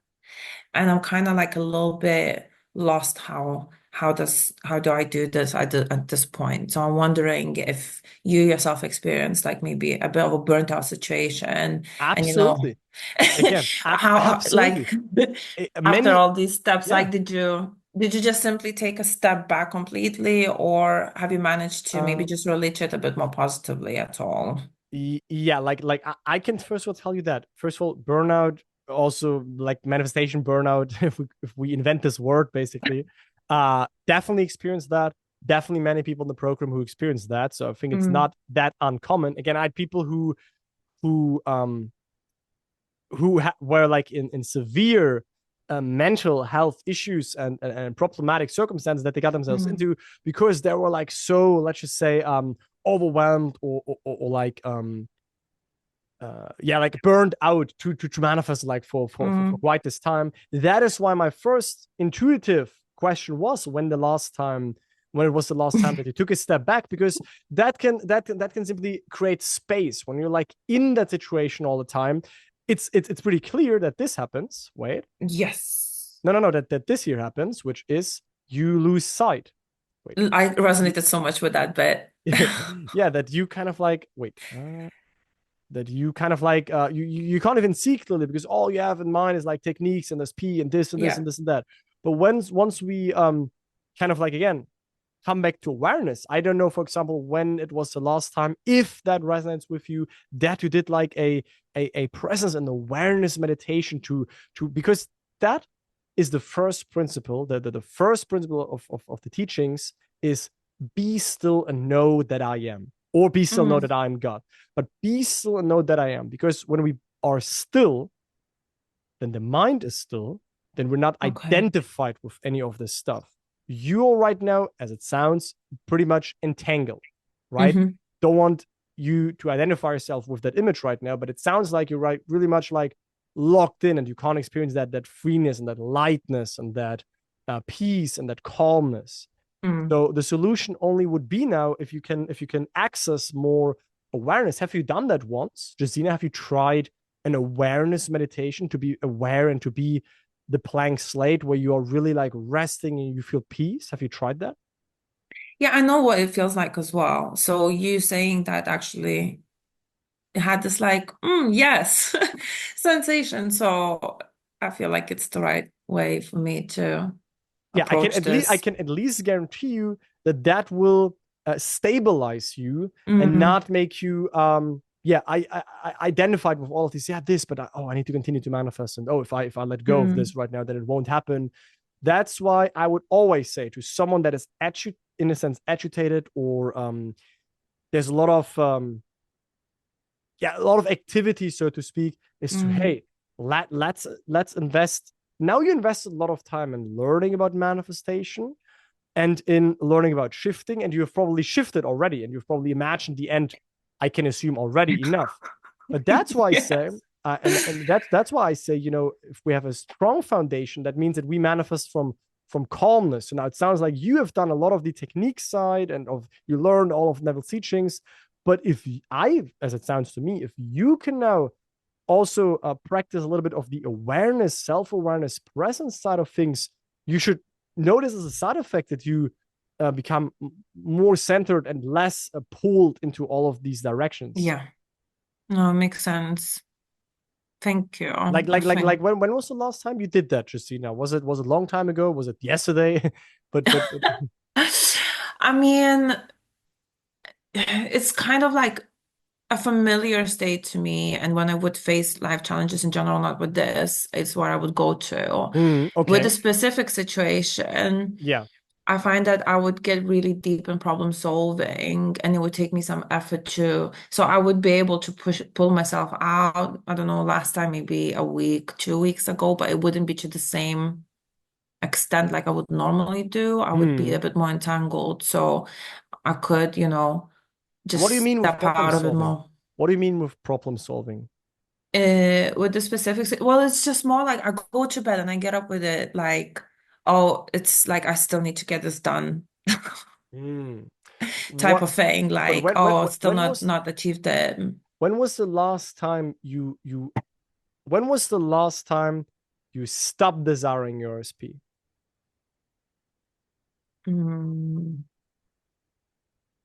I don't know, don't remember it. This is why I'm like so burnt out, because I think I just allowed myself to get so into it,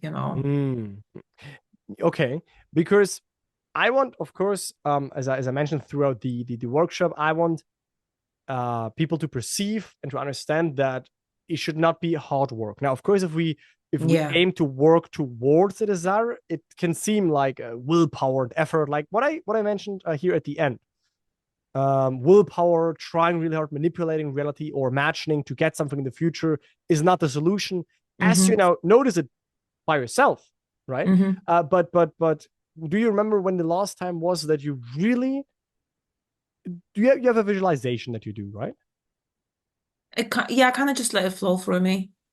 There's maybe like some short scenes, a couple that I would have, more often. Yeah. But most of the time I don't try to, like, especially these days, I don't do like, visualizing that I enjoy in general to achieve this thing. I'm kind of like, I don't want to ruin visualizing for myself because it's something I really enjoy. So I stopped trying so hard, but mentally my mind basically is, there's a problem we need to solve. I'm trying to solve it. You know, that's Yeah. what mind does. It thinks like the more it thinks that it's gonna get you somewhere, but Yeah. it doesn't really. So But I'm that's also, stepping yeah, out of that mindset.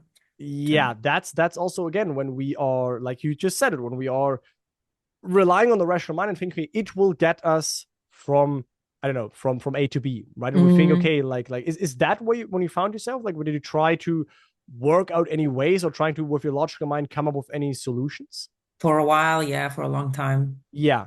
And you heard me probably say that, let's just say you have a scene that implies you are with your SP, right? This is how people that I know, and myself included, approach that. And in the moment, when you come from the premise that you imagine to enjoy the wish fulfilled in the moment, and you listen to your best friend congratulate you, or how this person says something, or how something happens in the moment while you dwell in the wish fulfilled state, I would like to hear feedback from you if you think you can do that, or why you think you would feel overwhelmed in the moment while you experience the wish as being fulfilled.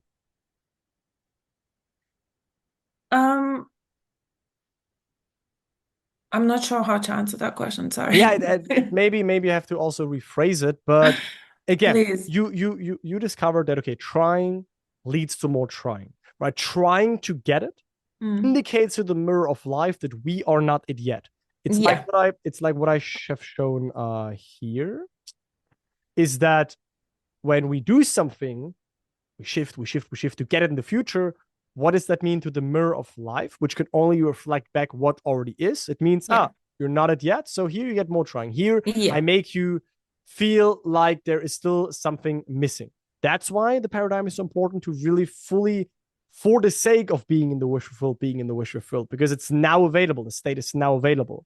So I just wonder, when you approached it with that whole paradigm that way, so that it doesn't even feel like trying, that whenever you feel, okay, I feel the lack of it, I feel the desire of it, I turn within myself and the action that is being done to fulfill the desire, to enjoy it. That is what I wonder when you approach it from that paradigm the last time.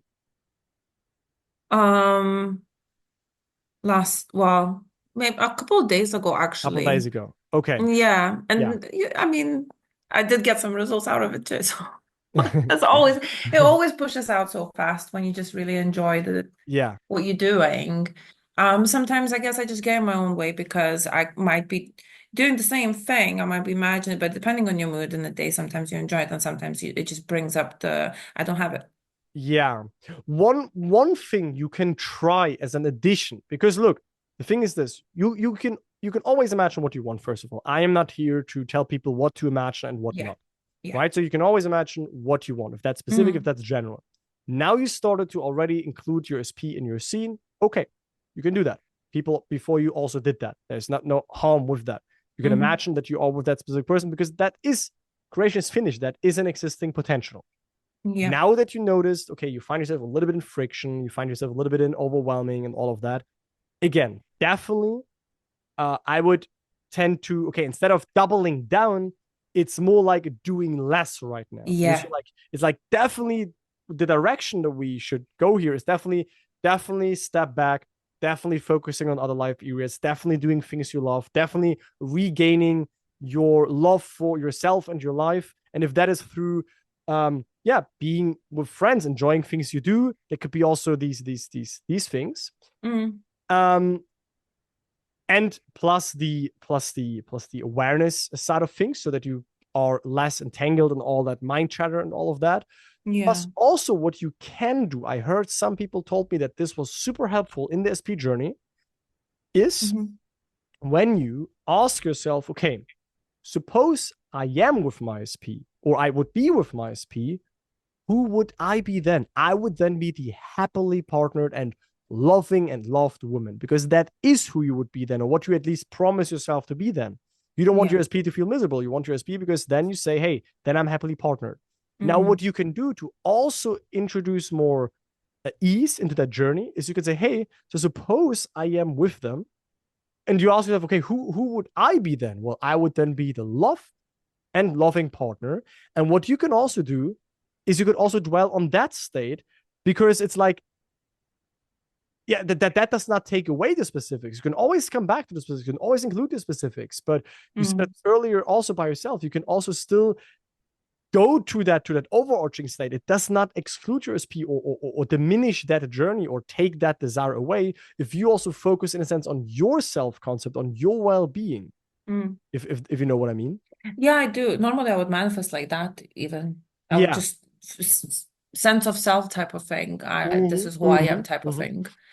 And in my sense of self, it will be incorporated all the other people and my job and the money and the looks and everything and relationships with friends and stuff. So Justina, do you have an accountability partner, like someone that you can connect with? Like, honestly, that's really like a question that I have right now. Like, do you have someone that is like that understands you, that went through the same, is going through the same, someone you can connect with on this? No, I'm usually the one that is the accountability partner, I think, for others. Yeah. You can guess the point then that I'm saying next, right? I mean, there are communities. I have one, yes. There are other communities, but I mean, I noticed that the people in talking about it also with others that understand them, I saw them also heal. Like I saw people who talked about this stuff, talk about it and talk it out, and then come up also with community members with certain approaches. Because I've only my perspective, I've only my insights, but this was also super helpful for them. So just a thought, so that it does not only remain theoretical, but that it's also that you also feel like heard and understood, and that you can connect with someone on that. I just thought it could be a helpful thing for you. No, definitely. I mean, I would like one. It's just, it ends up being that I'm usually the mentor. I see. Yeah. So, is there, Justina, to come to conclusion, because we talked quite a while. Quite a while, yeah. Is there something, final thoughts from you, a final conclusion, or no? Thank you. The pointer is really you should awareness. Listen to your intuition. If you feel like, if you're genuinely honest with yourself, if you're like, damn, like I really feel like tired of this, burn out of this, then I never had someone tell me that by then doubling down even more and going even more, engaging even more, that this was helpful. Everybody told me, okay, I took a pause. I took a step back. I focused on other things. I now spend a long time figuring out manifesting and shifting states. I now invest some time into the awareness, into the presence things. And this is unexotic. This is why our mind is like, no, all good. I don't need that.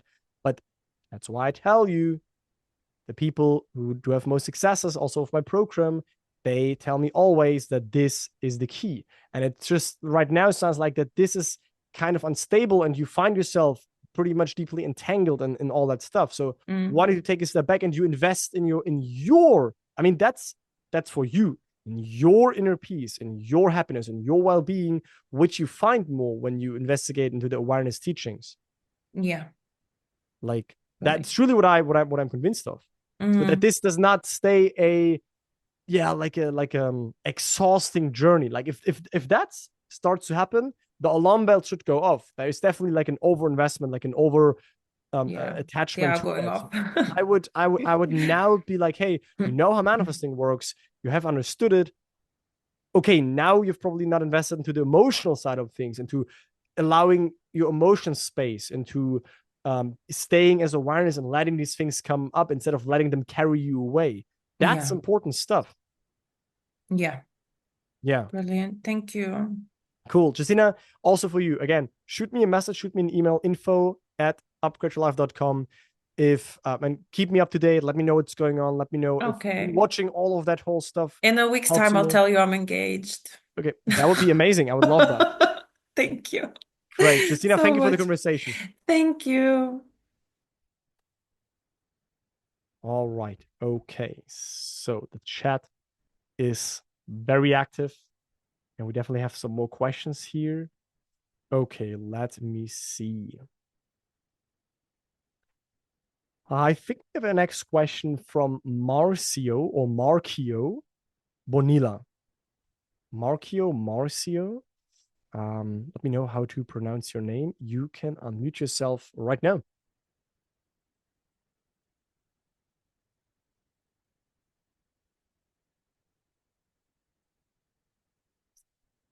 So Marcio, if you can hear me, if you're right now in front of your computer, if you're there, you can unmute yourself right now. If not, we go to next person.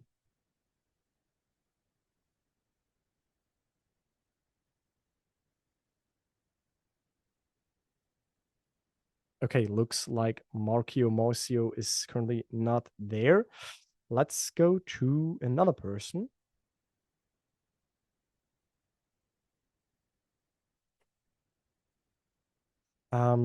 We have a chat question from Madeline. Madeline. How to act during manifestations are unfolding. Keep on going to be in the end. You can just answer this. I don't want to talk. That's okay. So how to act during manifestations are unfolding. So first of all, you do not have to keep going back to the end if you already, if you no longer feel a desire present, right? The goal is that when we feel the seemingly lack of what we want, when we feel desiring again, that we then go back to the end and we fulfill it again inside of ourselves, right? If you look at the screen, it's basically then where we persist again and we do the shift again, we go back to the wish fulfilled, right? But then once we are standing in the wish fulfilled and all is calm, so to speak, then there is no guidance that I can give you on how to act, because you should just naturally go into your day-to-day life, do the things you have always done, engage in the activities you're always doing. You should not ask yourself, that's why I said it here, okay, what should I do right now to encounter my wish fulfilled? That is not your job. That is not how it works, right? The end state automatically expresses itself. It automatically makes you do things, makes you not do things, and moves you across this bridge so that you encounter the wish fulfilled.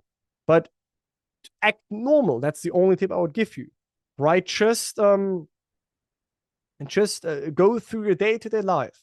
And sometimes you won't even notice that you are on the bridge. Whenever you are monitoring the unfolding, that's already where I would be like, hey, you should be at the place where there is no longer an unfolding or bridge necessary, which is the wish fulfilled state. So whenever I wanted something, whenever I worried about, oh, how is it going to play out? Or, oh, am I on the bridge? Am I not on the bridge? Is this an opportunity I should take? Should I do that? Should I do this? Then I noticed that, wait, these are all questions that I would be no longer able to ask in the wish fulfilled. And then I go back into the wish fulfilled. That's the moment where you go back to the end. And in the meantime, you don't act any specific way. You basically let the state move through you automatically. So, Madeline, that would be my answer to that chat question.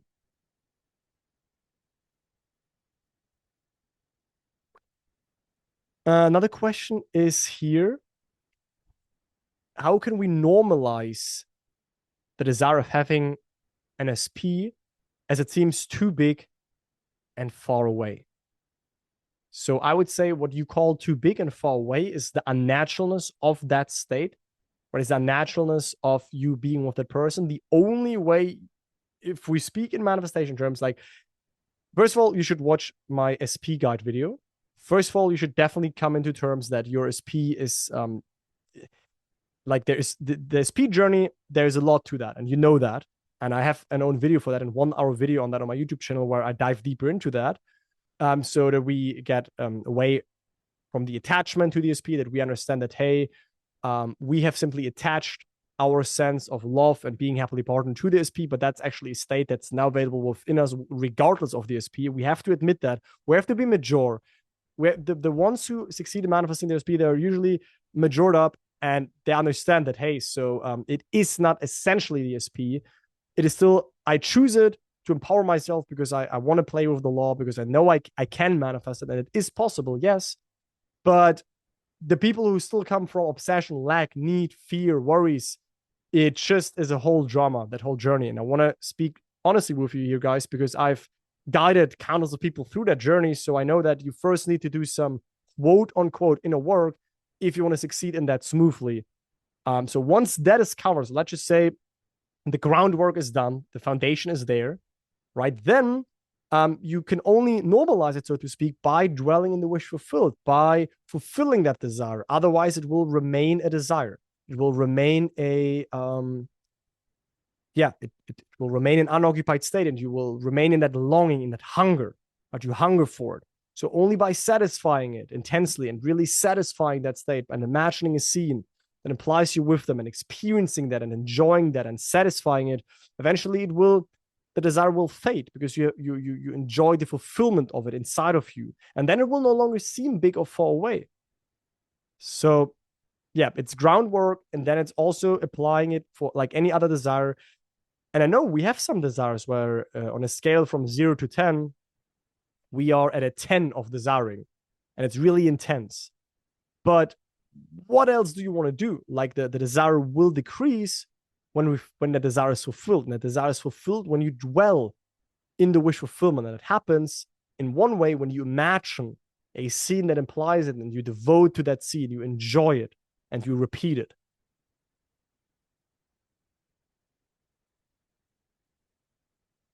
Okay, let me see what else we have here.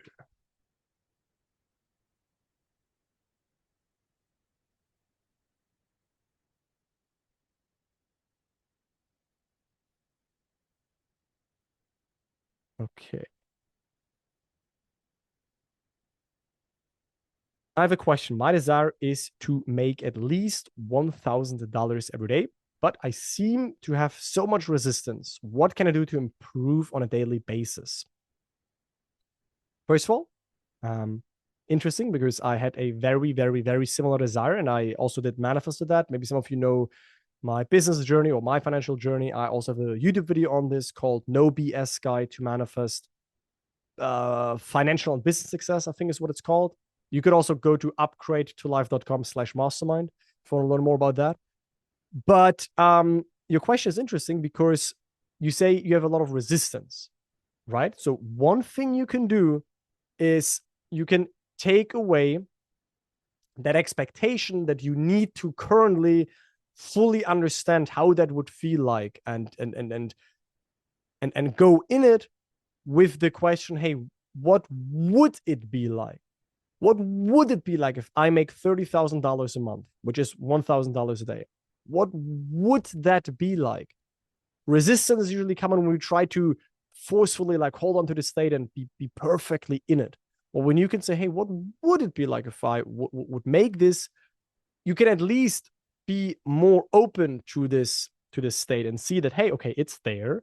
You can be in it, but it feels you feel so much resistance because currently it feels so unnatural because you've maybe never been in it.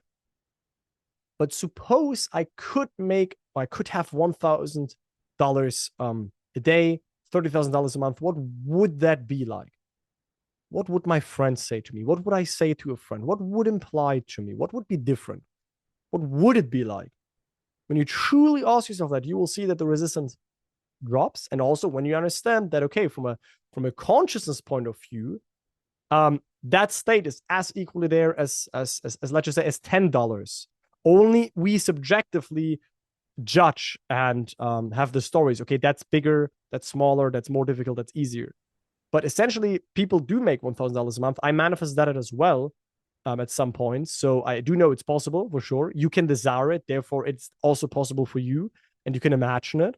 And I would decrease the resistance by being like, hey, I currently don't have to believe it. It's okay if right now, as you mentioned this to me, it's okay if right now you can't even believe that it is possible. You don't have to believe it now. But just what would it be like? Would it be possible? If you would make $1,000 a day, what would it be like? And then you can start to basically access that state. And the more you then gently allow it and enjoy it, the more you say, oh, the resistance will fade and it will be more believable. It will feel more natural, and you will be more identified with that new state so that it can eventually express.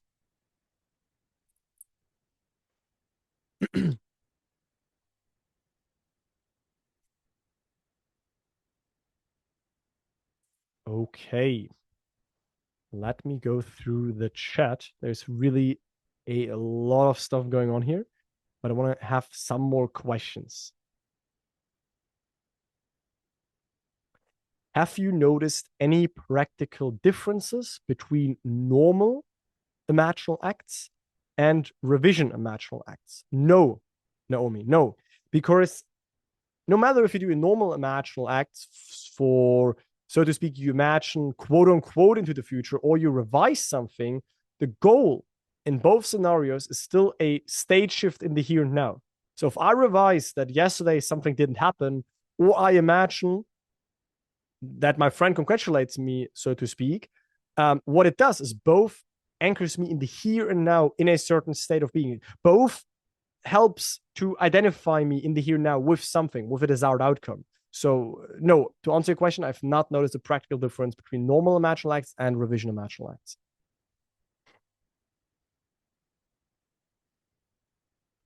What is your view on scripting as a method for shifting a state? It seems to me that it also helps me to shift the state, especially when I'm changing self-concept in general. Celiana,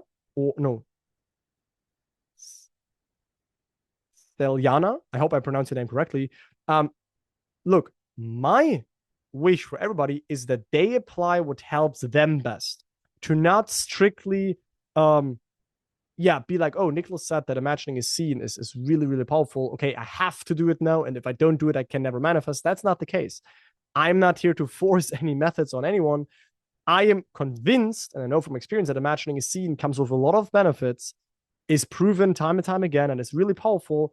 But yet, we have many people in the program, and I personally did that in the past a lot, that also scripted. So, of course. But what we learned earlier in the workshop is this point, right? There are many amazing manifestation techniques, but they all have one goal: to move you in the state of the wish fulfilled, to identify you with a certain state or self-concept. So when that works for you and you subjectively, individually enjoy it, then please definitely do it. There's nothing wrong with that.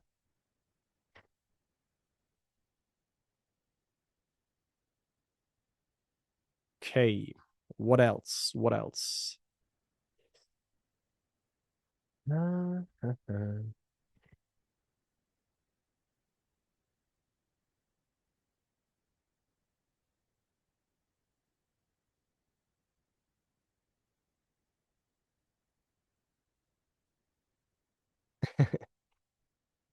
Okay, that is an interesting question. Hey, Nicholas, I have a question about taking action. Neville Goddard gave lectures and wrote books to share his teachings, and many YouTube gurus create videos daily. Meanwhile, we're often told to simply visualize our desires vividly without lifting a finger. But can we really just sit on the couch all day waiting for the wish fulfilled? What kinds of things should we actually be doing each day? Is there a balance between visualizing and taking action that will put us in the right state? I joined your Sunday offer. I guess the answers will be there. First of all, yes. We also talk about that in the program, but of course I can also answer it now.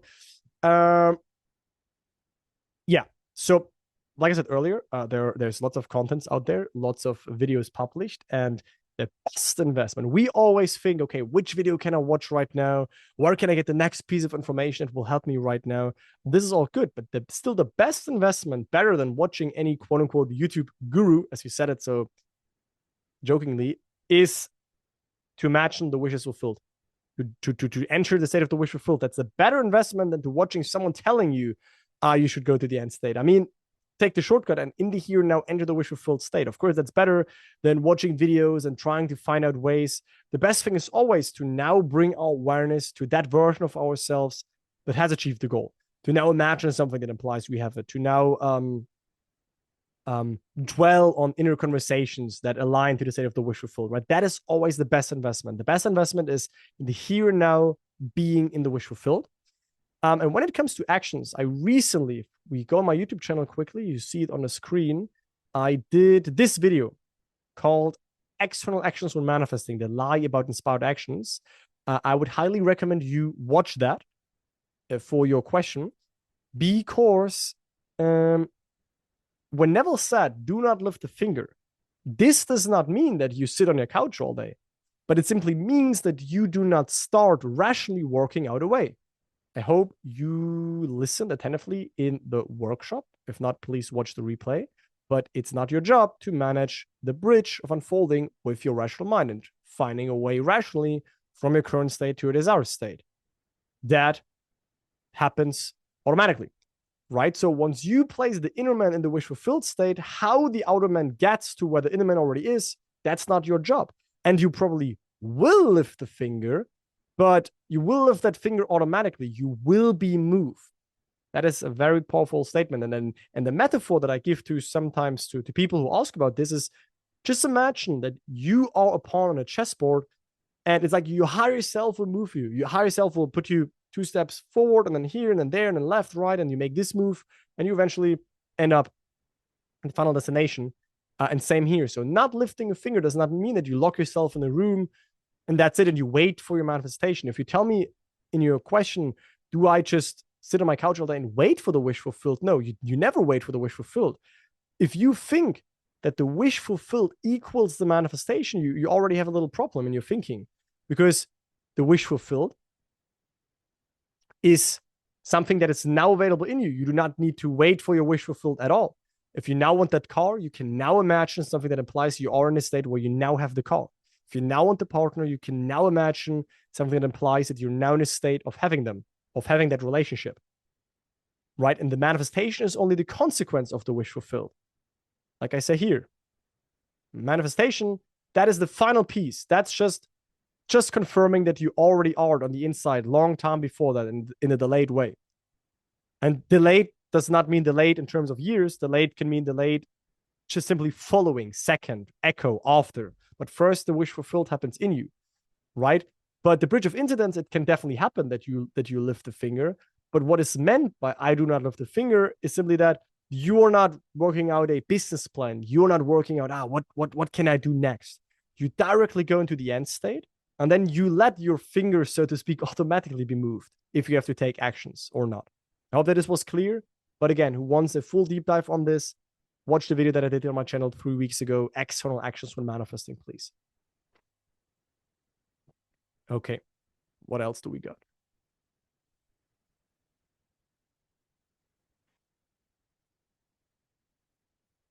I see a lot of people already also left us. So they're no longer here. They said they have a question, but they're no longer here. Oh, we have a question from Andrea Linda. Andrea Linda, I see your name is still blue, so you're still in the call. So Andrea, you can unmute yourself right now. Hi there. Hello there. Hi, Andrea. Hi. How are you? Hi, I'm doing fine. I'm enjoying the call. How are you? Me too. I just wanted to first say before I ask the question, Yeah. and this may be my own answer, but in a previous call, when the lady was talking about manifesting the relationship, the thing that really grabbed me was when you said, who would you be? What would you be doing if you manifested the relationship that you're in? And all of a sudden, it was one of those amazing clicks. Yeah. And so it's for any manifestation. Yeah. We wait. I guess what's happened, would hit me is how the other parts of ourselves will wait for that feeling. So obviously the feeling of joy, but then who would you be? You'd be free. You'd be doing this. You'd be doing that. And so it almost answered my question. So all right. Thank you so much for that. That's why it's so great when people bring up their experiences. Yeah, and then absolutely. they are right. Because absolutely. It can be one little thing that's said that just clicks. Absolutely. Okay. That is why, Andrea, I love it. That is why I'm right now at the point where I'm like, okay, cool. I can share my stuff. I have manifested those things that I wanted. I have practiced Neville's teachings. I have brought together like 330 almost 350 people in the program, but we have also calls in the program where other people who went through the SP journey, the relationship manifestation journey, the money journey, the health journey, and all of that stuff, where they share their insights and people learn from other people and not only from me. So that's why I'm such a big advocate, and you sometimes hear me mention that in the YouTube videos on community, because then you hear even big. more, basically, then you hear even more snippets. So I know this was advertisement right now, but I needed to bring it in because that just fully confirms your point. And yeah, I'm happy that you found valuable nuggets. Right. Even when it's not a apparent success. Yeah, exactly. Just a conversation. But even for ourselves, it's funny because what I was seeing is that the idea that we wait to be the full embodiment of who we are.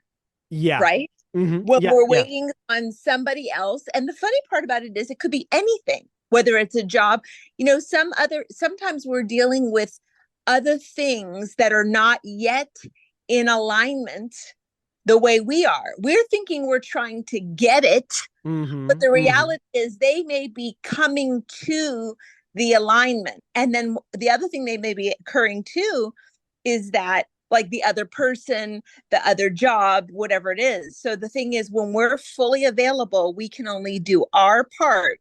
Yes. And then this whole idea of who would you be if you manifested things. And I was just listening to you. I was doing some things around the house and I just started laughing because I realized that, obviously things would be super great because you just be doing, but you don't wait.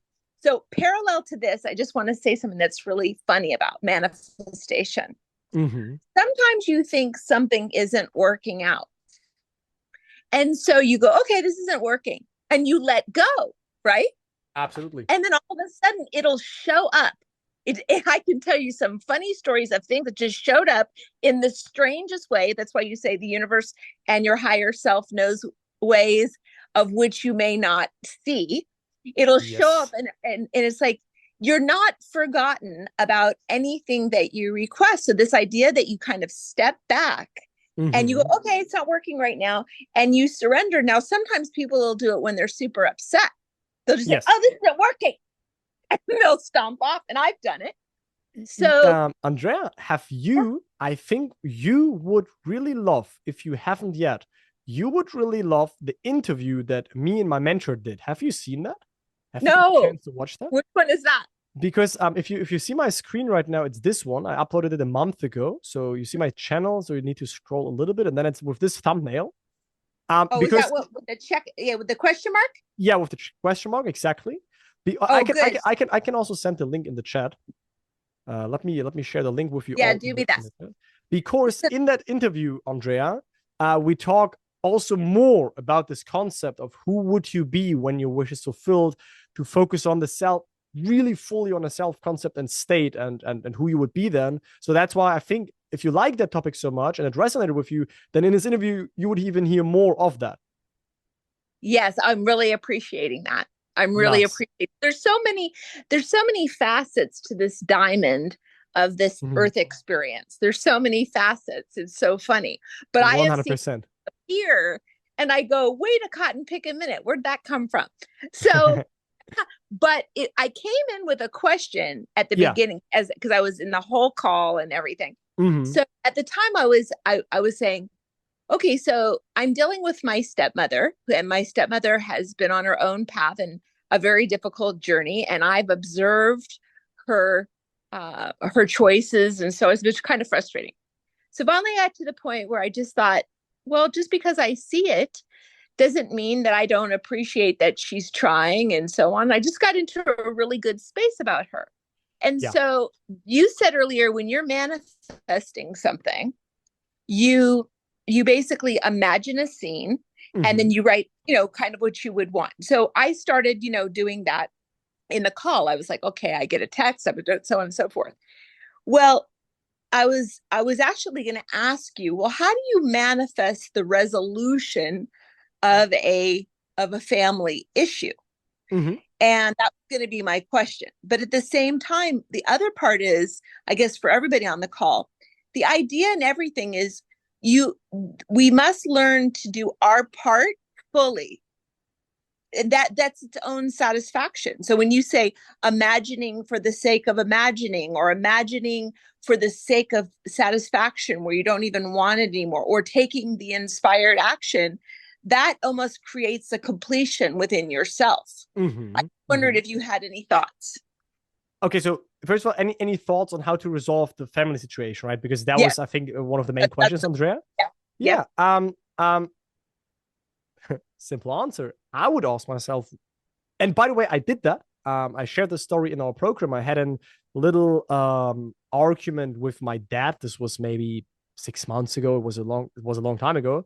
But we had a little argument, and I didn't like that. I'm usually a very harmonious person. I have good relationships with everybody that's close to me, and I didn't like that. And I revised that. Maybe you've heard about revision. It's a method Neville also talked about. It's where you relive or you reimagine a situation in a way that you preferred it so that it would have happened. So you don't dwell on, the argument happened.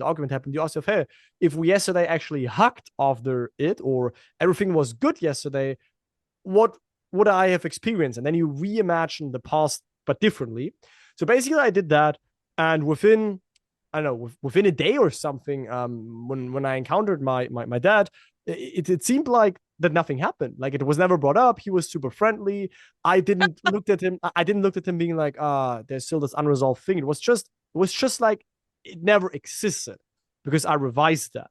So to answer your question is, in your case, I would ask myself first, okay, what would imply to me that our family issue that we're currently having is gone? What would imply to me that all is well? Would I maybe hug a certain person that currently I don't feel like hugging them because there is a tension between us? Would maybe a certain person say something to me? Would we maybe do something together that right now we don't do? Like, also here, if you resonate with the imagining a scene approach, which again, that's one approach to shift the state, you could do that. Or I would remember on it. This is a way that a person just recently manifested their specific person, and this. Okay. The success story comes this next Friday on the YouTube channel, is where they said, oh, I remember when we had this argument in our family. I remember when there was a situation. You basically gently push the current circumstances in the past to indicate that they're no longer there, so that you are identified now with everything is well now. So I remember when we had this tense situation between us. Do you know what I mean? If you heard about this, Andrea? Yes. So, yes. And I like what you're saying. And for all of us, in my situation, this has been going on for 60 years. Okay. Not just one little argument. But I think what you're saying is, it's like when one person shifts into the energy of that was then. Yeah. And this is now. So a lot of people will call it forgiveness, or maybe just getting over it yourself. Just saying, okay, appreciate right. Forgiveness, basically you appreciating or you understanding that whatever happened, whatever you said to them, whatever they said to you, whatever happened, in a deeper sense, those were states that play out. So God awareness lost itself in states, and things were set. But from a bigger picture point of view, actually all is well. It was simply that in those moments we were maybe unconscious, we were maybe lost in a certain state, and we said things that we said from that state back then. So we didn't knew better. It's not to blame them. They didn't knew better. You didn't knew better. It's okay.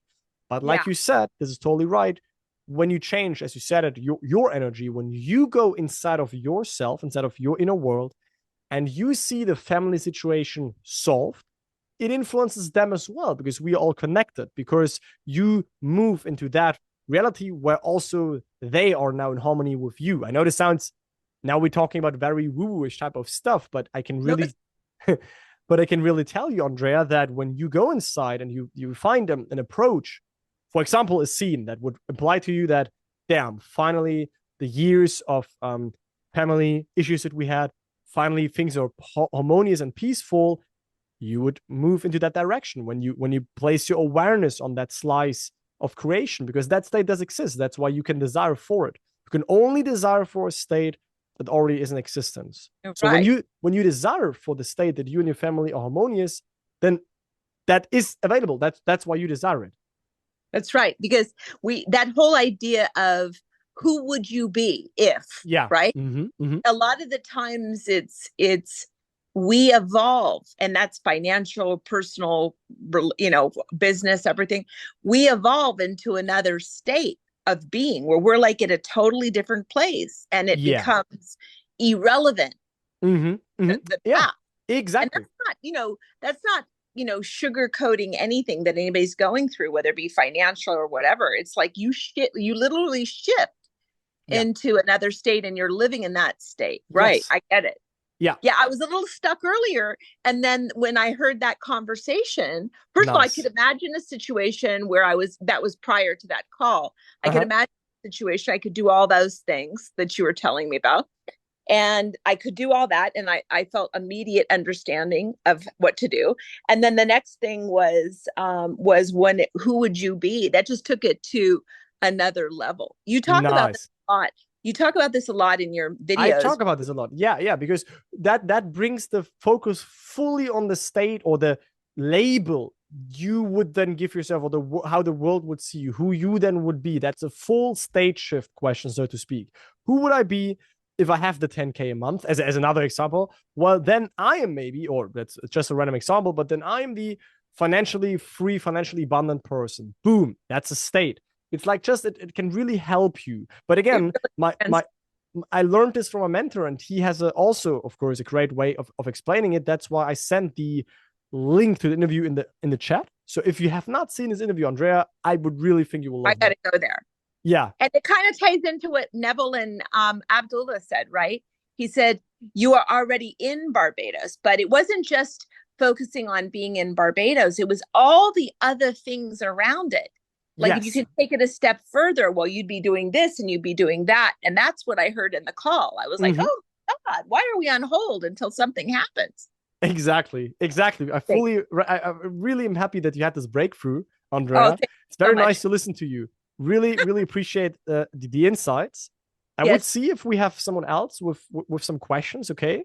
But I think you will like the interview. And also you, Andrea, I invite you, shoot me a message. info@upgradeyourlife.com is my email. I read them personally. And if you have anything, just reach out if you want. Okay, great. And do I find that link in the comments, or on the email? Do you mean the link for the interview? Yes. The link for the interview, I send it in the chat. You should see it in the Zoom chat. Okay, I'll find it. Thank you. Okay. Awesome, Andrea. Have a great day. Thank you for the conversation. Yes, you too. Bye-bye. Nice. Bye. All right. Nice. Good. Let me look in the chat. Guys, I tell you, I've never had a crazy chat than that. It's really much going on here. But okay.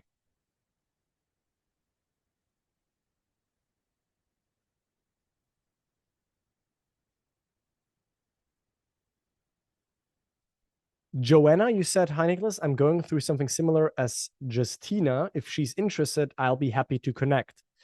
Joanna, I really appreciate that you offer Justina to connect with you. It is due to the setup here, a little bit tricky to connect you guys, because I don't want to share like your guys' public email right now and mention the email in front of everybody else. Join the program and connect there. No, I'm joking. You do not have to do this, but maybe you guys can connect. Maybe you guys can connect somehow. I just don't have an idea currently how. If you would both be in the program, of course, you could chat there and all of that stuff. Justina, you're in the free trial. Well, that's amazing. Joanna, if you by any chance are also in the free trial, then you could definitely connect there. Joanna and Justina.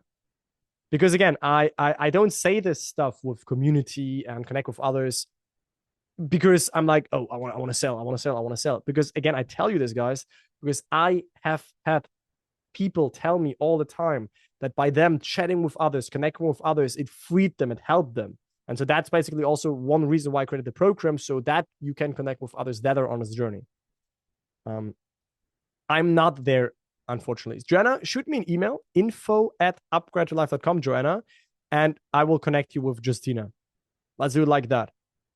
Okay, Joanna, if I get your email, then I will connect you with Justina. Let's do it like that. Okay. Marcio, you're still there.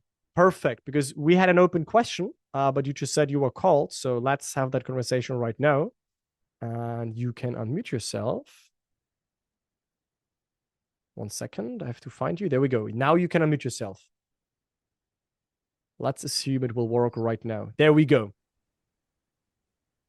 Hello, Nick. Hello there. How are you doing? Hi, man. It's good to see you. I'm doing well. How are you?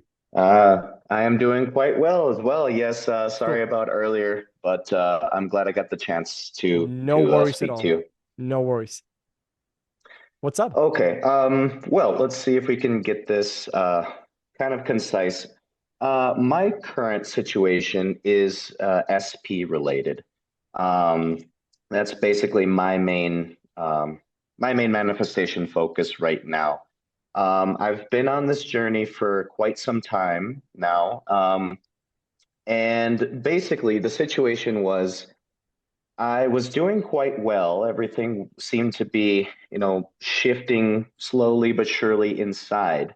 And well, we had an interaction. I had an interaction with my SP that was very much the opposite of what I had been, working on within myself. It was very, yeah, it was just the opposite. She was not nice. She was very unpleasant and rude and just, yeah.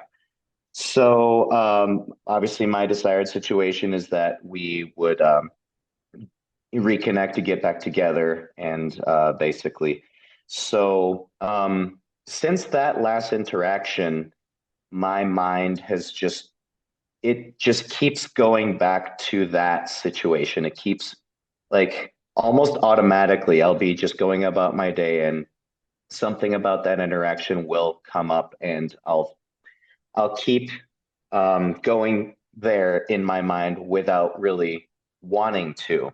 Yeah. I did revise it multiple times. I tried to revise it multiple times, but for some reason, it just didn't seem to help. So I guess my question is how to not feed that without fighting it. Because I know if we fight our thoughts and fight ourselves, it makes it stronger. So that's basically the issue that I've been having on my SP journey. Yeah, totally got it. So first of all, also interesting because you brought up revision by yourself. I would have also asked you if you have thought about that or tried that.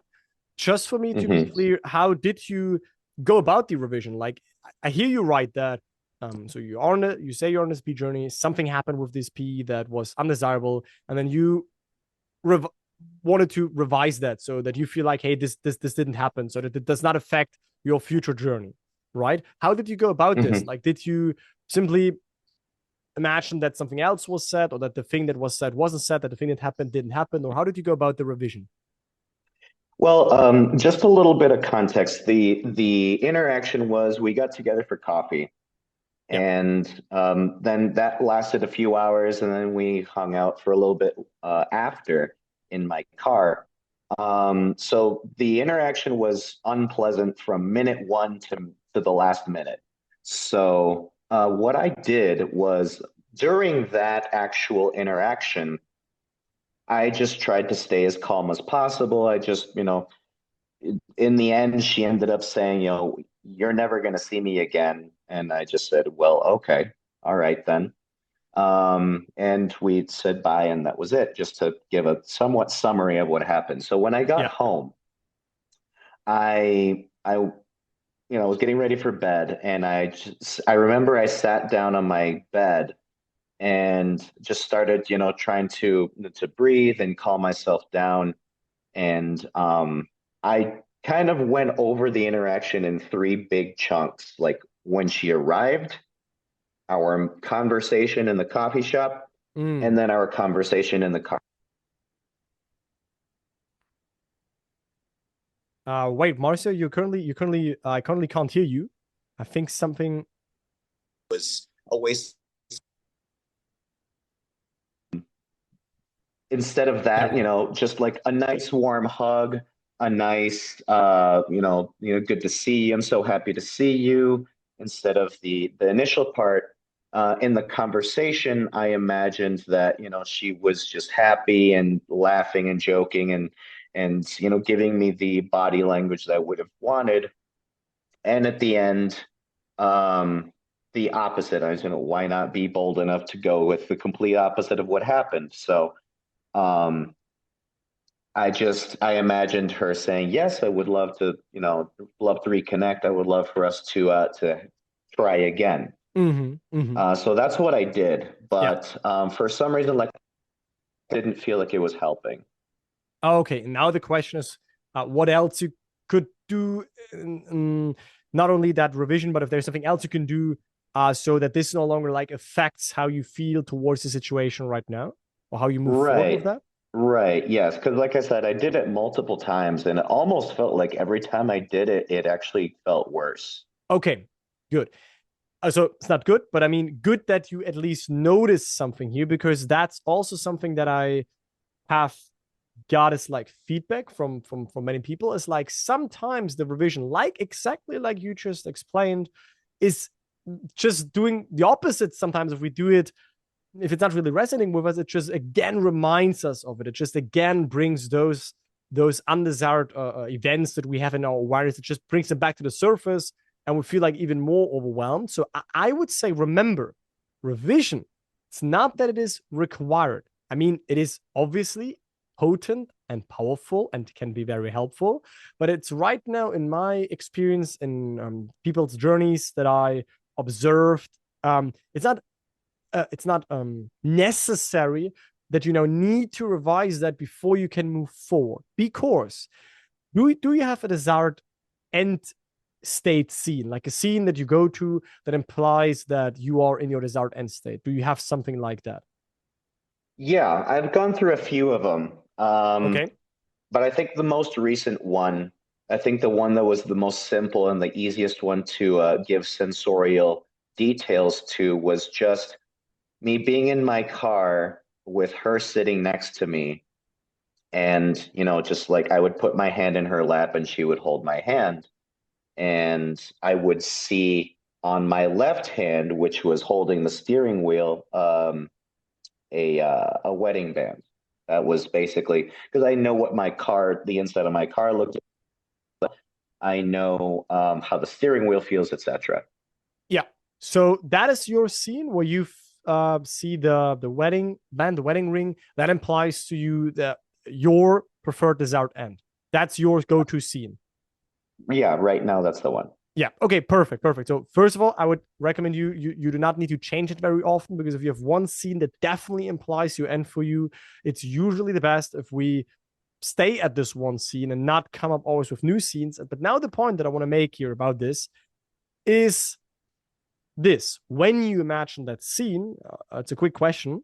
When you imagine that scene with the wedding ring, do you in that moment, while you experience the scene and you enjoy it and you really feel that on your finger, you really surrender to that scene, do you in that moment wonder or worry about what happened in the cafe?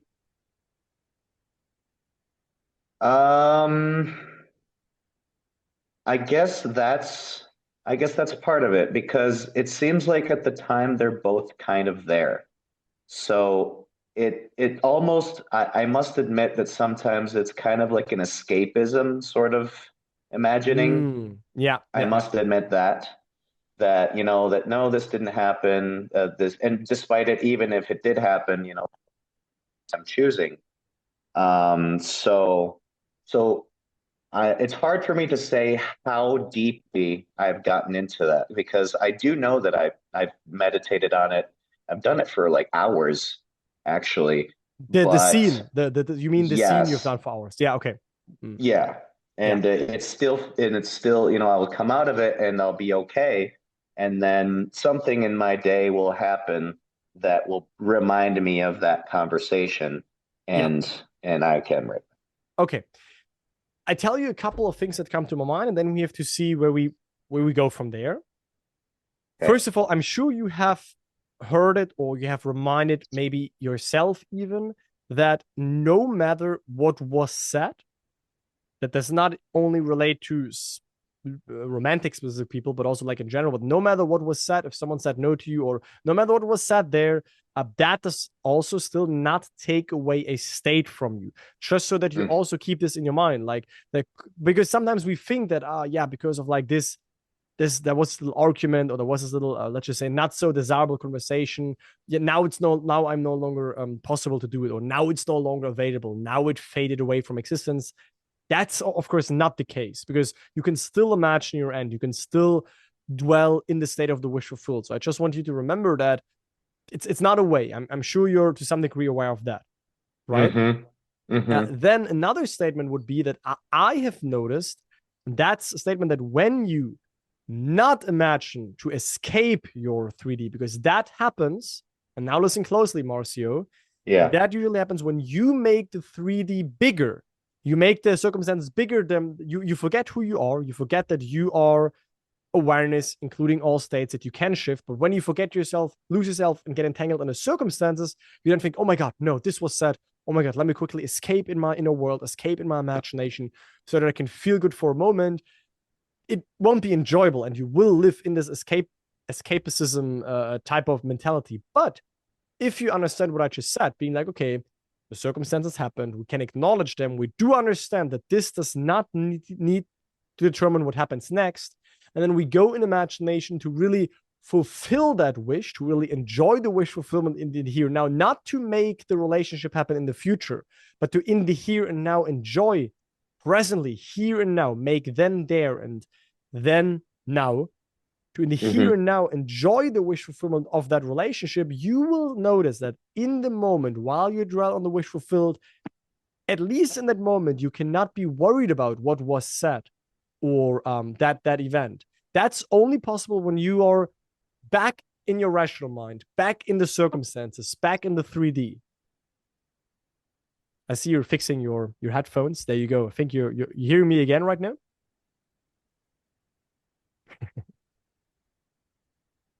I'm sorry. I think there we go.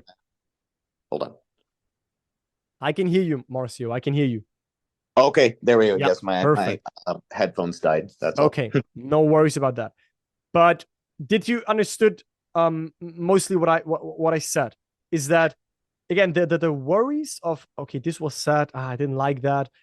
Again, I would say they can only fade away if you disidentify from it to the degree where what was said really doesn't bother you, and that only happens in the wish fulfilled. So you don't need to first revise it to be free of it. It is helpful, and I would say you could still, with a lot of dedication, also make that happen, that you disidentify from it by revising it, so that you feel like it never happened.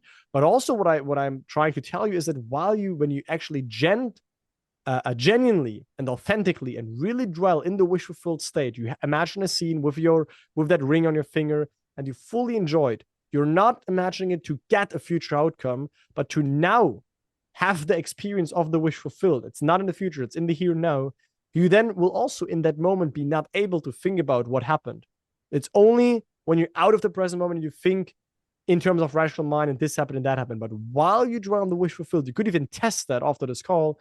You will see that when we dwell in the realization of our desire, in that moment, we are not worried about what's currently happening in our 3D. It's only when we're back entangled in the 3D. What do you think? Do you agree with that, or do you feel it's not so easy? You can give me feedback. What do you think about that? Definitely. Yes, I understand all of this. It feels like, I mean, I've been following Neville's teachings for about a year, I guess. Actually, you were the first channel that I got introduced to. Okay. But it's like these things, I understand them with my head. Yeah. But inside, and I do recognize every time that these thoughts come up, I'm not in the state. So I can recognize that and see that I'm still not completely dwelling, and that state is not my habitual, go-to normal state. Yeah. And it tells me that, perhaps my self-concept is still not completely, reworked, let's say. So when you tell me that, yeah, in those moments when I do go into my imagination, I do try to feel into that scene, that all those worries go away, right? However, it's it's like the dynamic between us, it's still not, it doesn't feel changed within me. Afterwards or while you imagine? Because why I make this statement that while you imagine with this with the premise we talked about today, to enjoy in the present moment, to dwell in the wish fulfilled for the sake of dwelling in the wish fulfilled, not to make something happen in the future. When you approach it from that perspective, I would make the statement it's not possible for you to worry about the circumstances in the moment while you dwell in the wish fulfilled. But of course, when you open your eyes, when you come out of that a couple of time later, when something, as you said, reminds you again on your manifestation, on your SP, on that journey, that then you feel the desire again, that then you think about, but this was said, but that happened. That can happen in that moment. You've basically, to some degree, lost the identification with the wish fulfilled state again. That is not desirable. That's not nice. That's of course not where we want to stay at. But that can happen. That's not a problem. The question is, how long do you then dwell in the current circumstances before you realign yourself back?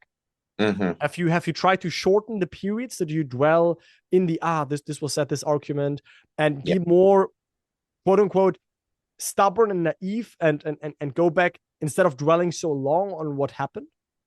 Right. Yes, I do. I guess I do realize, or I do mean that it's after, okay. And when that happens, it's almost like at first it's unconscious. At first it'll be like it's like I'm arguing with this person in my mind without even knowing it, and I'll catch myself. And the thing is, I don't want to be like fighting that, because the more that I, catch it and be like, no, stop doing that, then it's like the opposite effect, basically. Yeah. What would you say is, can you say the question again? If there's like a question on this, or where? Yeah. So then, how to disidentify or detach from that without fighting it? You mean disidentify from the circumstances? How to disidentify from the circumstances, for example, that you had this undesirable conversation with your SP? Correct. Yeah.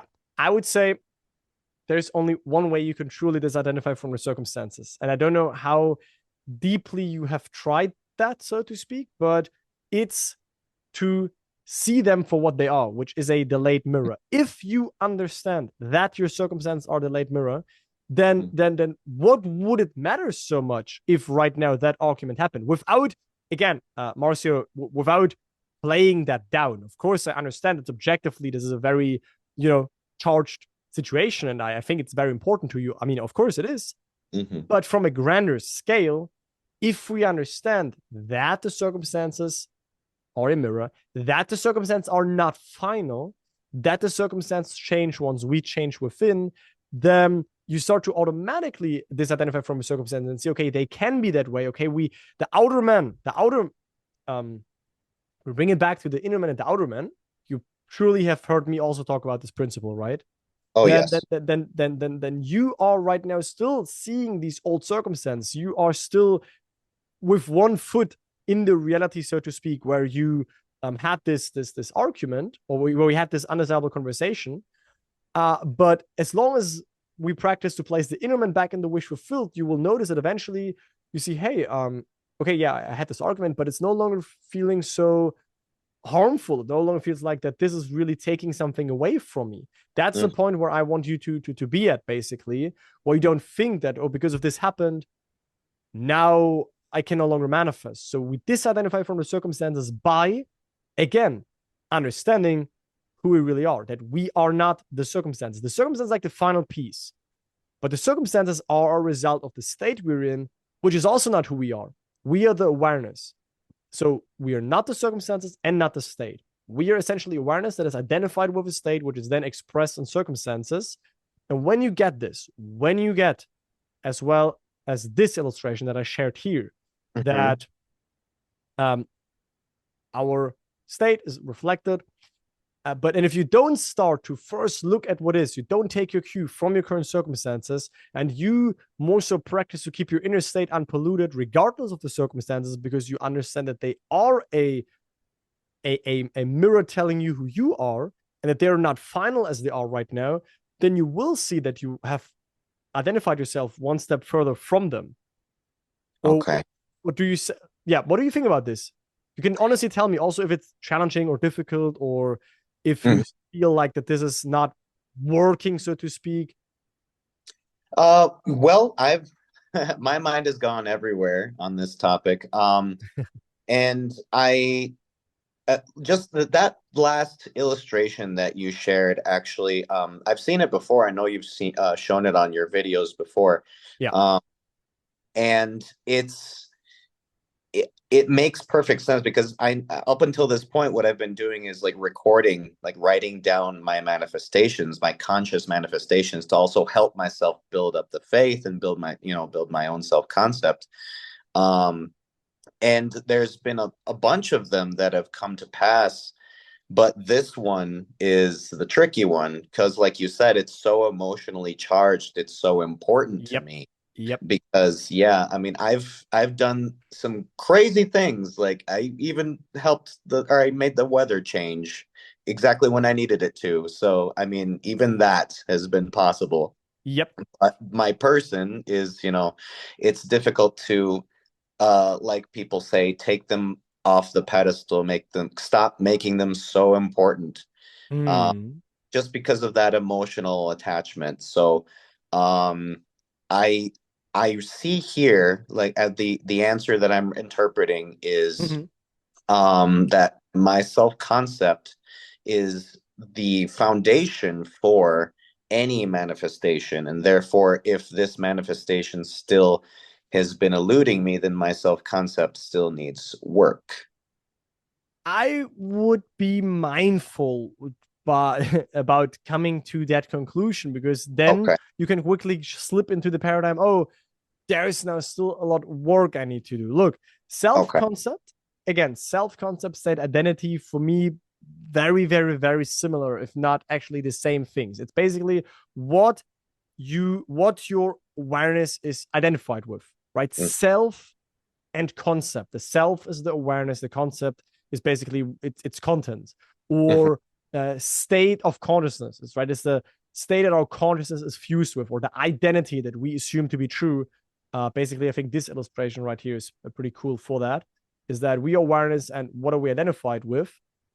So I would now not want you to think that you have to go into like a fully self-concept revamping journey, because you seem to sound very stable from what I hear about you. But maybe what you can also pay some attention to is this whole thing. You said you're in for 1 year into the SP journey. 1 year? Yeah, something like that. Yeah. What is there anything else you've done, or was it directly at Desarma SP? You discovered Neville's teachings. You understood that the way for you to manifest that is to shift your awareness into the state where you feel like you are already with your SP, or has there been other things as well that you were kind of like engaging in? You mean other manifestations? No. Other teachings. Oh, other teachings. Yeah, I didn't go straight to Neville. No. Okay. Yeah, I went to other things first, but eventually found Neville, and I found much more enlightening. Nice, great. So that's, first of all, very, very, very good. So again, based on what you share, I don't think you first now need to change your self-concept in a big way. It is usually recommended, and for some people, I do say, hey, if you in general also see relationships, love, interpersonal connection, and all of that stuff as difficult, then hey, of course, look at your self-concept and see, hey, shift it towards a person that has no that has no difficulty in being loved, in showing love, in being a good partner and stuff like that. But it doesn't sound like that this is something relevant to you, right? Or would you say it is? It might be, actually, because I've never actually had a long-term relationship with anyone. Okay. most Got at it. every 3 months. Got it. So also here you still have two angles, I would say. You could go a little bit into the angle that Andrea previously mentioned, which is the angle, okay, who would I be with my desire? Because then you would be the happily partnered version of, do I pronounce Marcio the right way if I say Marcio? Yes. Perfect. Yes. Nice. So you would then be the happily partnered, loving and loved partner Marcio. Right? That is who you would be with your SP. That's to say, that's a self-concept. That is what you could, and in my personal opinion, also should focus on regardless, because that can also help you to lower a little bit of the attachment or strong obsession that's maybe there to some degree for the SP topic, when you say, hey, this does not at all take away my SP manifestation if I ask myself who I am with my SP. I mean, it's a very interesting thought if you ask, okay, so when you have them in your life, when you're all together with them, who are you then? You are then happily partnered. You are then in a loving and love relationship. You are then, because that's what you want, I assume.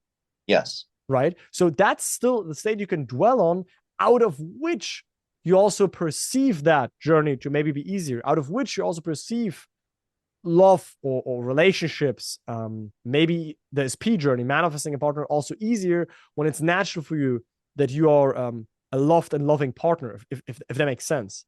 Yes, it does. That's like this. That's the self-concept work that you mentioned, where I wasn't sure if that's really relevant for you, but that is what I would recommend to anybody regardless. Because look, again, we can imagine general things or specific things, but if we imagine the specific, but without the general, so we focus on the specific, I'm with this SP, I'm with this SP, but we are still like in a general state of relationships are difficult, I'm not a loved person, all of it, then I find it to be very like back and forth and tricky and all of it.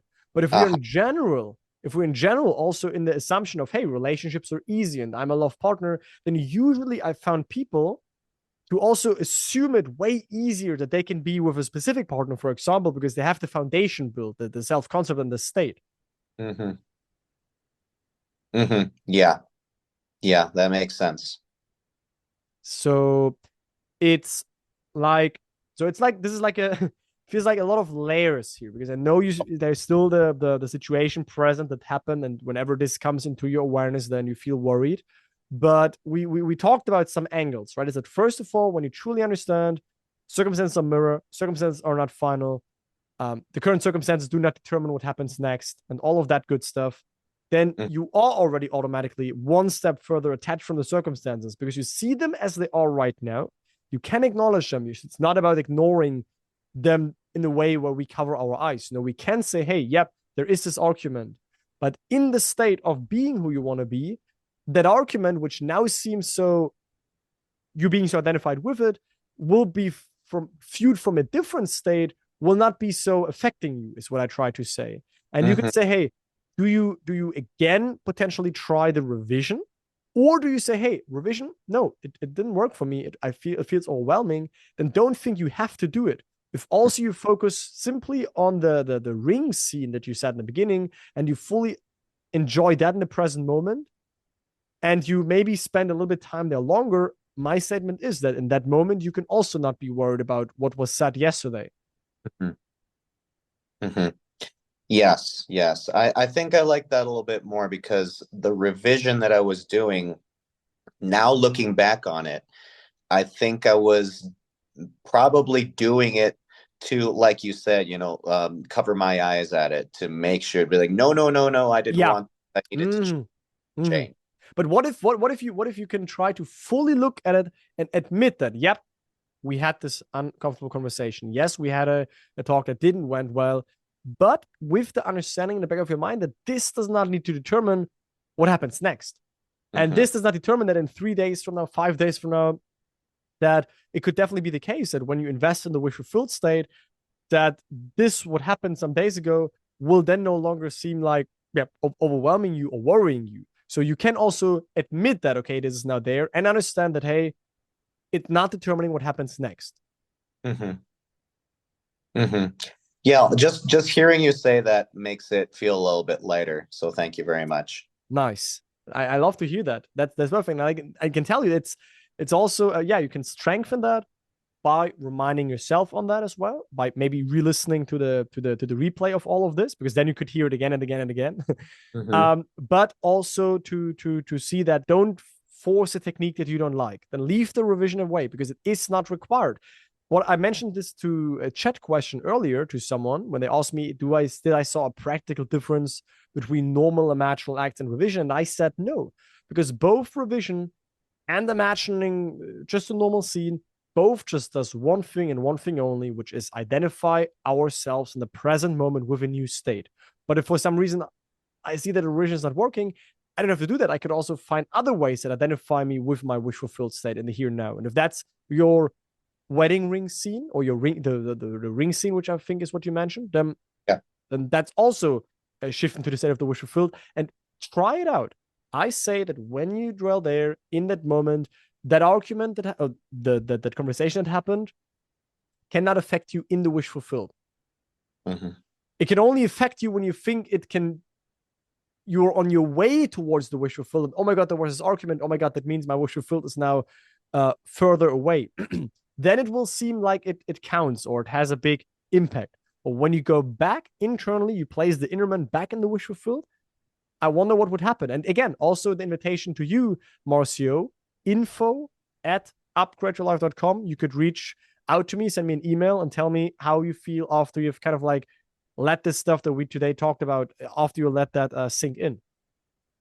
Okay, excellent. Yeah, I managed to get the free trial, so I'm excited to Well, if that's the case, you could just message me on that platform because you have the direct chat to me. So you could just directly message me there and let me know how's it going in 3 days, for example.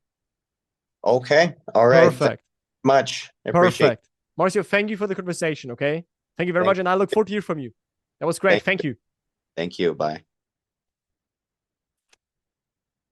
All right. Okay, so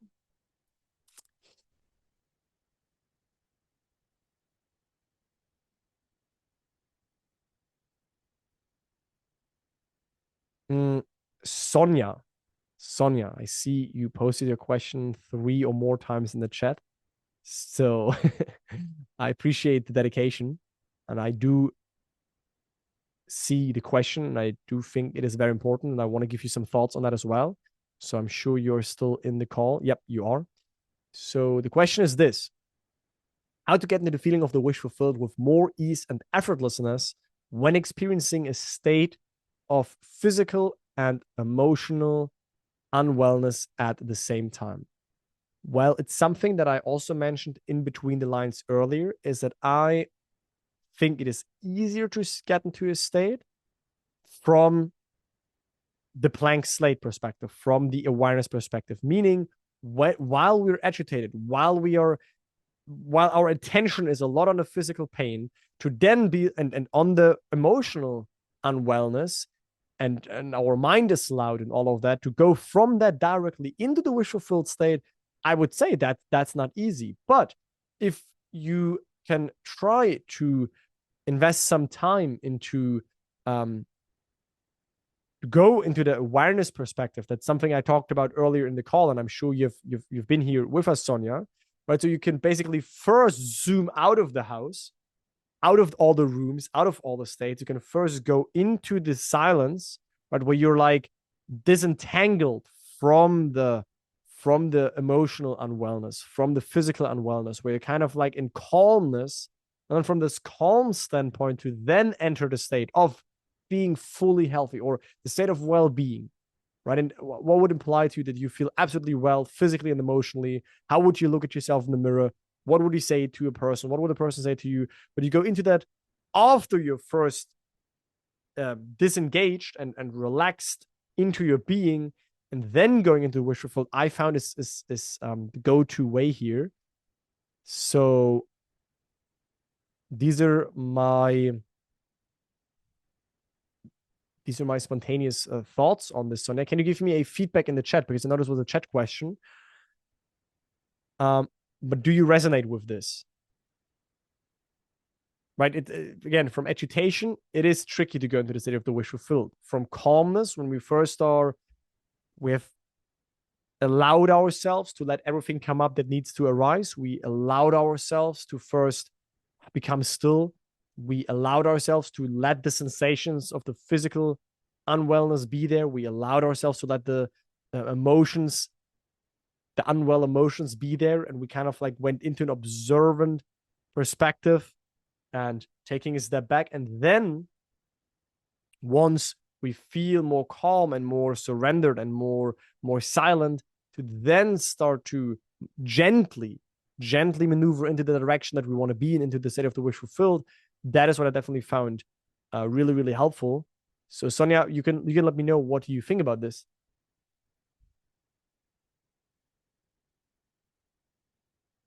Yes, what is helpful. I thought so too. Also, do nervous system regulation yet? It is still tough and feels like effort, but I get what you mean. It just always takes a very long time until have a lot of patience with yourself, Sonia. Be very gentle with yourself. Be very non-judgmental, and don't think you need to force and rush into the state of the wish fulfilled. You understood the workshop today. You can rewatch it. You can re-listen to it as soon as I make the recording available, either via a link or on YouTube. And then you can see that, okay, it might be your unique situation that comes with this intense, let's just say, agitation here. But in my eyes, and I know a lot of people who also came with a starting position like that, it is still definitely not impossible. Or like it still doesn't need to limit your power. But I do appreciate how overwhelming that, of course, can be.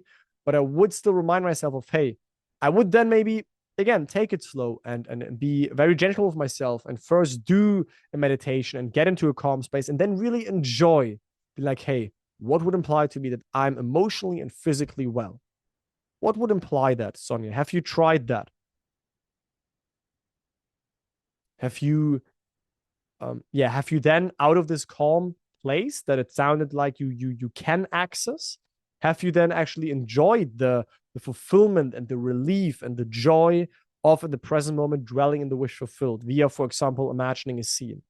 Have you encountered that, Sonia? Yes, I do it regularly. Perfect. So I would say I currently don't really know another way to get into the feeling of the wish fulfilled, because getting to the feeling of the wish fulfilled is still something that happens in you.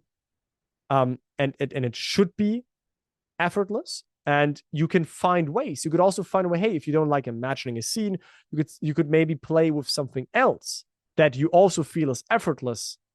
Like, I remember when I felt so uncomfortable. I remember when I felt so overwhelmed. I remember when I felt this unease in my life. I remember when I felt this unwellness physically and emotionally. I remember that time.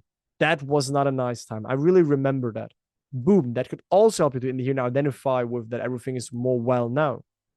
So there's not really something else that comes to my mind here, other than that you found a way that you, first of all, enjoy to dwell in the wish fulfilled state.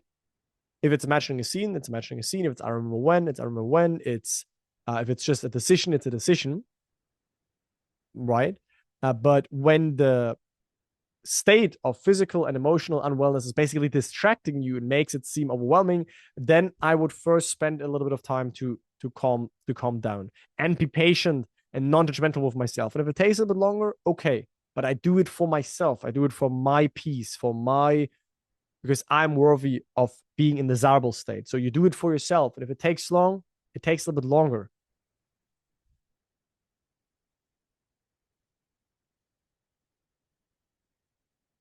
The being compassionate part resonates. I think I was putting too much pressure on myself because the mind is still in a bit of a belief that only doing much yields much. But of course, it's not so. Yeah, absolutely. Absolutely. Right? It's not that more application, more methods leads to better and more results. Sometimes really less is more, and a simple, calm approach that you enjoy, that feels, genuinely true to you. I mean, that's obvious. It's now that we hear it, it's obvious, but that's really the key. And this compassion and this taking things as light as we can, and being not so serious with all of this is something that I also learned when I did a call with Josiah Brandt, who also has a YouTube channel on manifestation, where he really stuck with me. It's like, okay, we can't take all of this life's journey too serious, because then we approach it serious. So we have to take it light. It's not always easy because there are tough situations, but we need to remember the stuff here. That's why I said this stuff needs to be a lifestyle. So Sonia, I don't know if you got into the free trial, but maybe also for you, connecting with some others on that could help you to stay like motivated on this. Yeah.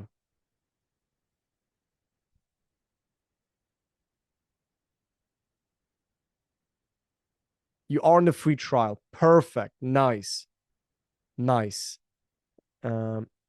that again brings relief. It also brings more ease, and I can imagine it will amplify my ability to enjoy the feeling of the wish fulfilled. I mean, yeah, because look, Sonia, once you disengage from the unwellness, emotional and physical, right? Once you took a step back, got into awareness, observed that, went into this observant perspective and remained calm, and then I see no reason why you could not enjoy the feeling of the wish fulfilled, because in the present moment, dwelling in the feeling of the wish fulfilled, I know nothing better. If I really desire something, and in the here now, I dwell in now being it, now having it, in a scene that implies it, or just the state, and I dwell there, then that's wonderful. Because remember, if we take it deep, so Sonia, and you probably saw this illustration that I shared in the very beginning of the workshop, is that although it seems like it now, that you are your emotions, that you are your emotional well-being, unwellness, and that you are your physical unwellness, it's not who you are. You're not your body, you're not your emotions, you're the awareness. So that's why I think if you can anchor yourself in here through meditation, through calmness, through self-inquiry, there's a lot of stuff on YouTube around that, and also in the program. I have resources and links and meditations and all the good stuff that can help you to dwell here, right? Awareness meditations and stuff that I link and that has helped other members. You will then, hopefully also be able to dwell there better, and then gently maneuver into your desired state where you feel well. I love Josiah Brandt. Your interview with him was wonderful. He's a very wise and bright light in this world. Absolutely. I love the interview with him as well. It's been a while that I spoke to him, but he is a great person. Yep. Okay, guys. So, quick recap. So we are almost 6 hours in this workshop and Q&A call. So we will definitely have reached the end. Probably right now, but I still will see if I have some questions I can answer quickly. Keep in mind answering all the questions, because trust me, guys, the chat is literally going insane, and went insane.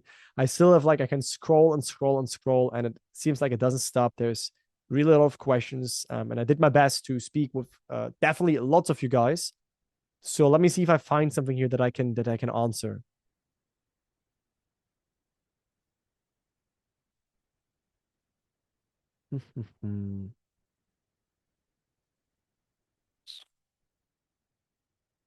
First go back here. So here was a question: can I change my scene every time I imagine? I would not recommend this. I think staying with a scene is way better, because if you always imagine different things, then it can quickly tip into the direction of flirting with a state, and this would be nice, and next day, if this person congratulates me, that will also be nice, and then the next day, if I say this to myself, and this would also imply the wish fulfilled. That's for me more like wavering. And but if you ask yourself, hey, what is this one thing that would definitely imply my wish fulfilled, and you have one scene which is kind of a safety net, it can be very comforting to know. Don't get me wrong. You can imagine multiple things. Multiple things can imply the same outcome, but why would you? Why would you not maybe stay with one or two main scenes that definitely imply that your wish is fulfilled? I personally noticed that this is way easier than every time imagining something new. Because again, the goal is that we reach the naturalness, that we really hit the spot where we feel like it is done. And every time changing your scene could prevent that from happening. So I would remain at a scene. And I usually, and most people I know that have that stuck with this one main approach, they usually stayed with one scene.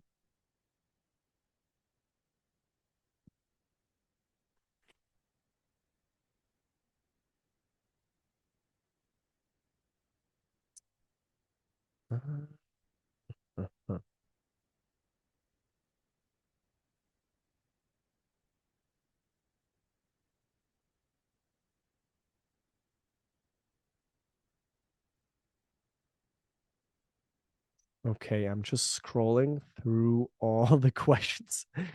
What else do we have here?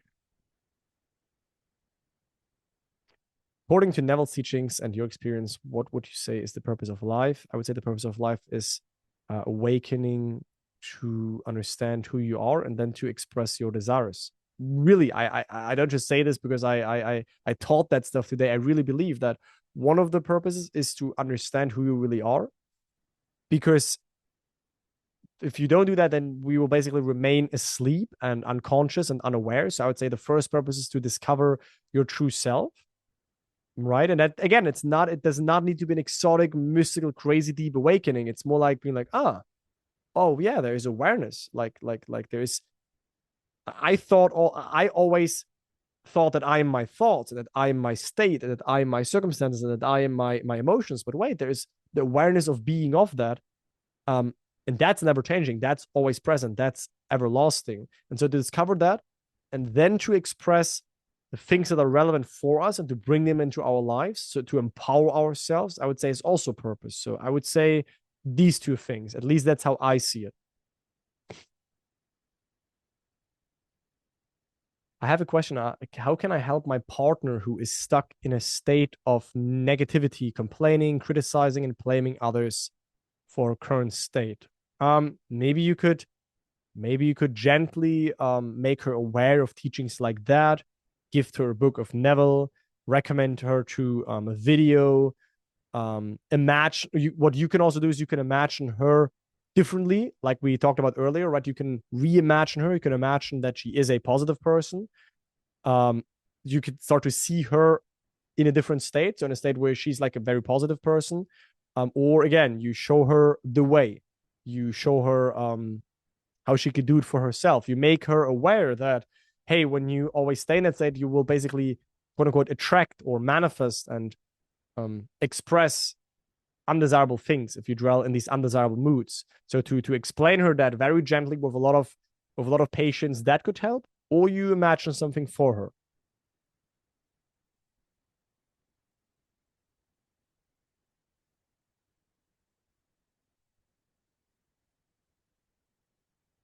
Mm-hmm. Hey, Nicholas, I want financial abundance, but I'm not sure what kind of work I exactly want to do next that I will enjoy. How exactly do I go about this? Do I need to be very precise, or just being in a state of abundance is enough?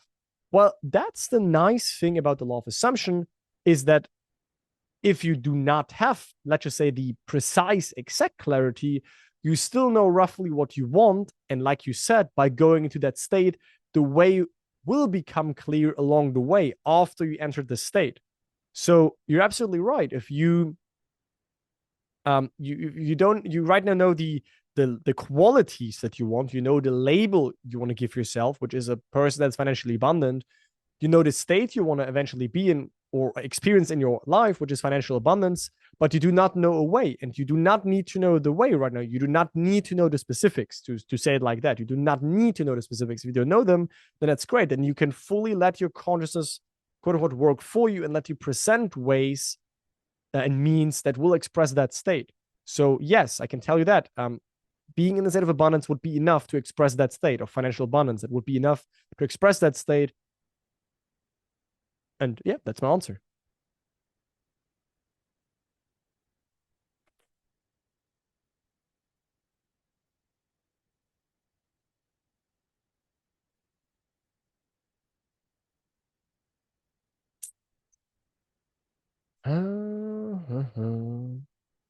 Okay.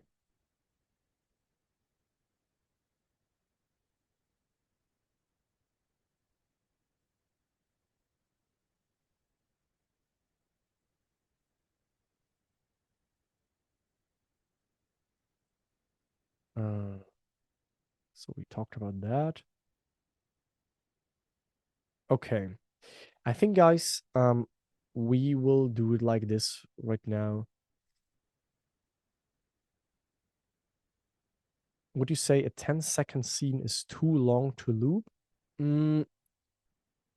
I would say longer than that, and then it becomes already because the 10-second scene. Then I would ask, okay, why 10 second? Do you think you need to include dozens of details in the scene, which we sometimes think we need to do, but we don't?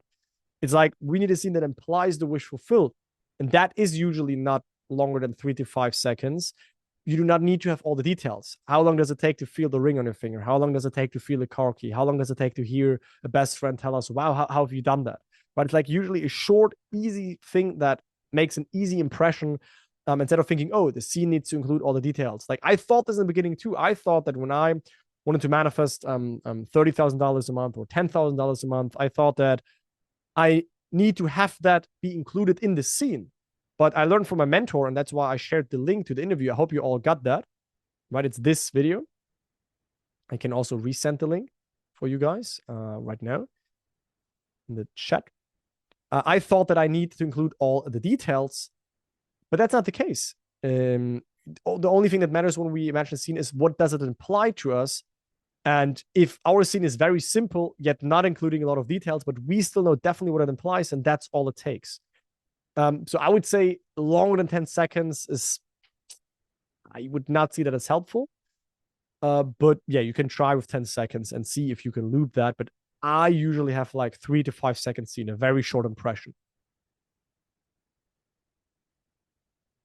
Quick question, repeat the imaginal scene until it manifests, or do it a few times and drop it? If the second, then when to drop it? No, you do not need to imagine until it manifests. You need to imagine until your wish is fulfilled, and then it manifests. Remember, the wish fulfilled happens in you. The manifestation is the consequence of the wish fulfilled. You repeat the imaginal act until you no longer want to repeat it, because it will feel boring, because it will feel like your wish is already fulfilled, because it will feel like already done.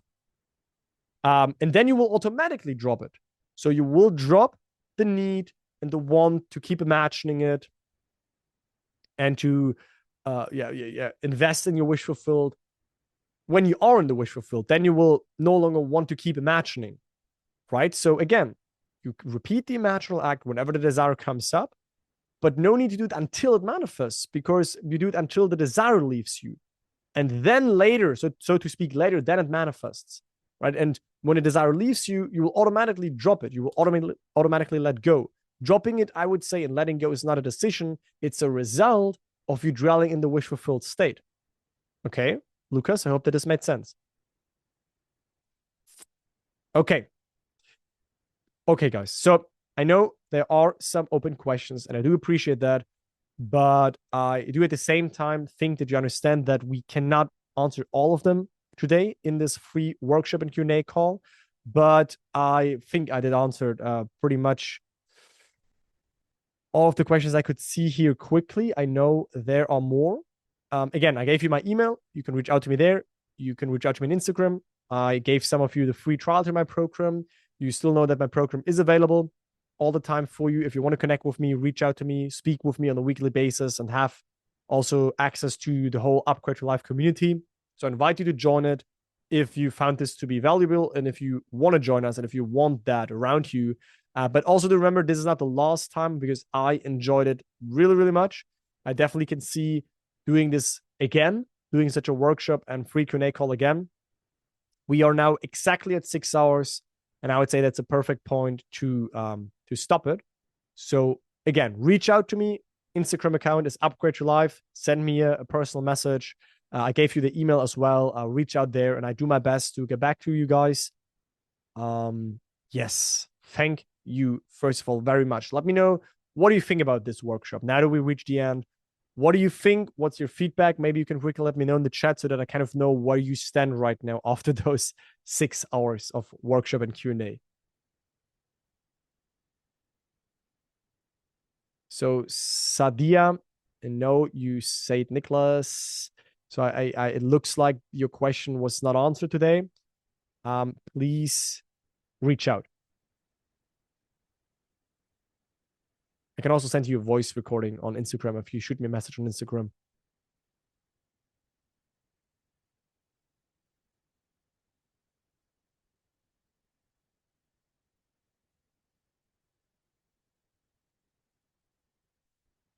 Okay, so you guys say thank you. Looking forward to the recording.